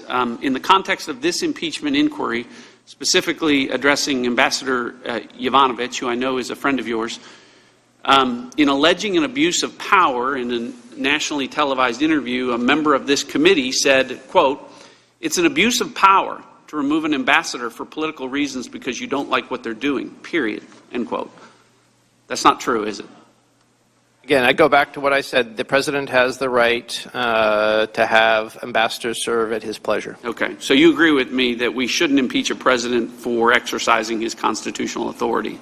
I'm here as a fact witness to answer your questions. Your constitutional obligation is to consider the evidence before you. So when did Ambassador Yovanovitch get recalled from Ukraine? I believe a message was sent on or about April 24th. Okay. Certainly well before the July 25th call that's in question here, correct? Without a doubt. Okay, and she had no remaining responsibilities with respect to Ukraine policy for that 3 or 4 months in between, I take it? She is now she was transferred to a teaching slot at Georgetown, where her responsibilities, among others, were to teach a class on Ukraine. Okay. So if President Trump had the constitutional authority to remove her, as he did months before the call, and she wasn't in the Ukraine or have any responsibilities on July 25th, do you have an explanation for why Democrats are calling her as a witness on Friday? I'm here as a fact witness under subpoena, and that's a question you could perhaps direct towards your Democratic colleagues. Ambassador Taylor, we've established that on July 25th, both participants in the call, both presidents, expressly have stated there was no pressure, no demand, no conditions, no blackmail, no corruption. And I asked you again specifically about a quid pro quo even being possible. And I think we've agreed that it wasn't possible, a quid pro quo involving military aid on July 25th, given President Zelensky's lack of knowledge, correct? President Zelensky, to my knowledge, did not have any idea that the security systems was on hold. Okay.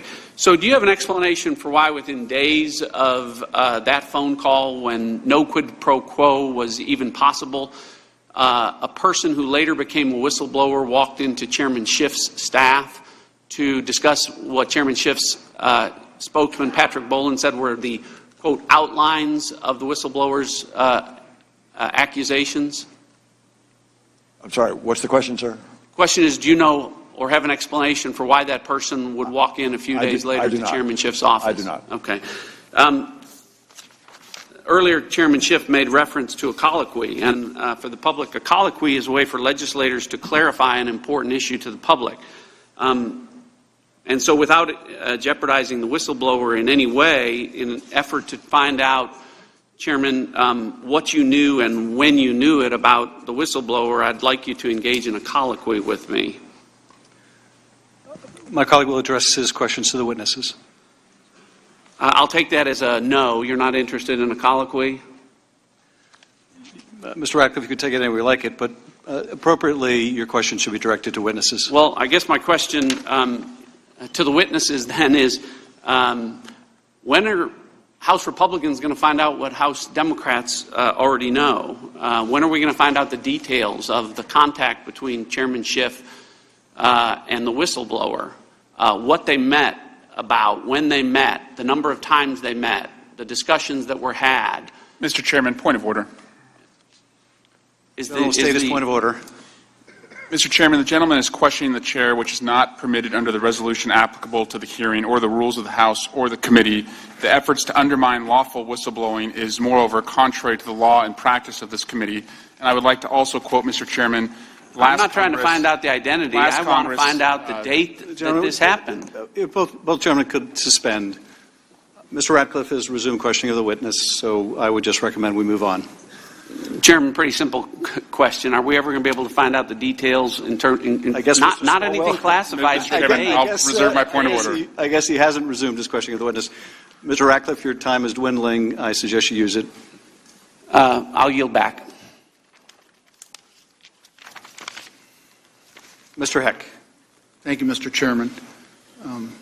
Mr. Kent, some people have suggested that the real reason that President Trump's pressure campaign on the Ukraine was to root out corruption in Ukraine.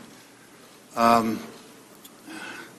gone back and read the memorandum of call 2 or 3 times, actually, and I don't recall a single instance where the president ever used the word corruption nor the word corrupt. I know in answer to the chairman's opening questions, you indicated you had gone back and read it about a month ago. Do you recall the president in that July 25th phone call with President Zelensky ever uttering the word corrupt or corruption? I don't recall, but it would be a matter of record now that it's been released. And as a matter of record, he didn't, but he did manage to find time to mention his potential political rival in 2020. You also answered in response to the question from Mr. Himes that you've been working on the issue of corruption literally for decades. I thank you for that on behalf of the American people. And indeed, on October 15th, you testified about longstanding U.S. policy meant to combat corruption in the Ukraine, championed by people such as former Ambassador Maria Yovanovitch. But, Mr. Kent, is it not true that rather than fighting corruption in general in Ukraine, that what President Trump actually did was unceremoniously recall and remove Ambassador Yovanovitch from her post in Ukraine? I would say, first of all, as I repeated before, the president has the right to recall ambassadors. It remains a matter of policy of the United States towards Ukraine to help them overcome a legacy of corruption and creating new institutions. And much of what we've been discussing. Impeachment hearings against President Trump. The first 2 witnesses, 2 diplomats who defied the White House order not to testify. Hello, I'm Brenda Braxton, and this is a special streaming edition of the News at Noon. It has been a contentious opening day on Capitol Hill. Here's Jay Gray with the latest on the proceedings. Committee will come to order. The opening gavel echoes across the country and the world, a call to order in an impeachment process that at times has seemed anything but orderly. For 8 weeks, lawmakers have asked questions behind closed doors this morning, those doors swinging wide open. Whether President Trump sought to condition official acts, such as a White House meeting or U.S. military assistance, on Ukraine's willingness to assist with 2 political investigations that would help his re-election campaign. Republicans continuing to challenge the move and the entire process. Anyone familiar with the Democrats' scorched earth war against President Trump would not be surprised to see all the typical signs that this is a carefully orchestrated media smear campaign. The first 2 witnesses, Bill Taylor, America's top diplomat in Ukraine, and George Kent, the Deputy Assistant Secretary heavily involved in crafting policy between the countries. As a general principle, I do not believe the United States should ask other countries to engage in selective, politically associated investigations or prosecutions against opponents of those in power. Ukrainians did not owe President Trump anything, and holding up security assistance for domestic political gain was crazy.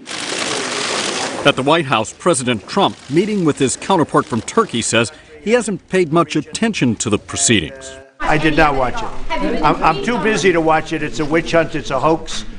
Others call it historic, this new public face critical to the ongoing investigation. During an early back and forth, Republicans asked Committee Chair Adam Schiff to subpoena the whistleblower. He responded saying that he would not permit the outing of the person whose complaint sparked the inquiry, but would consider allowing the testimony behind closed doors. Jay Gray, NBC News, Washington. President Trump is set to hold a press conference with Turkey's president soon. A lot of topics could be on the table, including the impeachment hearing. Here's what President Trump told reporters a few hours ago when asked whether he watched today's proceedings. I did not watch it. I'm too busy to watch it. It's a witch hunt. It's a hoax. I'm too busy to watch it. So I'm sure I'll get a report. There's nothing. I have not been briefed. No. We'll continue to bring you updates on the impeachment hearing. You can find the latest at KGW.com and on the News app. Now to the 2020 presidential race. The Democratic candidates have until midnight to qualify for the next debate. So far, 10 candidates have met the requirements based on polling and the number of their donors. That includes Senators Bernie Sanders and Elizabeth Warren and former Vice President Joe Biden. The next debate will be held a week from today in Georgia. Right now, it's time to talk weather. Downtown Portland, still waiting for that fog to clear out. That is a look from our Wells Fargo Skycam. We want to check in with Rod Hill. He's back in the Weather Center. So I understand some other areas are seeing sunshine at this point. Yes, you showed the ugliest photo that we have, Brenda. Why? The Wells Fargo camera. The coast has looked like this all day. That's our Pacific City camera. So as a forecaster, we watched the visible satellite picture, right? And we just opened up this big hole. This includes sunshine in Oregon City, cutting through to about Woodburn right now. You can see how clear the coast is. What we are tracking are east winds, which I thought would be blowing into the valley out of the gorge as of a couple of hours ago. Those winds have just started to come in.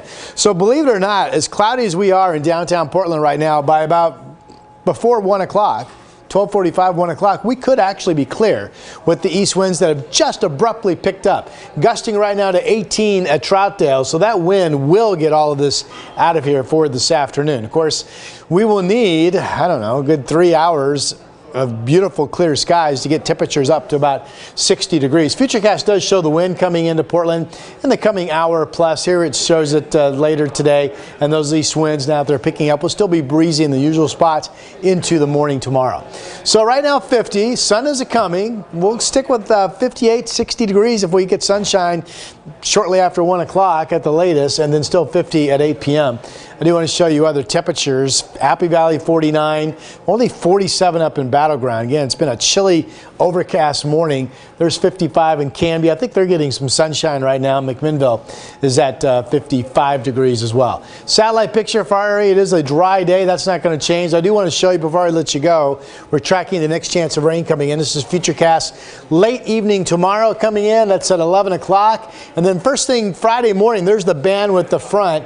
Current timing still has that, even the showers behind it, ending by Friday evening, which sets up a nice evening for your plans to kick off your weekend.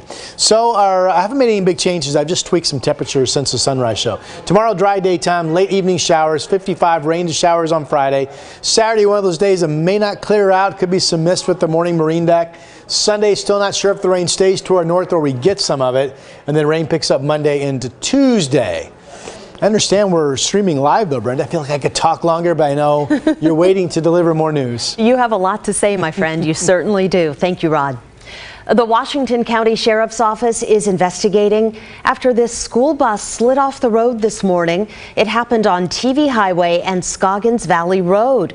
The bumper on the bus got a little bit mangled there. It belongs to the Forest Grove School District.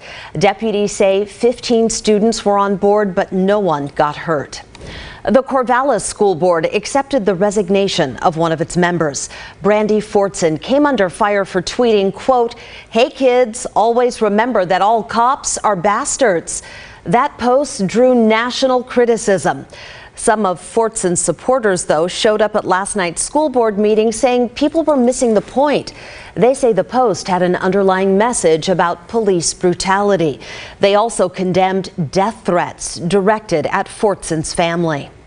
The owner of the Nkosi boutique in downtown Portland is cleaning up after having his shop vandalized for a second time. Here's a closer look at the damage. Now, it looks like the vandals used some sort of metal object to smash the windows on Monday. Nothing was stolen. The owner moved here from West Africa and wonders if this vandalism is racially motivated. Maybe it's because I'm using African fabric.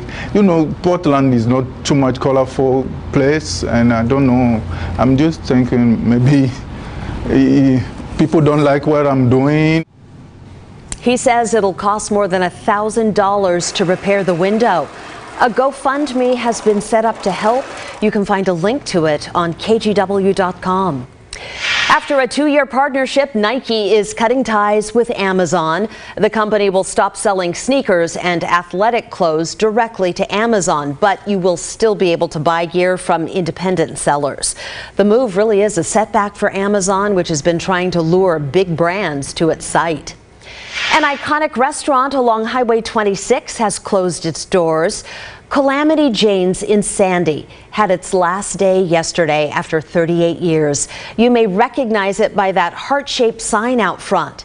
The owners posted on Facebook they can no longer keep the business open because food and labor costs are just getting too expensive. Things are not great. They were not better than yesterday. Yesterday was scary and so was today. That's the truth. That's the owner of a cafe in North Portland.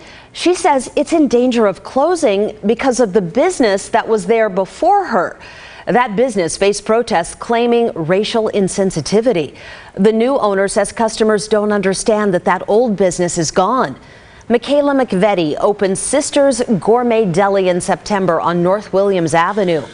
She believes in her menu and her pricing and couldn't understand why so few people were coming in. While canvassing the neighborhood, customers told her they didn't realize the deli had new ownership. The old restaurant got a whole lot of flack for its name, Saffron Colonial, and a drink called Plantation Punch. The owner changed the restaurant's name twice, then sold the lease to Michaela. The space before us really damaged this location beyond my wildest dreams. And it's affecting us every single day. How do you know? Because that's what dozens and dozens, if not hundreds of people have told me. McVetti put out that sandwich board saying, "New owners, for real this time." She says that's helping a little bit, and she just hopes customers come by and give her a chance. Thank you so much for watching our special streaming edition of KGW News at noon. We will have the top local and national stories of the day coming up on the News at 4.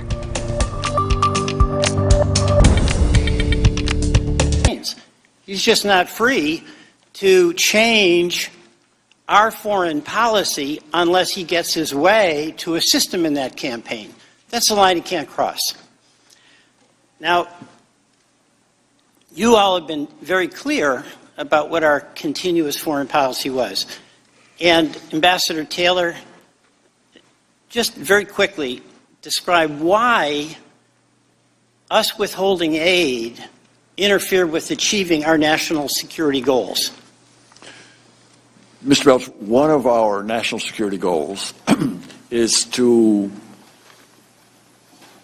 resolve conflicts in Europe. There is one major conflict in Europe. It's a fighting war.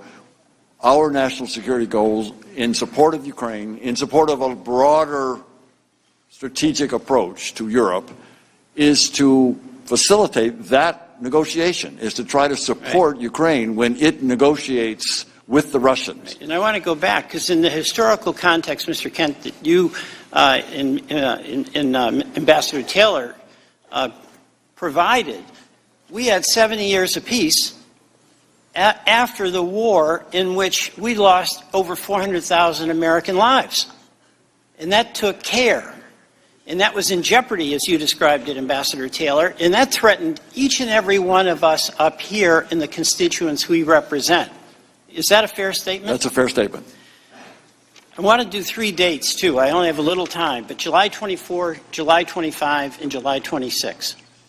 July 24th, Director Mueller testified about his investigation, and he established beyond doubt that it was the Russians who interfered in our election. And he expressed a fear that that would be the new normal. On July 25th, according to the readout of the president's campaign, he asked the Ukrainians to investigate Ukrainian interference in our election that had been repudiated. And then on July 26, as I understand it, this person who reported to you heard the president saying he wanted investigations again in Ukraine. So this is the question. The new normal that Director Mueller feared, is there a new normal that you fear that a president, any president, can use congressionally approved foreign aid as a lever to get personal advantage in something that is in his interest but not the public interest? That should not be the case, Mr. Welch. I yield back. Mr. Chairman, I ask unanimous consent to enter into the record the transcript from the July 25th call between President Trump and President Zelensky.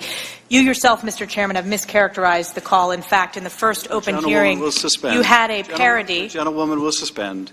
By unanimous consent, be happy to enter the call record into the record. Mr. Maloney, you're recognized for 5 minutes. Thank you, gentlemen. Thank you for being here today. Pastor Taylor, what year did you graduate from West Point? 1969, sir. It was the height of the Vietnam War, wasn't it, sir? The height was about that time. What was your class rank at West Point, sir? I was number 5. How many people were in your class? 800. 800 cadets, you were number 5. Yes, sir. So when you're top 1% of your class at West Point, you probably get your pick of assignments, but you picked the infantry. I did, sir. Yes, sir. You were a rifle company commander? Sir. Where'd you serve?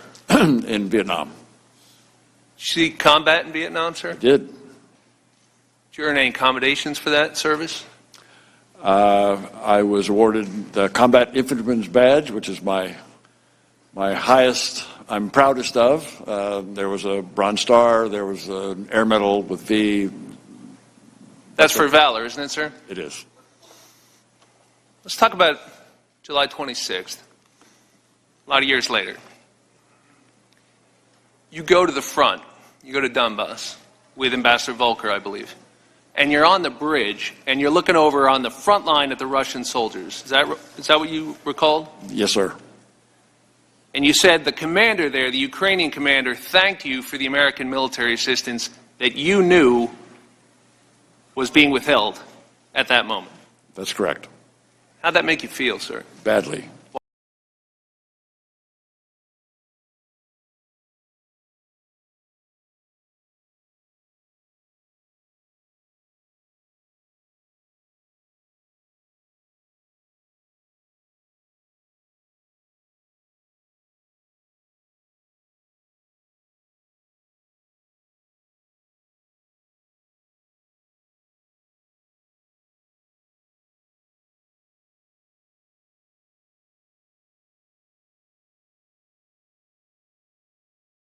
On August 28th, you find yourself in Ukraine with the National Security Advisor, Mr. Bolton, right? Yes, sir. And you convey to him your concerns. You've testified to this previously about the withholding of military assistance.